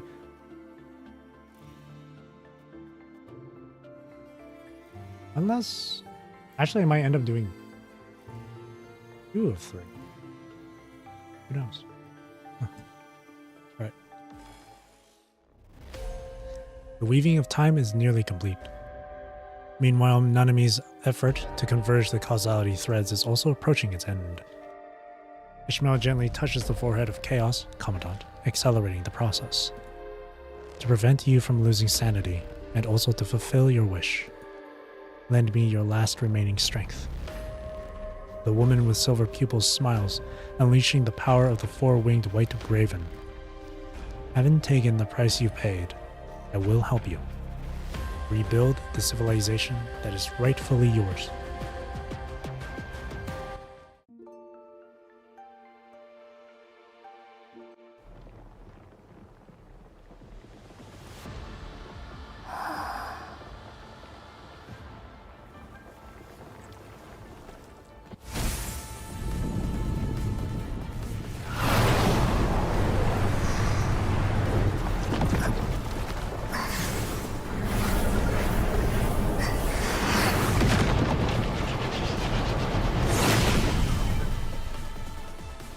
We're fighting ourselves. 人類の本命は大切なの。彼らを傷つけるのは許さない。お返しするわ。あなたの望む奇跡を抱きしめなさい。このまま私が先導します。やはりこの物語も結末は変わらない。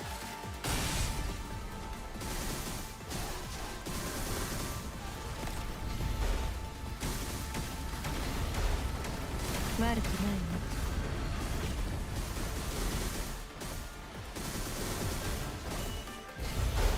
結末をまばたきしないで見せてあげる。あなたの知らない景色を。近い終着点。あなたの望む奇跡を抱きしめなさい。さあ幕を閉じましょう。このまま私が先導します。お返しするわ。あなたの望む奇跡を抱きしめなさい。やはりこの物語も結末は変わらない。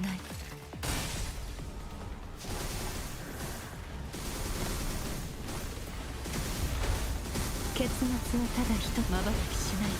炎は消えない。見せてあげる。あなたの知らない景色を。悪くないわ。あなたの運命は決まっています。 Oh my god.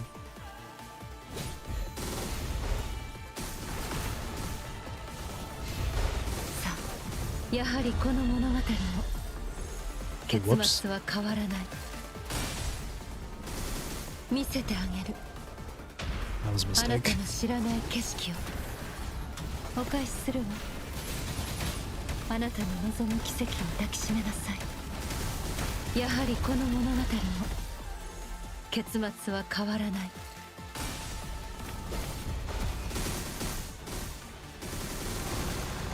悪くないわ。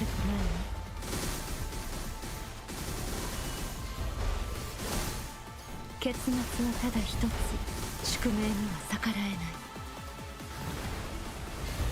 見せてあげる、あなたの知らない景色を。さあ、このまま私が先導します。お返しするわ。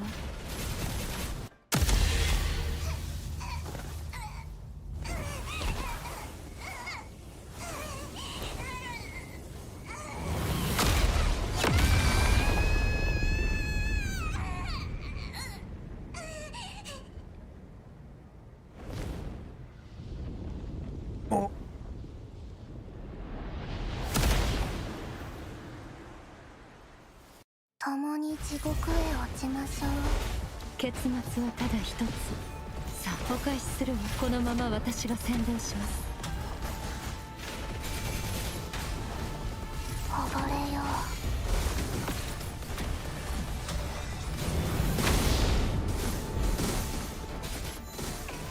結末は救いがない。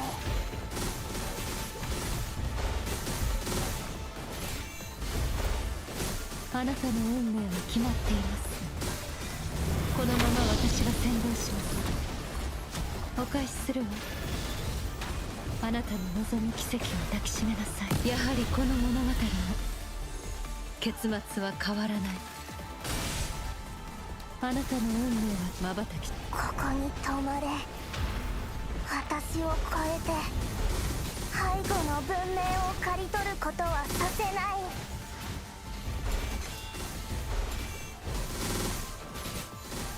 結末はただ一つ、宿命には逆らえない。さあ、このまま私が先導します。お返しするわ。あなたの望む奇跡を抱きしめなさい。やはりこの物語も結末は変わらない。どんな代償を払ってもこれが真の結末にならない。奇跡がない。参りました。どんな代償を払ってもこれが真の結末にならない。I heard not Lamio, I heard Lucia. あなたのさあ、このまま私が先導します。お返しするわ。ここに止まれ。私を超えて背後の文明を刈り取ることはさせない。結末はただ一つ、宿命には逆らえない。結末は救いがない。お返しするわ。あなたの望む奇跡を抱きしめなさい。やはりこの物語の結末は変わらない。結末はただ一つ、見せてあげる、あなたの知らない景色を。結末はただ一つ、宿命には逆らえない。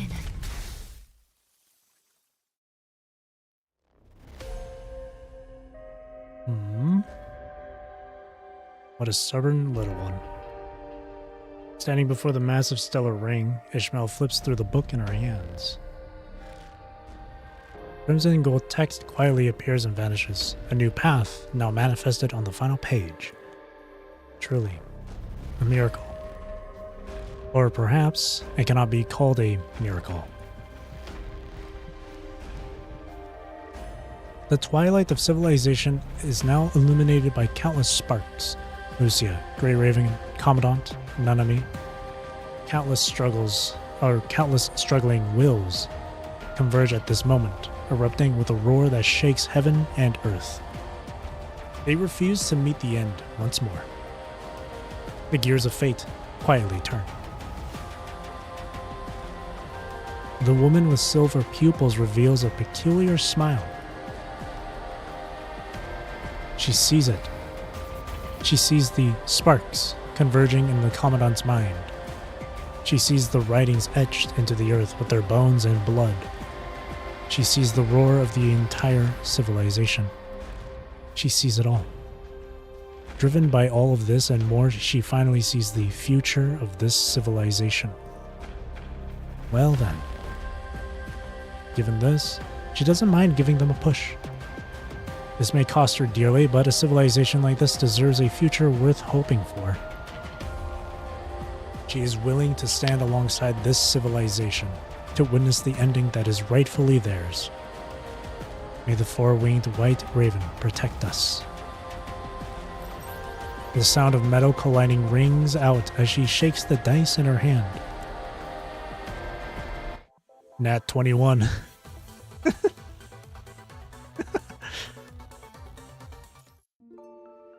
So I have to... Oh, no, the achievement starts here. Oh, I see. Well, okay, I'll finish... Okay. I'll finish through the chapter first, and then I'll attempt the stage achievements. At least it's not like the Vonnegut fight, where you have to beat it without dying. In this one, you actually... So... Yeah, the first one, you have to interact with Chaos after defeating her. The second one, during second phase, you have to let her defeat you once. The third one, during second phase, you have to let her defeat you 3 times. But yeah. Gift from the stars. 3 more nodes away.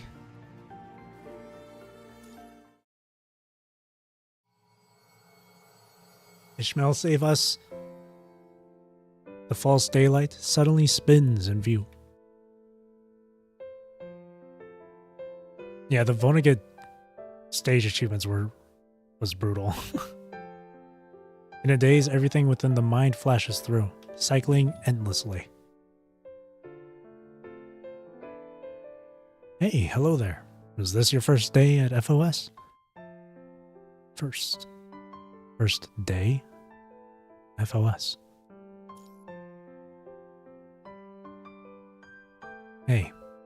Hey.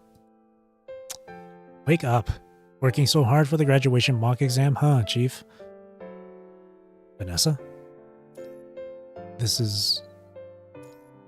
The distant, muffled school anthem echoes through the auditorium. Beside you, Vanessa, who hasn't changed into her school uniform yet, looks over impatiently. This is? Don't tell me, Chief, that your precious little hippocampus finally gave out after you spent all night cramming for that pathetic graduation mock battle. The white-haired girl frowns as she glances at her terminal. You're about to be up for your grand graduation speech. And now? She arches her eyebrows disapprovingly. You haven't even changed into your uniform. In a foggy state, fragmented memories surface involuntarily and words slip from your lips before you can even process them. You haven't changed your clothes either. Weren't you supposed to be dead? Nani? No. I'm curious with that second one. What nonsense are you talking about? Forget it. I'm not arguing with you. You're the one on a ticking clock, and I'm not the one who's going to die. Not like I have to go up on that stage and give a speech. Your thoughts seem forced to reweave the correct memories, while your consciousness remains hazy, failing to fully inhabit the shell of a body.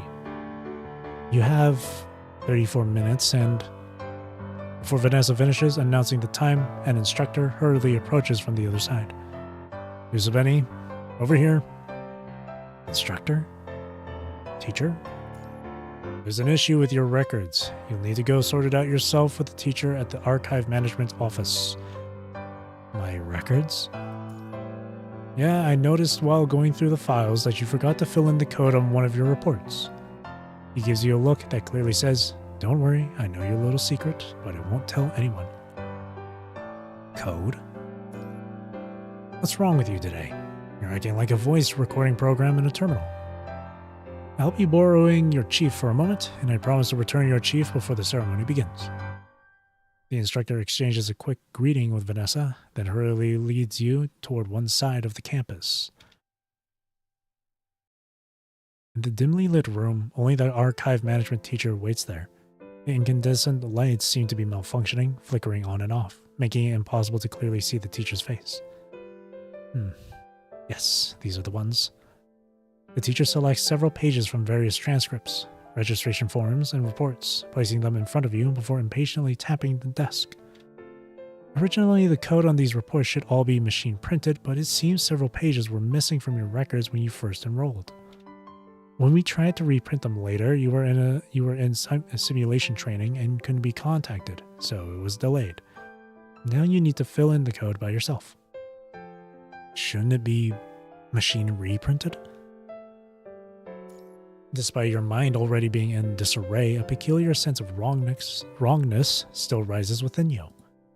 Even though you're the chief, we can't make an exception and activate the printing machine just for you.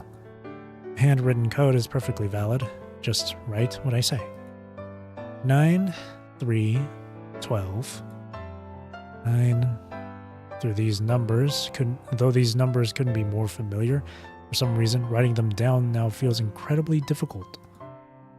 What are you waiting for?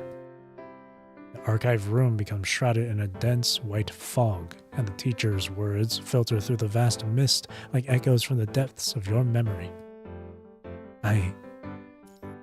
Your fingers tremble slightly as if some force is preventing you from writing any further. Hurry up, the graduation ceremony is about to begin.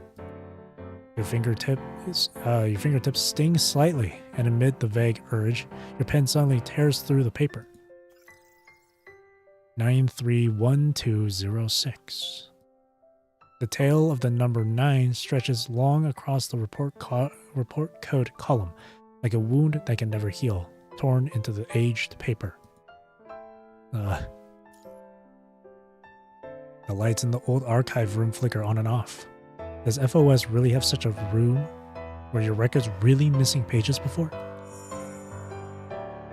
Real and absurd memories intertwining chaos, blurring the lines between reality and illusion, here or elsewhere, moving forward or backward. As the world violently spins around you, your consciousness experiences intense spasms, abruptly detaching from your body. Once more, a shroud of complete darkness sweeps over you. The river of stars spirals gently across the backdrop of darkness as a massive starship carrying the solitary girl slowly advances deeper into the distant void. The mechanoid girl in blue remains seated by the portal, watching the annihilation and rebirth of galaxy clusters.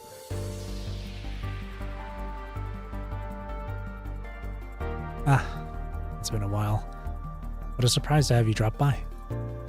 It's been a while.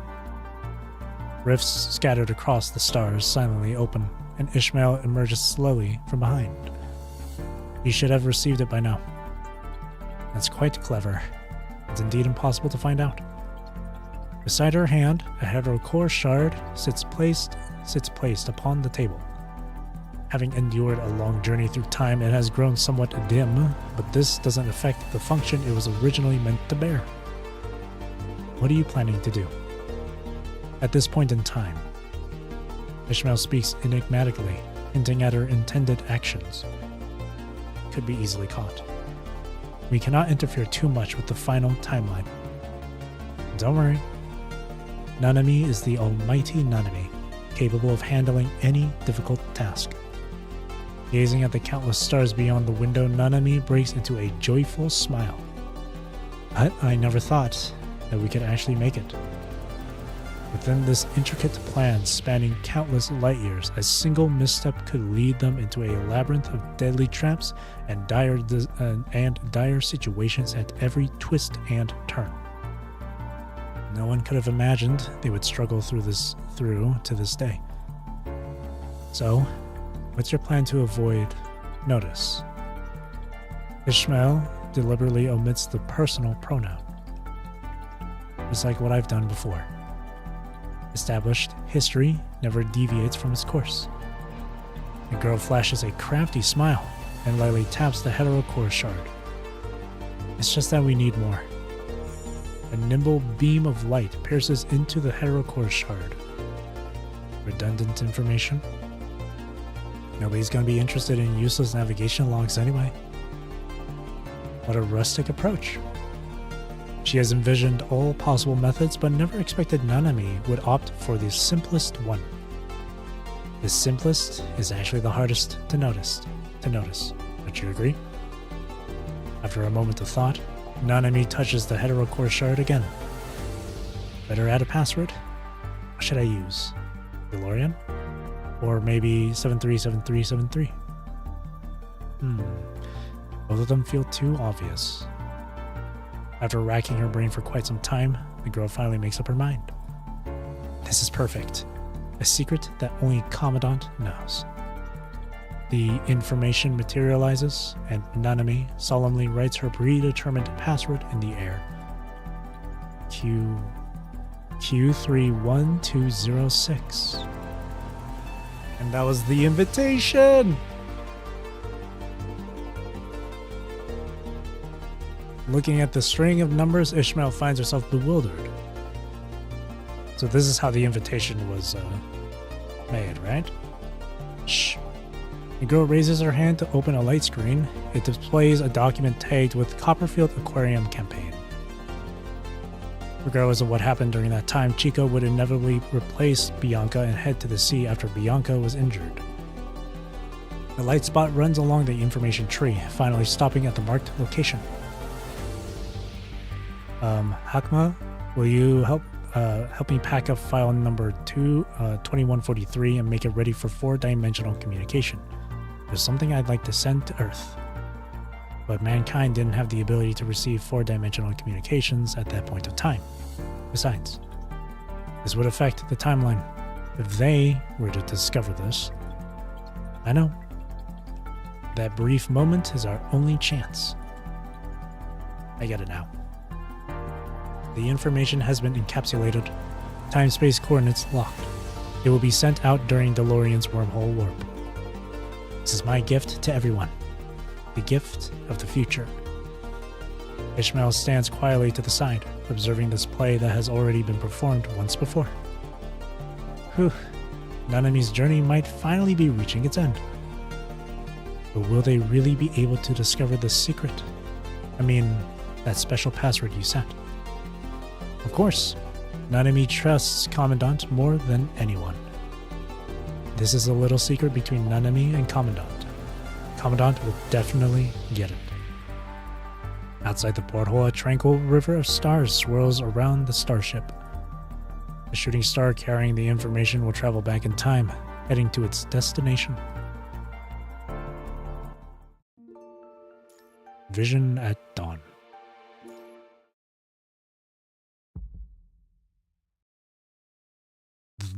The dull beating of a heart echoes in the dark abyss, profound and lingering. The lone lost soul has found the way home. As if a drowning exile reaching air at last, the cold, sticky heaviness, reminiscent of a soaked cotton coat, is gently peeled away from consciousness by a soft breeze. Is it a dream? Your body seems to have endured tremendous suffering. A suffocating sensation rises from the nasal cavity, while a heart-wrenching, bone-piercing pain seeps through every joint.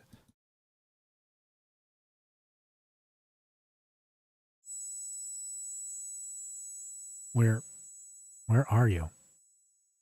The world spins wildly as excessively bright light stabs at your eyes. Miss Benny? Miss Benny? A familiar voice and familiar light. Miss Benny, are you alright? Feeling the effects of your injury? Your consciousness feels like it's been salvaged from a cold, deep sea, carrying with it chilling tremors and biting sorrow. But what in the world happened? Easy fragments rise and fall in your mind.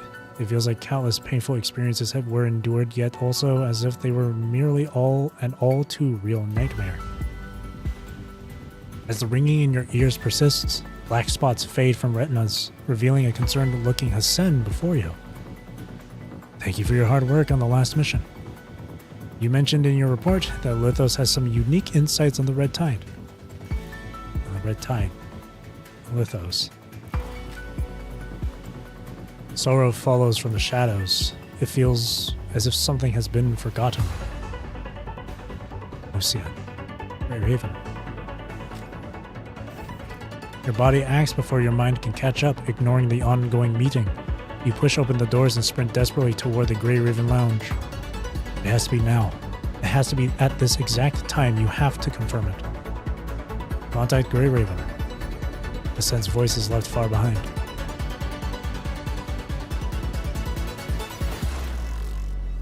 Babylonia, 9 a.m. A summer breeze caresses your cheek, bringing with it a disorienting sense of unreality. What exactly have you forgotten? And what exactly are you trying to confirm?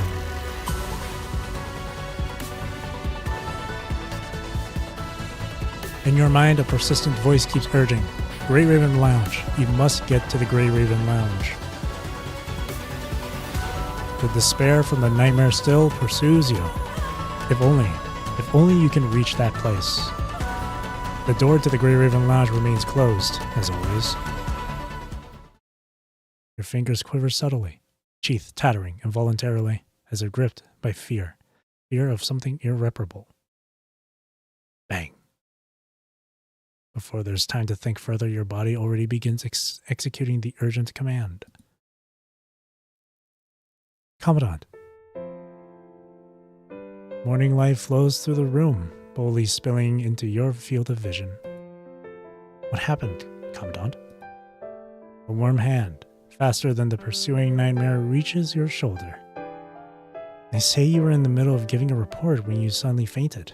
As soon as you regained consciousness, you bolted out of the meeting room and ran straight to the lounge. After receiving Hassan's message, Lee rushed back even though he was only halfway through his frame calibration. Commandant, what happened? Don't worry, we're all here.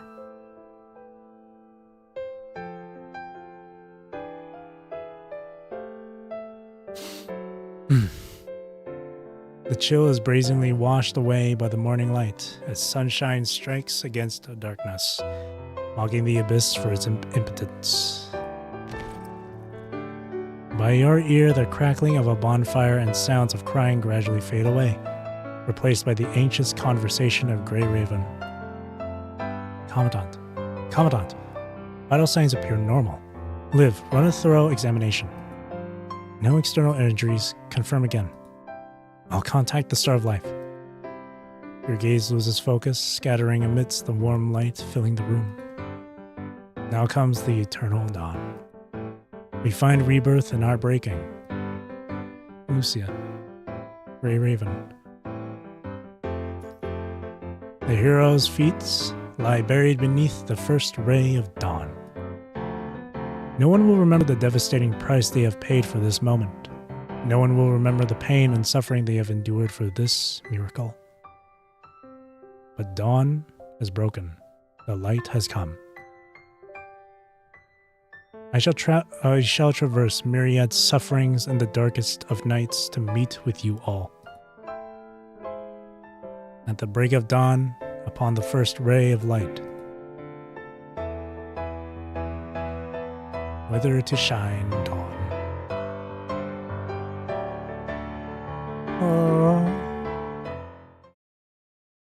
Oh. When Lee said we're all here. Oh man. That almost made me tear up, man. I had to do a deep breath. Yeah, when he said we're all here. 12 a.m. Babylonia. Something seems off with the Grey Raven Commandant. Is it about the meeting this morning? I've heard about it too, but I'm not sure what exactly happened. This is before Cradle Parade, right? I don't know. No.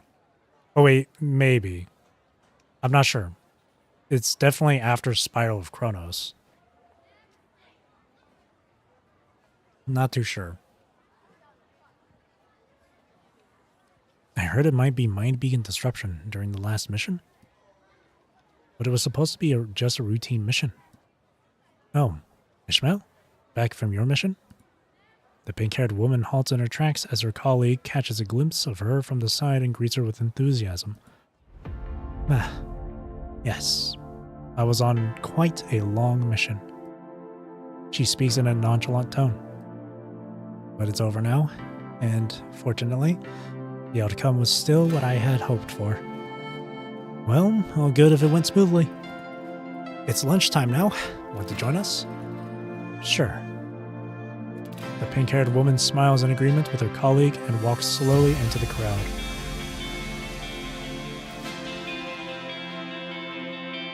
Agent Zero, killed by chaos, has vanished into the crevices between past and future. All traces of Vonnegut's entry into this world have also been completely erased by chaos. Before this civilization reaches a sufficient level of advancement, the Hetero Tower will not descend in haste again. Time and causality have been converged piece by piece, forging the final and only path to the future of this civilization.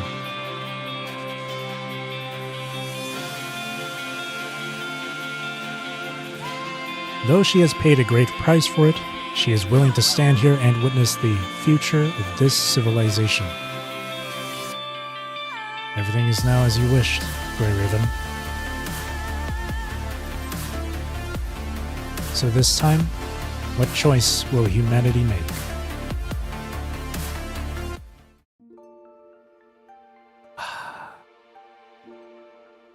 But yeah, they said that just then the Hetero Tower will not descend with such haste. So this is... So... The Hetero Tower showed up during Spiral of Chronos, right? So this is definitely a timeline where it didn't show up, but Lee still got his hyper real frame. So this is definitely So this is this is before Cradle Parade, but the events are going to be entirely different now. Lucia.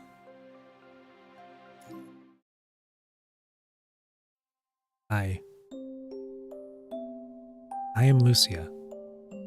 I've decided to start writing here to keep track of things. Perhaps text can better preserve the feelings I want to remember, and the words I didn't know how to express at the time. I hope I can keep it up. Today is the day we returned from City 6 to deliver our operation report. Something seems off with Commandant. In the middle of the operation report, Commandant suddenly rushed back to the Grey Raven lounge and collapsed after barely saying a word. We rushed Commandant to the Star of Life. After a thorough examination, the diagnostic report showed everything was normal. After resting for a period of time, 3 hours and 28 minutes to be exact, Commandant woke up. Commandant's expression was terrible, as if having experienced something horrifying. Commandant kept repeatedly checking everyone's condition, not trusting even doctor-issued reports, and insisted on watching us undergo instrument examinations all over again. I've asked many times, but Commandant always brushes it off, saying, probably just a nightmare. But I can't imagine what kind of scene could make Commandant show an expression like that. Was it really just a nightmare?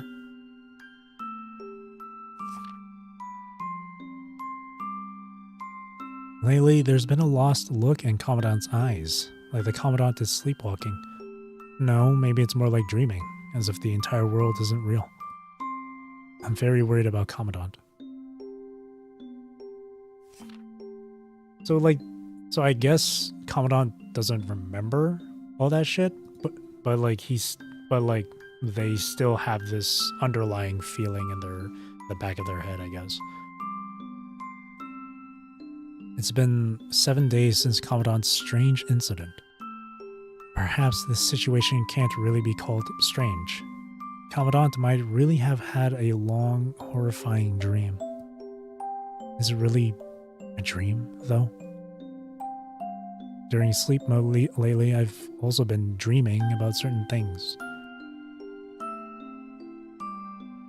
The Crimson Spiral Tower, the blasted Babylonia, a strange frame that belongs to me, a space filled with white fog. No, those couldn't be just dreams. The mind can't fabricate something so detailed. The development of the hyperreal frame was just completed. There's no way I could dream in such detail about its specific battle capabilities. My new frame is still just a blueprint. Even its appearance remains classified. I couldn't possibly visualize such detailed things that don't exist. Not to mention Commandant. I dreamed that Commandant and I were in an open field. The paper shows signs of tearing here. Or tearing? Tearing? Tearing. The weather is quite nice today. I've noticed Commandant no longer remembers the specific details of that nightmare. I casually brought up the dream in front of Commandant, who seemed to have no idea what I was talking about, but when I described specific scenes, I could see it in Commandant's eyes. Helplessness and fear. What's making Commandant so afraid? I have a terrifying suspicion, but there's no way for me to verify it.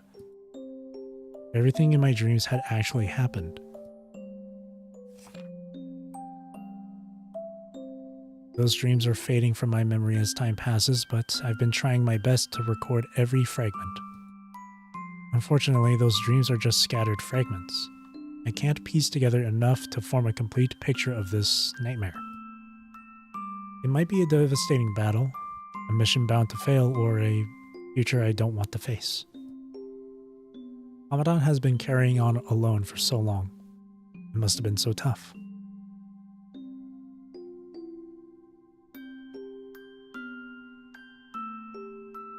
Looking through the small window from outside the lounge, you see Lucia with furrowed brows, continuously writing something in her notebook. She's been acting somewhat mysteriously these days, often asking you strange questions. Some things she mentioned felt like they happened in your dreams, but others don't ring a bell at all in your memory. It seems you have forgotten many memories that should be remembered. Your terminal buzzes urgently, informing you it's time for the scheduled surface mission. Shaking off the tangled thoughts in your mind, you step forward and gently tap on the metal window frame. Lucia? Commandant? Absorbed in her writing, Lucia doesn't notice your arrival. When she hears you calling, she freezes for a moment before looking up. It's time to go. I'm sorry, Commandant. I almost forgot we had a mission today.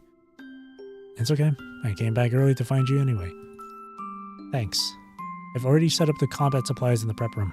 We can head out now. Also, Commandant? What's the matter, Lucia? She hesitates for a moment before giving you a smile. Commandant, you've worked very hard. Worked very hard. It's nothing, really. Let's just say I had a nightmare too. After saying this, she quickly gathers her belongings and leaves the lounge with you.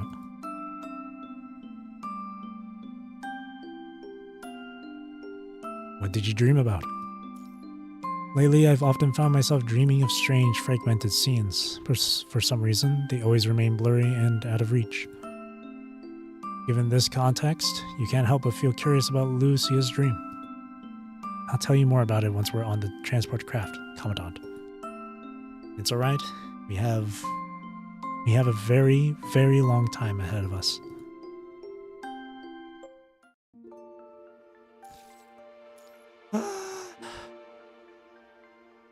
Yippee.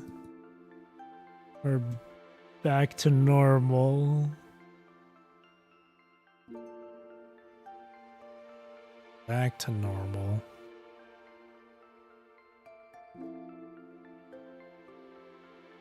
A part of me kind of wishes that Commandant did remember some of this stuff, but... Alright. Now let me do these Sage achievements.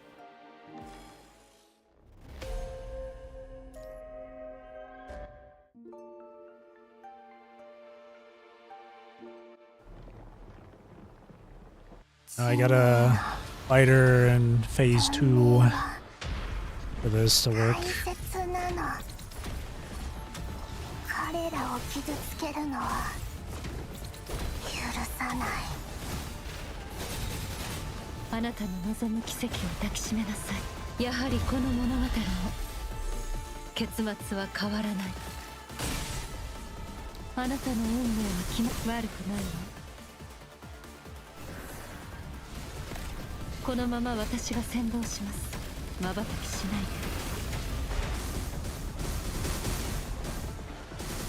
で。見せてあげる。あなたの知らない視界終着点。あなたの望む奇跡を抱きしめなさい。あなたの運命は決まっています。さあ、このまま私が先導します。お返しするわ。炎は消えない。このままあなたの望む奇跡を抱きしめなさい。やはりこの物語も結末は変わらない。悪くないわ。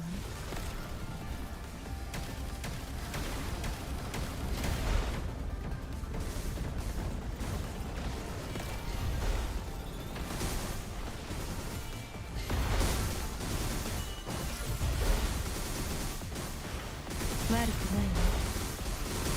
瞬きしないで。見せてあげる。あなたの知らない景色を。お返しするわ。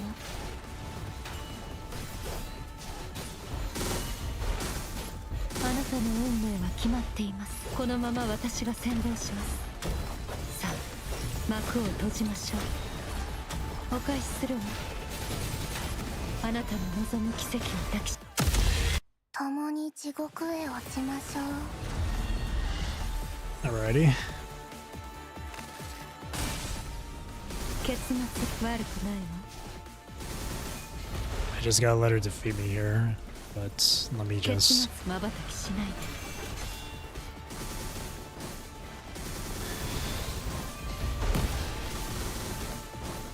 Let me just lower her health a bit here. 瞬きしないで。悪くないわ。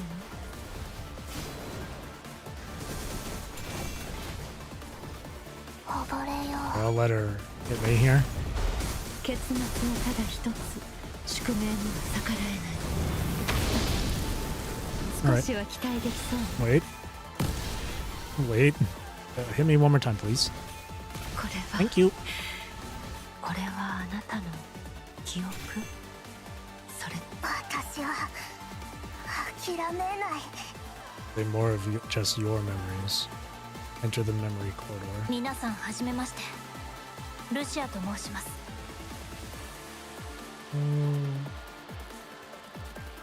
これが今の実力なの？ルシ Oh, you can interact with these first meeting. 機種番号 BPL01 グレン。グレーレーブンの隊長です。機種番号 BPN06 以下リーと言います。次は私ですね。リーフと申します。補助型です。 I can get all 3 achievements in one go here. 私は大丈夫です。あなたたちは指揮官のそばに。記念写真ですか？記念？何の記念ですか？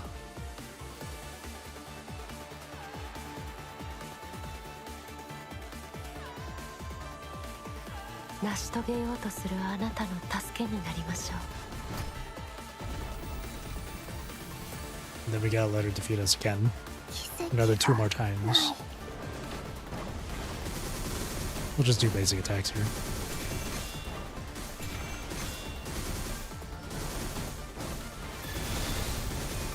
悪くないわ。ここに止まれ。私を超えて背後の文明を借り取る This isn't even my final level.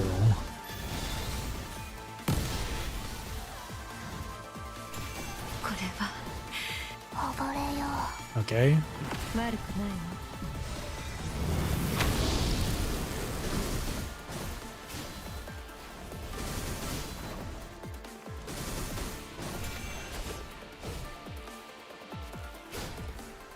Oh, she's really tough. 救いがない。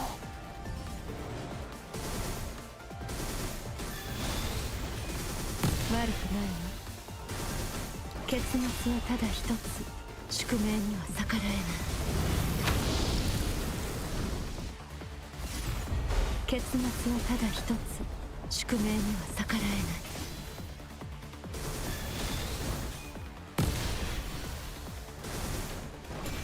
悪くないわ。私は諦めない。少しは期待できそうね。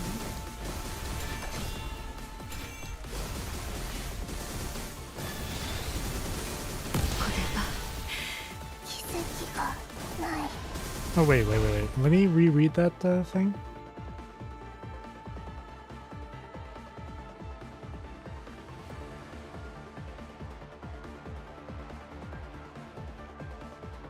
As dying, defeating chaos. Feet. What does that mean? Oh, I think I have to do it one more time. I think I have to be taken down one more time here.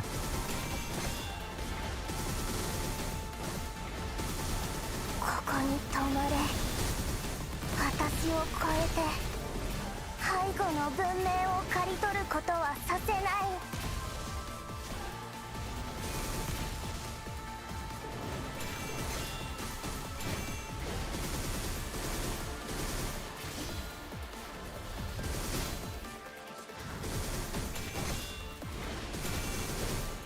Huh.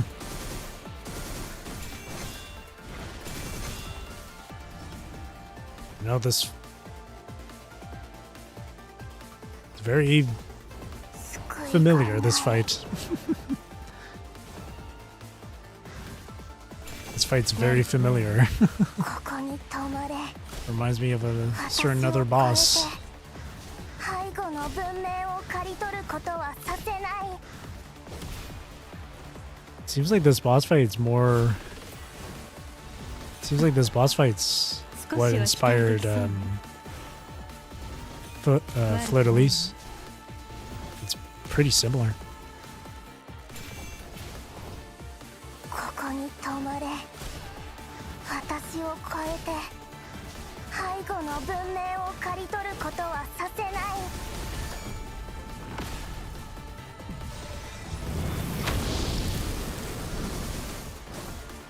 ケツ悪くないわ。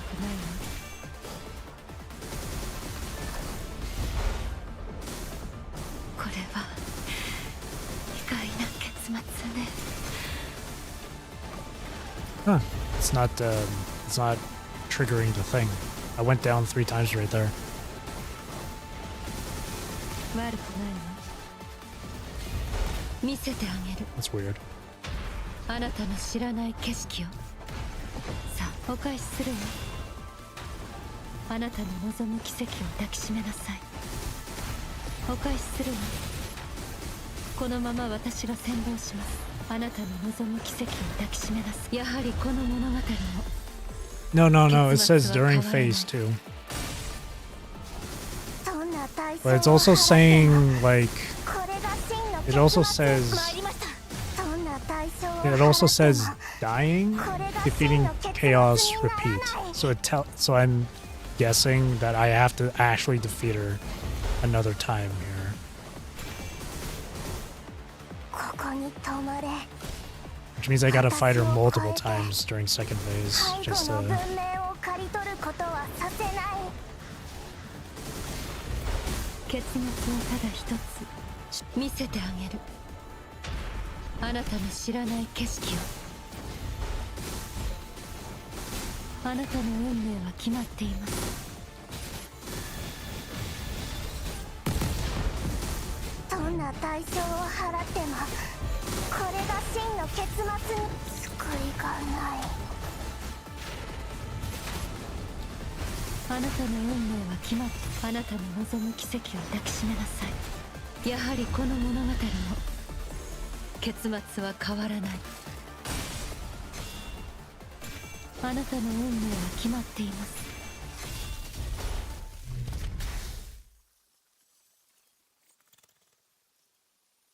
That's it. Rest now.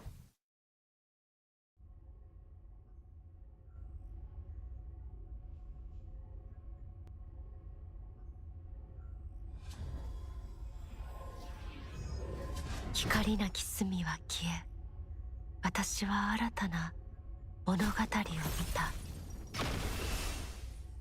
すべて解放へと向かうでしょう。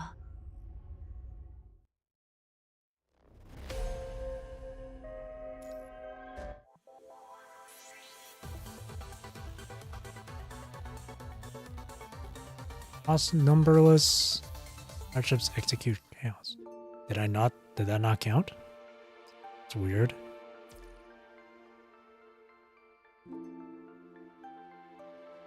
It says interact with chaos after defeating her. That's what I did, but it didn't count for some reason.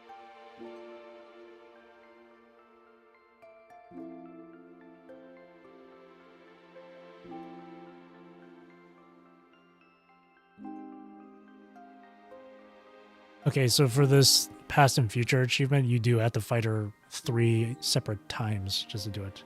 You have to lose in each one during second phase. For some reason, the approaching dawn one, I couldn't. Huh. Even though I interacted. But we gotta fight her another 2 more times.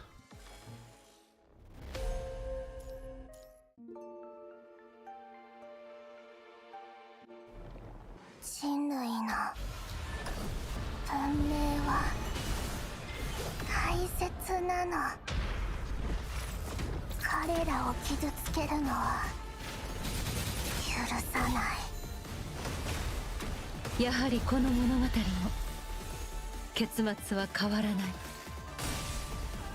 あなたの運命瞬きしない。悪くないよ。視界終着点。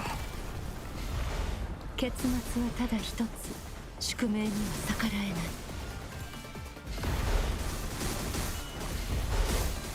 あなたの運命瞬きしないで。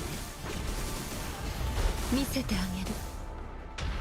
あなたの知らない景色を。悪くないわ。炎は消えない。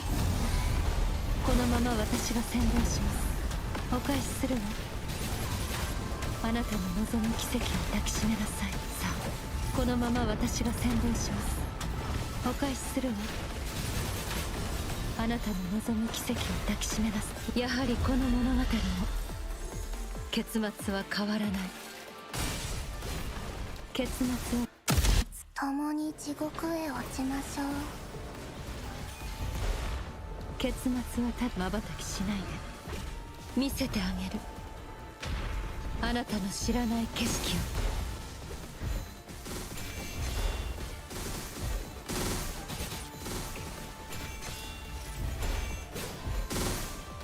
奇跡がない。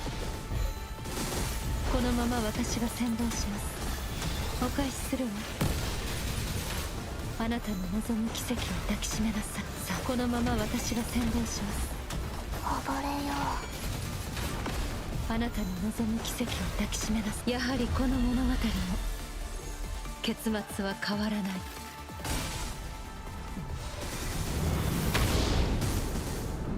結末はただ一つ。瞬きしないで。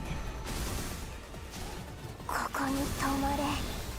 I'll let her hit me here. 私を超えて背後の文明を刈り取る。どんな代償を払っても I'll just go これ Unger が Bunda 真 here. の結末。奇跡がない。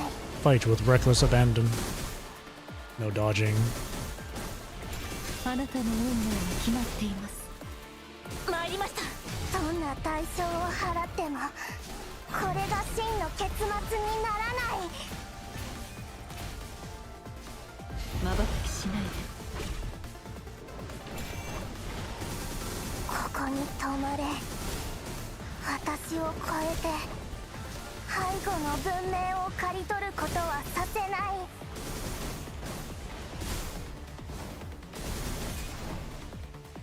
She certainly doesn't deal a whole lot of damage compared to someone like Vonnegut. 悪くないわ。どんな代償を払っても Wait, no, not yet. これが真の結末にならない。これは Okay, there we go. 意外な結末ね。 That's 2. More ここ memories. に止まれ。私を超えて背後に。いえ、そうではなくて、みんな手を伸ばしていただけませんか。こうですか。左右どちらでもいいんですか？この笑顔には何があっても絶対にまた集まれるという意味が込 Not めら having れて your います。 class. I don't know. どうかこの笑顔。彼らが先ほど見せてきた検査報告書を見ましたか？内容を否定はできません。虚偽の記載はありませんでした。私たちは何も知らないからこそ生き延びることができたのかもしれない。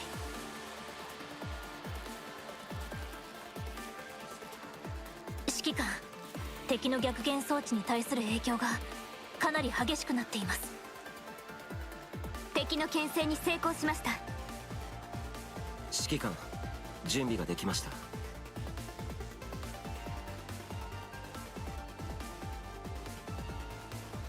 あなたが示した意思を見届けました。 Maybe I gotta interact. Maybe the interact achievement will happen after the third memory entry. どんな代償を払ってもこれが真の結末にならない。結末はただ一つ。宿命にはさ見せてあげる。あなたの知らない景色を。ここに止まれ。私を超えて背後の文明を刈り取ることはさせない。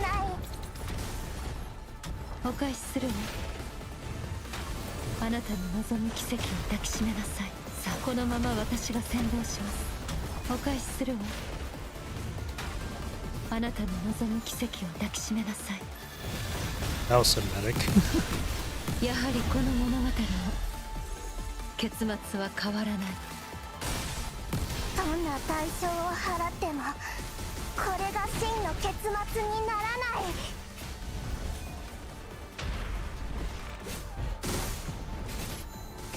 あなたの運命は決まっています。結末はこのまま私が先導します。お返しするわ。あなたの望む奇跡を抱きしめなさい。やはりこの物語の結末は変わらない。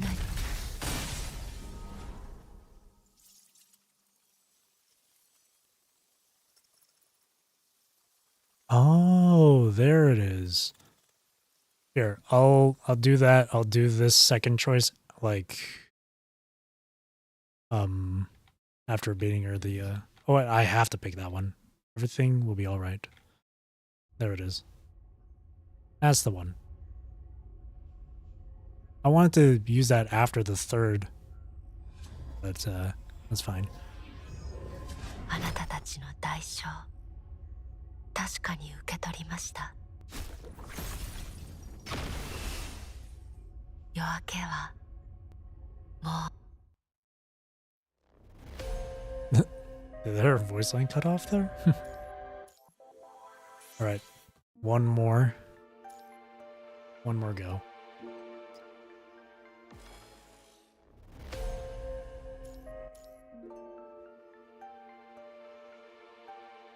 人類の文明は大切なの。彼らを傷つけるのは許さない。お返しするわ。あなたの望む奇跡を抱きしめなさい。やはりこの物語の結末は変わらない。結末はただ瞬きしない。視界、終着点。あなたの運命は決まっています。悪くないわ。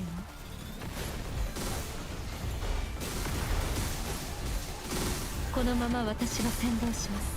お返しするわ。あなたの望む奇跡を抱きしめなさい。さあ、このまま私が先導します。炎は消えない。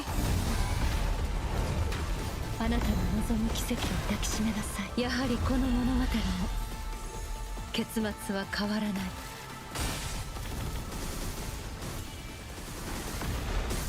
結末はただ瞬きしないで。悪くないわ。結末はただ一つ。宿命には逆らえ。あなたの瞬きし見せてあげる。あなたの知らない景色をお返しするわ。悪くないわ。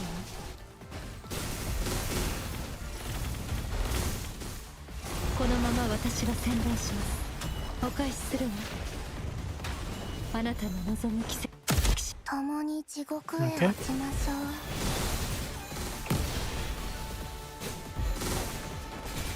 悪くないわ。Yeah, Fleur de Lis really does fight like her.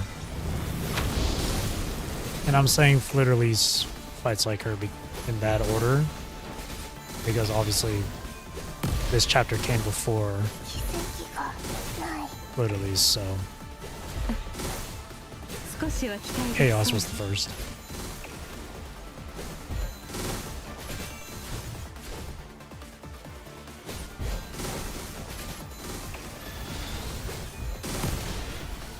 Yeah, the similarities are uncanny. 悪くないわ。これは Alright. 意外な結末ね。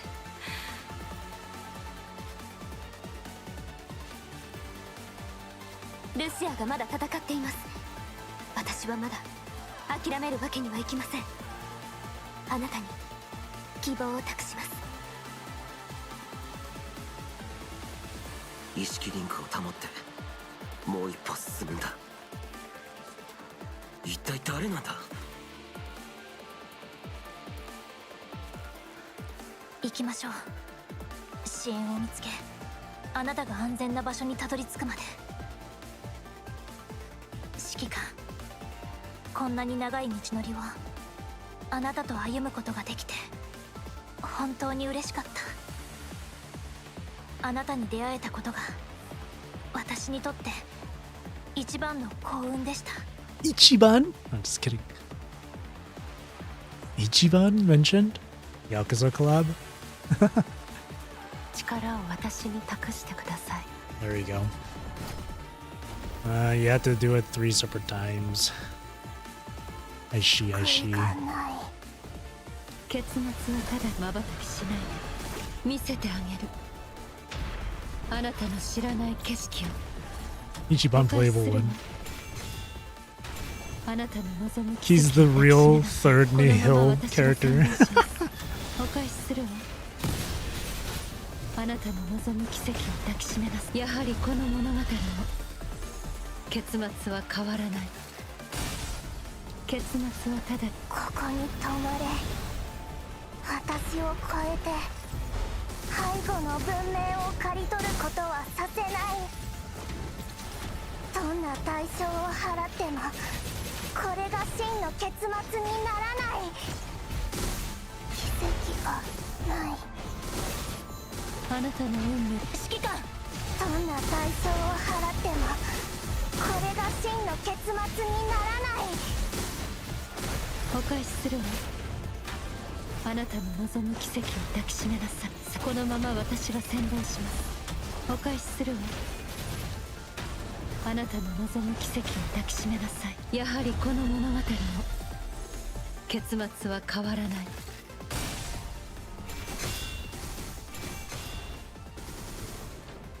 あなたの運命は決まっています。結末は瞬きしないで見せてあげる。あなたの知らない景色を。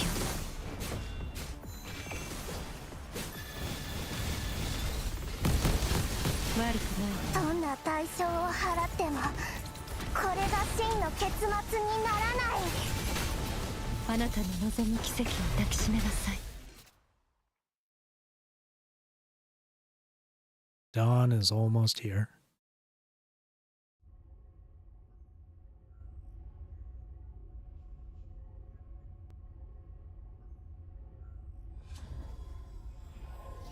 It's the same scene, あ but なたたちの代償 a few different 確 lines か here に and 受け there. 取りました。もうすぐ終わります。 Some different lines here and there, but there you go. That's all 3. Yeah, that getting the achievements can take a while for that one, but it's definitely the easier one to do. And there we go. Chapter 33 done. What a freaking roller coaster. Deceiver's Rapture. The 21st. Shit, man.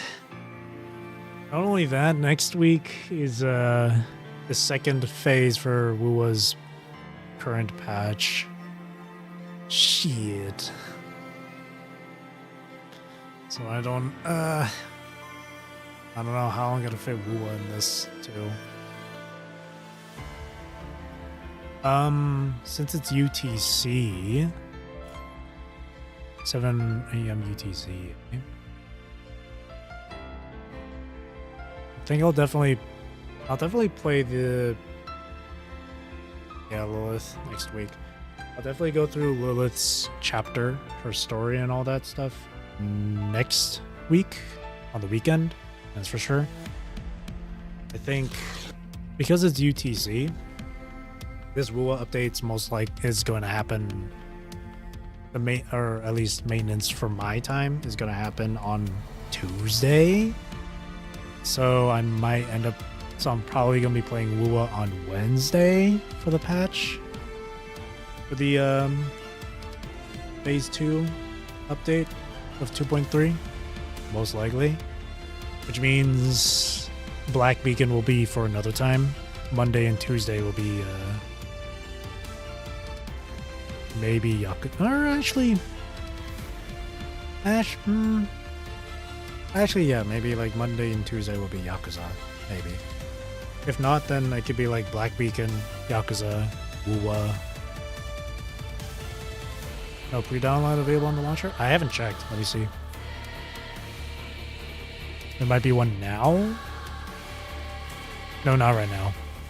It might be later. Also, speaking of Wua, it always happens too in the middle of my stream, where there's always going to be some drip marketing or some like teaser trailer or whatever for Wua, so it always happens in the middle of my stream. And I was right. Just 2 hours ago they did a profile reveal for Chacona, but I don't know if they uploaded a trailer. Nothing. Oh no. Oh, they uploaded a combat showcase.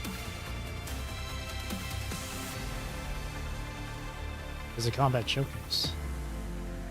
They've been doing for BGR recently. Hopefully they do the same for Wua. Oh no, they've been. If you're talking about the pre-download thing, yeah, no, they've been doing that for Wua. They've been doing that. They're just not doing it right now for the second half, I guess. Or maybe you don't even. Actually, no, you have to, obviously. It's probably maybe tomorrow, maybe in a few days. I've been missing on those.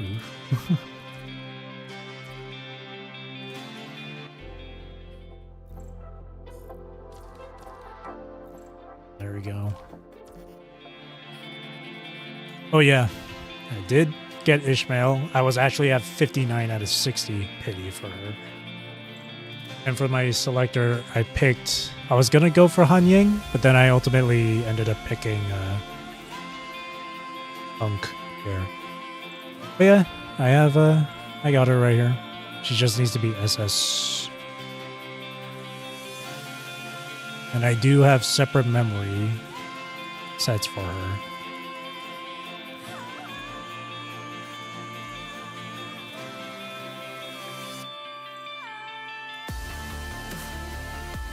There we go. Chapter 33 done. That was really good. That was really good. That was really, really good. We're back. Picked Unk as well. Not sure if I'll go for Ishmael just yet. Well, I picked her up because I just, I just like her.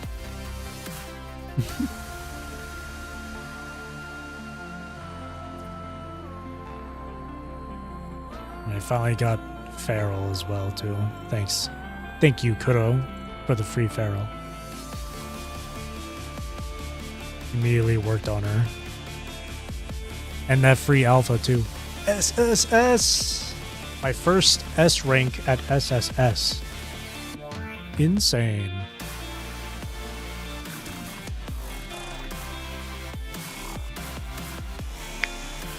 Hell yeah. And thanks to the free weapon, I got a second resonance. Good stuff. Good stuff. Here, let's do this real quick as well.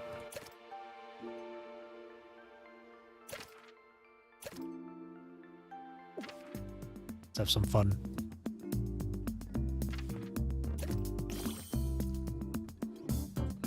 Actually, never mind. I'll just do this on my own free time. It's gonna take a while just to clear through that. I'll do it on my own free time. But yeah. That has been chapter 33. Actually, before I actually close off with the stream here, as I mentioned earlier, they did upload for Wuwa the combat showcase for Chacona. We can watch that here, actually. We can watch it on stream here for a little bit. We can just watch it for a little bit. It's only a minute 17, so why not? We'll watch this and then I'll close off the stream. All right, let's see this. Kuro Games. Look at that.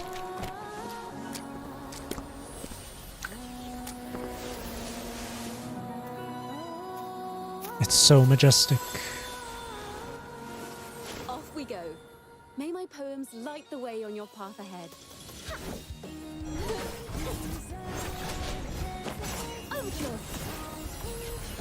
Ooh.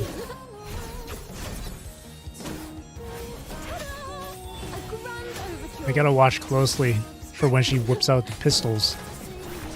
Because I only know one animation. I've only seen one animation of her using the pistols.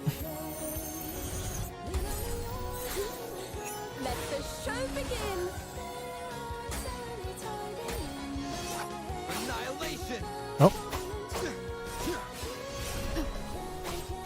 The music is a bop. The wicked will face judgment.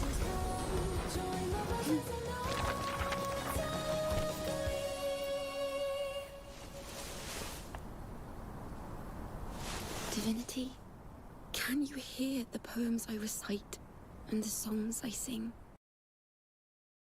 Her voice is very familiar. Her voice is very familiar. Peak as always. The one moment that I'm talking about where she uses her pistols, where you actually visibly see her use it, I think is like during this. No? This, yeah, that part right there. That's when she uses it. Oh god. See, look, there's her pistols. That's like the one time you get to see her use the pistols. That's the one time. It's during her like forte circuit. Honestly, thinking about it, it kind of makes sense, I guess. Or no, not that it makes sense, but it's kind of like the only choice they have left. I understand her not being a rectifier user because we already had Cantarilla for that just recently.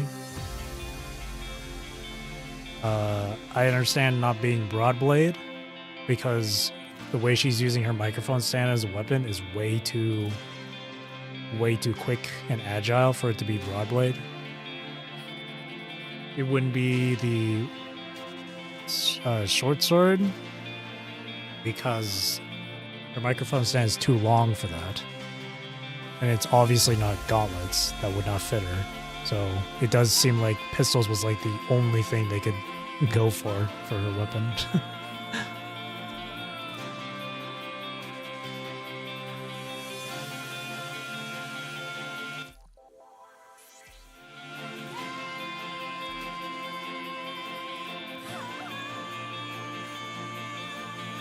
One more day, one more hour for Pain Cage. Hero Squad. Man, I'm getting demoted. Jesus Christ.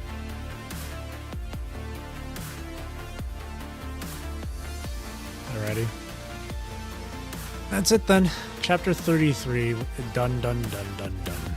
All achievements as well achieved. All 16 of them. This was really good. Definitely a number of notes that were really lengthy with the reading.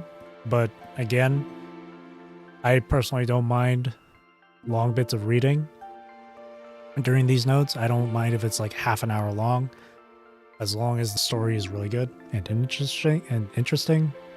And of course, with PGR, the story is always really interesting for me and really enjoyable. So I fully am okay with having to read it that long. This was a really good chapter. It definitely was a good way to close off all this stuff with the time loop, with time travel and all that. Starting from Shaper's Ripples, continuing through to the galaxies? Is that what the chapter was called? I don't remember. Yeah, to the galaxies, and then this. These 3 chapters have been really good. Super good. Now I'm curious what the next chapter is going to be like. I think Lilith's chapter is supposed to be like a side thing. I think it's like a floating record one, I believe. Yes, Deceiver's Rap Jordan. Curious and Afraid, Cradle Parade was also an emotional hurricane. It really was. I remember when I first read through Cradle Parade. Or like, one thing about me with PGR, I started playing PGR a few years ago. I mentioned this before that I was on and off and stuff, but when I first started, I wasn't at the beginning very interested in the story. So I would skip the chapters and stuff. It was kind of the same thing when I came back to playing it during Lamia's release. First initial release? Yes, during her first initial release. But there were a few moments during Cradle Parade where I would stop and read a few segments here and there. And I remember reading the ending for Cradle Parade. Or no, not the ending. Well, yeah, the ending and that one, like the last few nodes for Cradle Parade, and it got me all sorts of messed up in the head. It took me like a few days just to process what the hell happened. So then when I guess technically reread Cradle Parade on stream on my other channel, it was like, oh, now I understand why I had to process all that information, because it was a complete mindfuck. But yeah. So Lilith is going to be ER10 next week on the weekend. I don't know how long this one is going to be. Skipped until Fake Ascension, then went back to read it all again. Yeah. Me doing these story reads and uploading them is kind of like me rereading them myself, so. Up until like chapters 8 and 9. Up until chapter 8 at least. And then the next, I don't know if chapter 34 is going to be after Lilith, or if there's going to be another floating record, because I know Selena is after Lilith here. But from one tweet, just one single tweet, there was someone that said that 34 was awful. Luckily, when someone leaves a bad review of a chapter, that lowers my expectations even lower, which means it's a high chance I'm going to enjoy the chapter regardless. So it was a good thing I saw a bad review. It's a good thing I saw someone say it was awful. It lowers my expectations quite a bit. But yeah. Didn't specify? No, they didn't specify why it was awful. They just said it was awful. I personally don't really care if they think it's alpha or not. I mean, they're entitled to their opinion, after all, right? But well, I guess we'll have to see when 34 comes out on Global. Whatever that'll be. Maybe next month, maybe 2 months from now. I don't know. We'll have to see.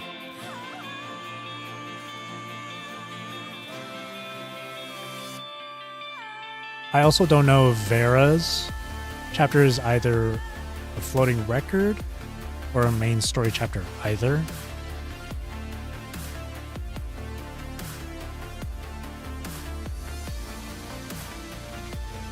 Part of me's thinking it might be like a floating record. I don't know. I've tried not to spoil myself too much. Unfortunately, it's Twitter. So you're going to see a few things. I would end up seeing a few things here and there with Vera's story and chapter.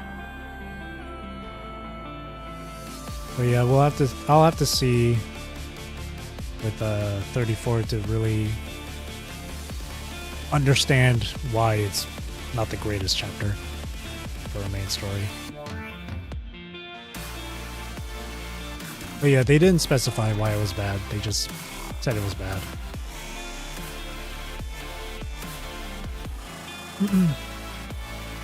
But again, that lowers my expectations, so I'm more than likely going to enjoy this chapter regardless. But if it was that bad, then it's like, it's whatever. Right? It's whatever. Like, one bad apple amongst the bundle isn't gonna make too much of a difference for me. It might be like the same sort of like feeling I got after reading like Bambi Nada's story, which this one wasn't terrible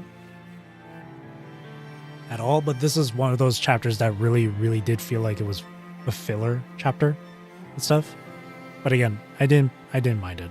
I enjoyed it because you get to see more of Vanessa and learn more about Vanessa and whatnot. Heading out. You're spinning. Good night. Take care. All right. Thanks for coming, Neoju. You have a great rest of your weekend then. That being said, that will be it for me for tonight. Thank you for watching. Thank you for chilling with me. Thank you for chatting with me. Really do appreciate it. Hope you have a great rest of your day or night, wherever you are in the world. Take care. Stay safe. Drink plenty of water. Hope you enjoyed the stream. And I'll see you on Monday. Or either Yakuza or Black Beacon. Either one or two. Most likely Yakuza for Monday and Tuesday. Okay. Again, thank you for watching. And again, I hope you enjoyed the stream. See you next time. Chapter 33 was great. Bye bye.